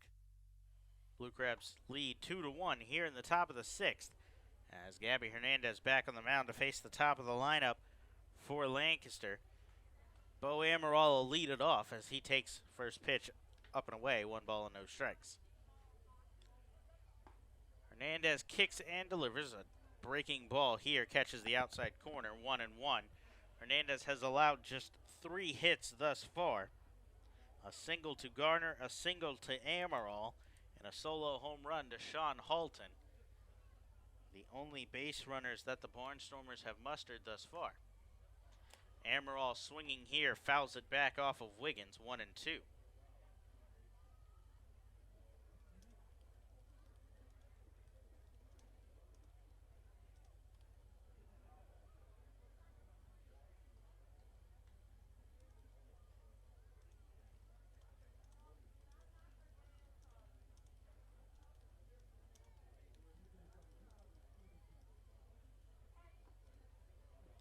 This one swung on and missed. The ball in the dirt. Wiggins tries to tag Amaral, unable to do so, but fires down to first.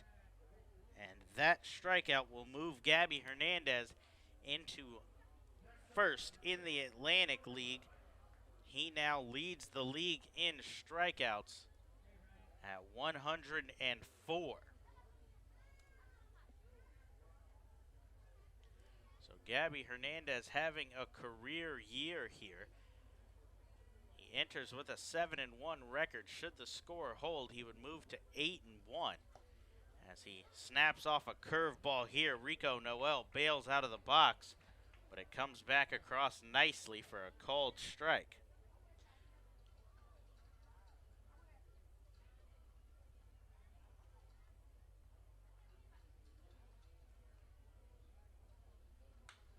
This one shot towards short. Garcia tries to backhand it, unable to do so, catches it out of midair and fires across the diamond in time to get the speedy Noel. A great play from Garcia as he had to recover from the kickoff of his glove. If that ball hits the ground again, Noel easily beats it. Instead, he fires across and gets the speedster for out number 2. So Hernandez is currently tied for 4th with 7 wins. 8 would put him just 1 behind Michael Nix of the Sugarland Skeeters, who was signed earlier today. Hernandez drops a breaking ball low here. 1 ball and no strikes. Steve Clevenger takes another one here as the count goes to 2 balls and no strikes. Hernandez bounced that one.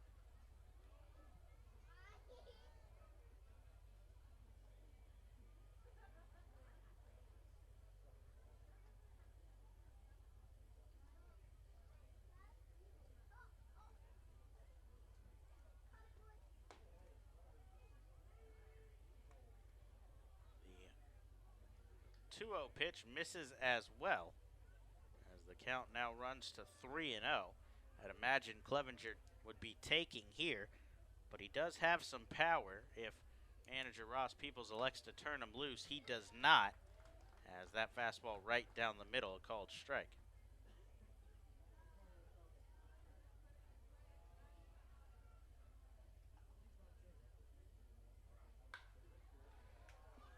Clevenger shoots one towards right field.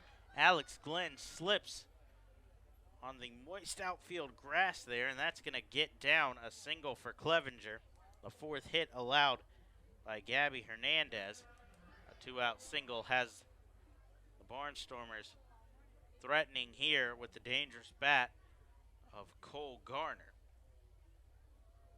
So as I was saying a few minutes ago, Hernandez would be just 1 behind Michael Nix, who currently leads the Atlantic League in wins and ERA. But his contract was purchased a couple of days ago on the 27th. He has 9 wins with a 224. Hernandez currently sits at 7 wins with a 269.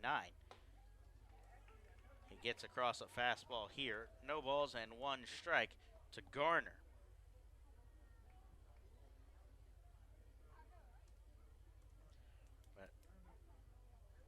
Hernandez has taken over the lead in strikeouts, as he's having the best year of his career in Southern Maryland. He goes up and into with a fastball here to Garner. That one catches Garner on the shoulder, and he's now aboard. So Hernandez has worked himself into a little bit of trouble here, 1st and 2nd with 2 outs.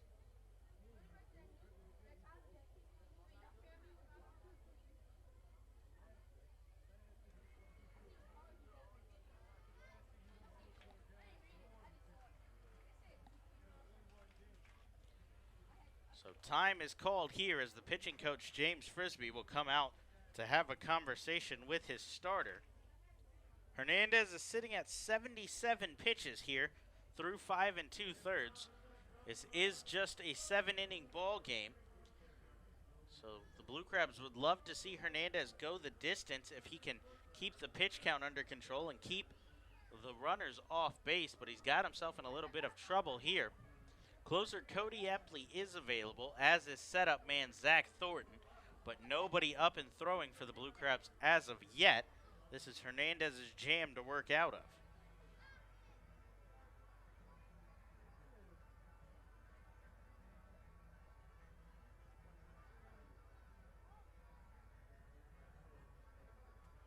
He's got a dangerous batter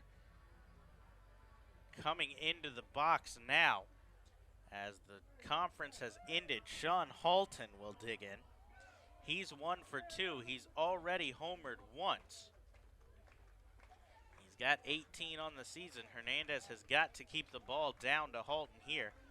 As he kicks and delivers, first pitch swinging is Halton. A towering pop fly towards right field. Alex Glenn will call off Bistain and make the catch, ending the inning. Hernandez works out of trouble, as whatever Frisbee said got the job done. 1 pitch is all it took.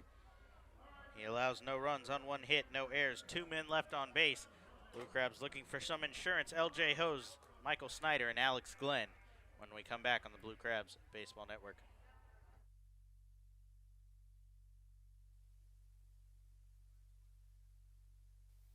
Blue Crabs fans, what's more American than baseball and a barbecue cookout? Quite frankly, the two go together like stars and stripes, rockets and red glare, and liberty and the pursuit of happiness. So when you come to Regency Furniture Stadium's all-you-can-eat picnic pavilion, you get both at a great price.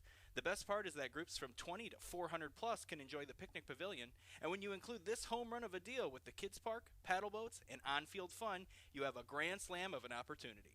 Call today at 301-638-9788 to speak with a sales executive or visit somdbluecrabs.com for more information.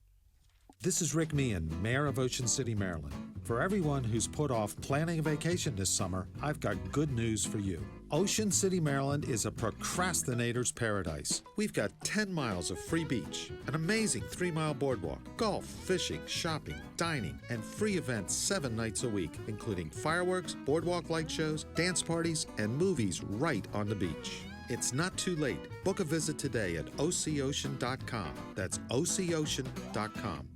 The Southern Maryland Blue Crabs would like to congratulate Travis Garcia on being named the starting shortstop on the Blue Crabs' 10-year team. Garcia was originally drafted by the New York Mets in the 21st round of the 2003 MLB Amateur Draft. He signed with Southern Maryland in 2008, their debut season, and in 2009 he hit .353 with 16 home runs and 63 RBIs. In 5 seasons with the Blue Crabs, Garcia finished with 59 home runs and 229 RBIs in 330 games.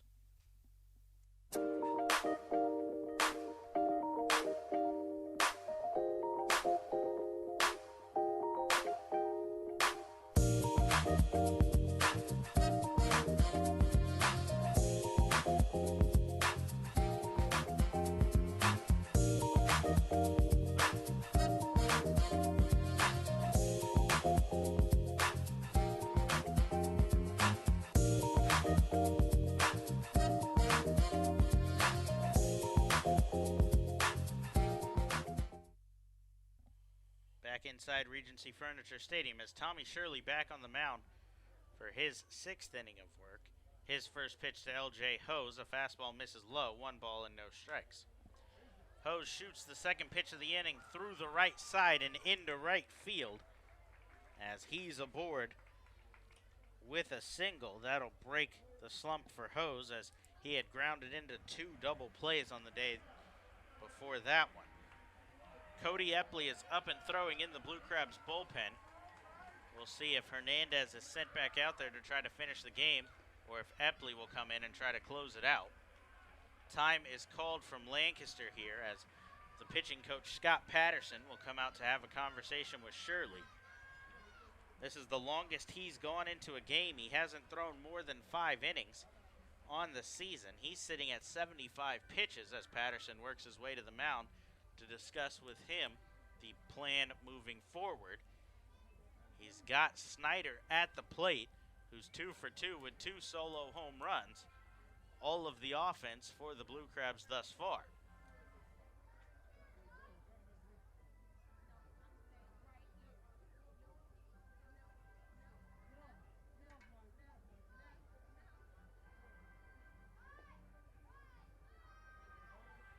Meeting concludes between the entire infield and their pitching coach as they set up the plan of attack for Snyder, trying to avoid any more damage in this game. We mentioned 2 for 2 with the 2 solo home runs. The Blue Crabs have yet to have a 3 home run game from a player this season. Snyder takes first pitch fastball in the inside corner, 0-1.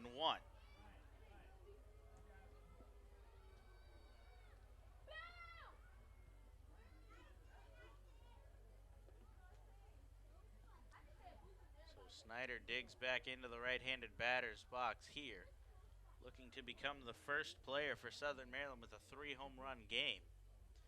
It's happened against Lancaster once this year. New Britain's Jamar Walton did it then.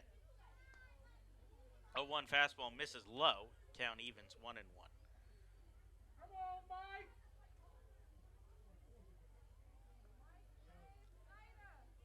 Snyder back into the right-handed batter's box here. Took his time there, trying to reset. Shirley, a very slow pitcher on the mound. Now comes set for the 1-1. Up and in here, 2 balls and 1 strike. Action in the Lancaster bullpen.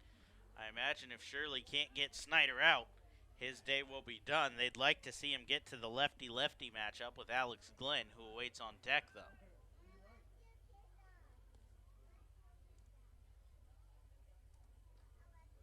The 2-1 pitch to Snyder is fouled off as he came inside and jammed him a little bit there. Count evens 2-2.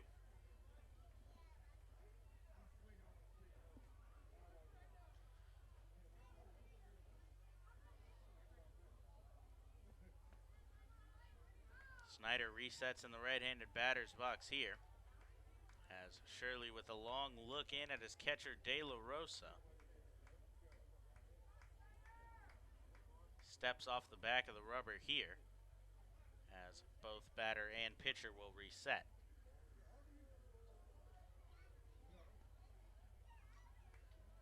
Shirley set now for his 80th pitch of the game. He kicks and delivers. Snyder pop fly in foul territory down the first base side. The first baseman Clevenger gives a look, but that gets out of play. And the count will hold 2-2.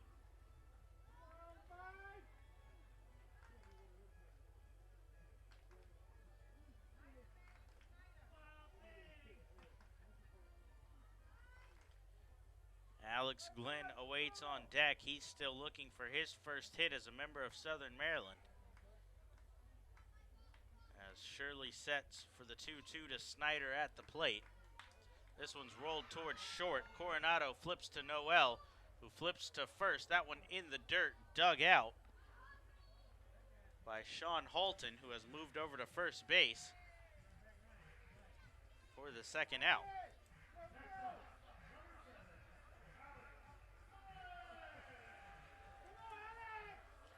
So Halton has moved over to first. It looks like Trayvon Robinson has entered the game in left field. And Steve Clevenger has been removed from the matchup.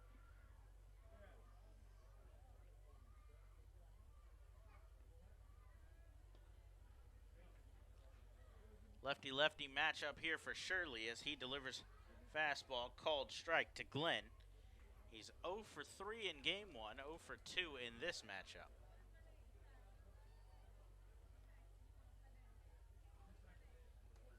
He chases a ball in the dirt here, well out in front of that one as well. No balls and 2 strikes now.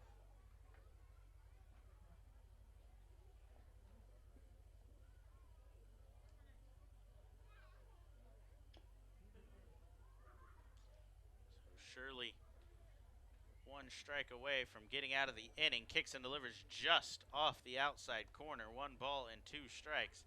The entire Barnstormer infield, as well as the catcher De La Rosa, thought that one was there. This is already the deepest Shirley's gone into a game. He's looking for his first quality start of the year. As this one's rolled towards second, Noel will pick it up there and fire to first in time to retire the side. So he works out of around the leadoff single with the 6-4-3 double play in the ground out. He does his job, keeps the score at 2-1 as we head to the last inning. We'll see if Hernandez or Epley are tasked with getting the job done against Garrett Weber, Nate Coronado, and Lastings Millage when we come back on the Blue Crabs Baseball Network. Hey, this is Ryan Wiggins, and you're listening to the Blue Crabs Baseball Network. Blue Crabs fans, the Blue Crabs are celebrating their 10th anniversary season in 2017, and they can't do it without you. Join the team all season long for special giveaways and ongoing 10-year tributes with group tickets starting at just $10. Regency Furniture Stadium's spacious and modern amenities include 16 luxury suites, an all-you-can-eat picnic pavilion with a great view overlooking left field, and the Legends Club, which can host your event of up to 160 people for a game. Call today at 301-638-9788 or visit us online at somdbluecrabs.com for more information.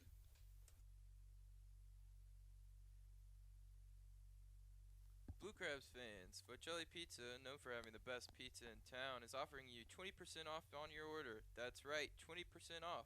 Just use code 779 to take advantage of this limited time offer. Focelli offers pizzas, pastas, subs, wings, salads, and more. You can place your order for pickup or delivery online at VOCELLIPizza.com or call 301-705-5858, as well as visiting Bocelli Pizza at their Waldorf location, 11850 Park Waldorf Lane. Bocelli Pizza, delivering classic Italian quality. The Southern Maryland Blue Crabs want to congratulate Brian Barton on being named a starting outfielder on the Blue Crabs' 10-year team. Barton was originally drafted by the Los Angeles Dodgers in the 38th round of the 2000 MLB Amateur Draft. Barton made his MLB debut in 2008 with the St. Louis Cardinals and also appeared in the majors in 2009 with the Atlanta Braves. Barton signed with Southern Maryland in 2011 when he hit .304 with 12 home runs and 17 stolen bases in his debut season with the team. Barton spent 4 years with the Blue Crabs, collecting 26 home runs, 146 RBIs, and 53 stolen bases while appearing in 257 games with the team.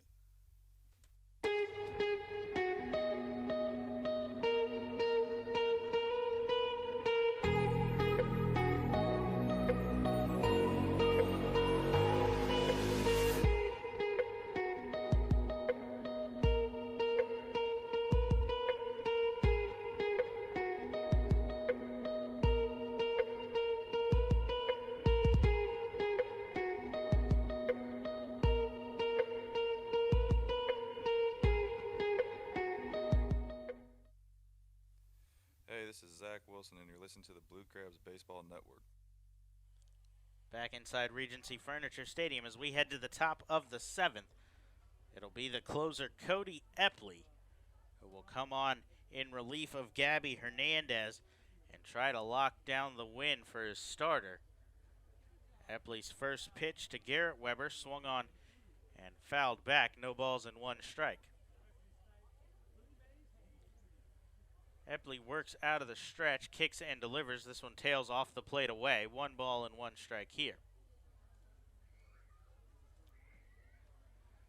Epley, the all-star closer for the Freedom Division, as he pitched the 9th inning of the all-star game, his 3rd straight appearance.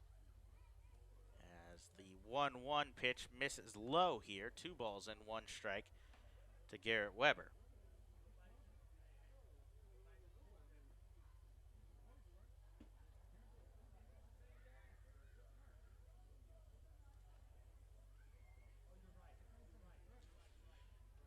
The 2-1 pitch from Epley to the dangerous bat of Weber is chopped foul, 2-2.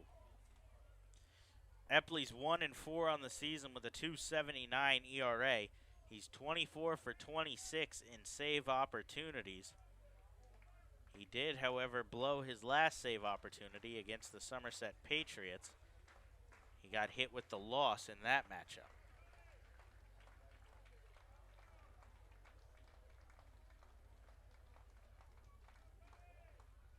He readies for the 2-2 here. A chopper towards short. Garcia charges, fires across the diamond in time for out number 1 as Weber is retired.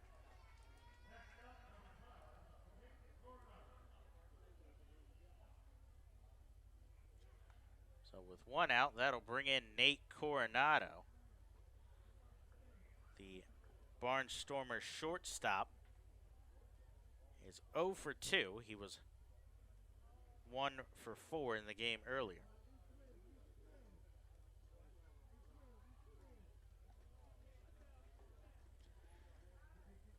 Epley comes set at the chest for the first pitch here. Called strike on the outside corner to Coronado.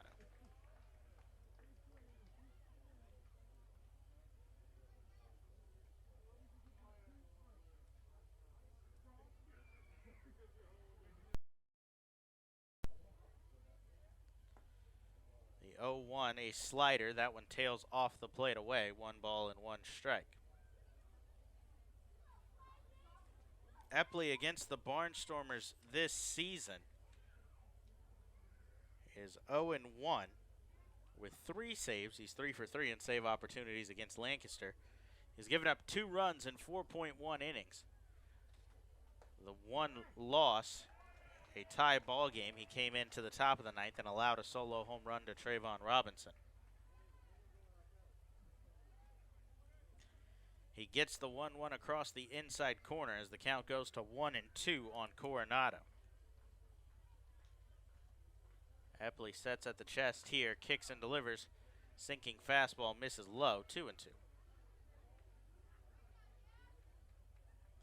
Epley making his team-leading 42nd appearance for the Blue Crabs. We mentioned 24 for 26 in save opportunities. He's also picked up 36 strikeouts in 38.2 innings of work prior to this one. And he gets a 37th strikeout here as the changeup is swung on and missed for the second out. Epley is just 1 out away from snapping the losing streak for the Blue Crabs. They'd lost 5 in a row coming into this game. Their longest losing streak of the season.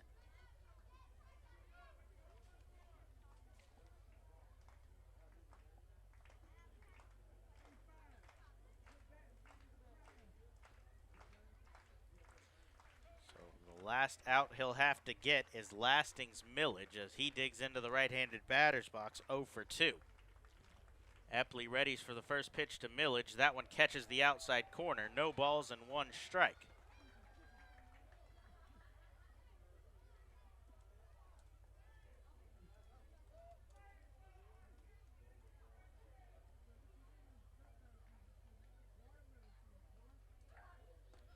Epley goes to the changeup here. That one just misses off the plate away. 1 ball and 1 strike now to Millage, who stands as the last hope for the Barnstormers in this one.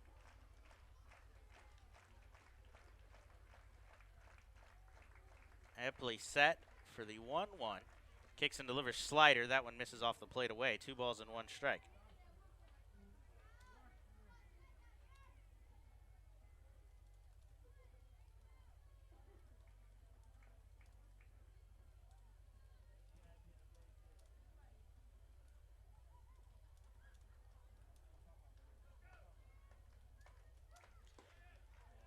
The 2-1 pitch, check swing, sent down to first.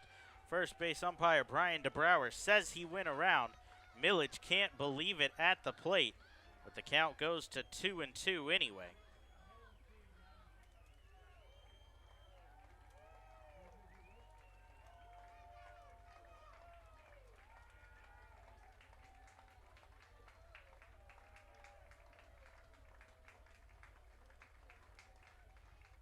Time is called here as Epley took his time settling on a pitch with the catcher Wiggins. So Millage takes that time to reset.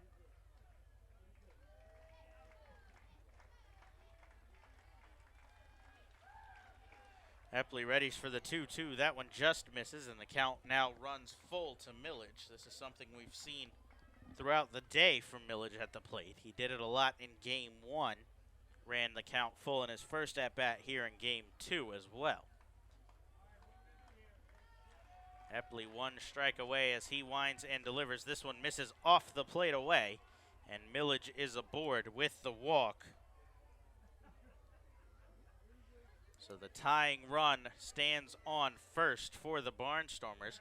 The go-ahead run will walk to the plate in the form of catcher Anderson De La Rosa.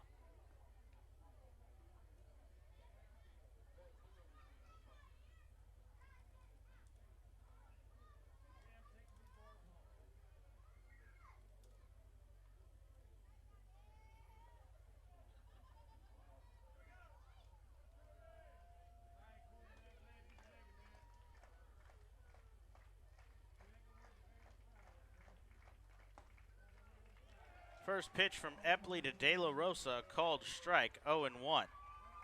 De La Rosa's 0 for 1 in this game. He subbed in for Tyler Clark. He was 0 for 2 in Game 1. Epley kicks and delivers. This one's off the end of the bat, right back to the pitcher.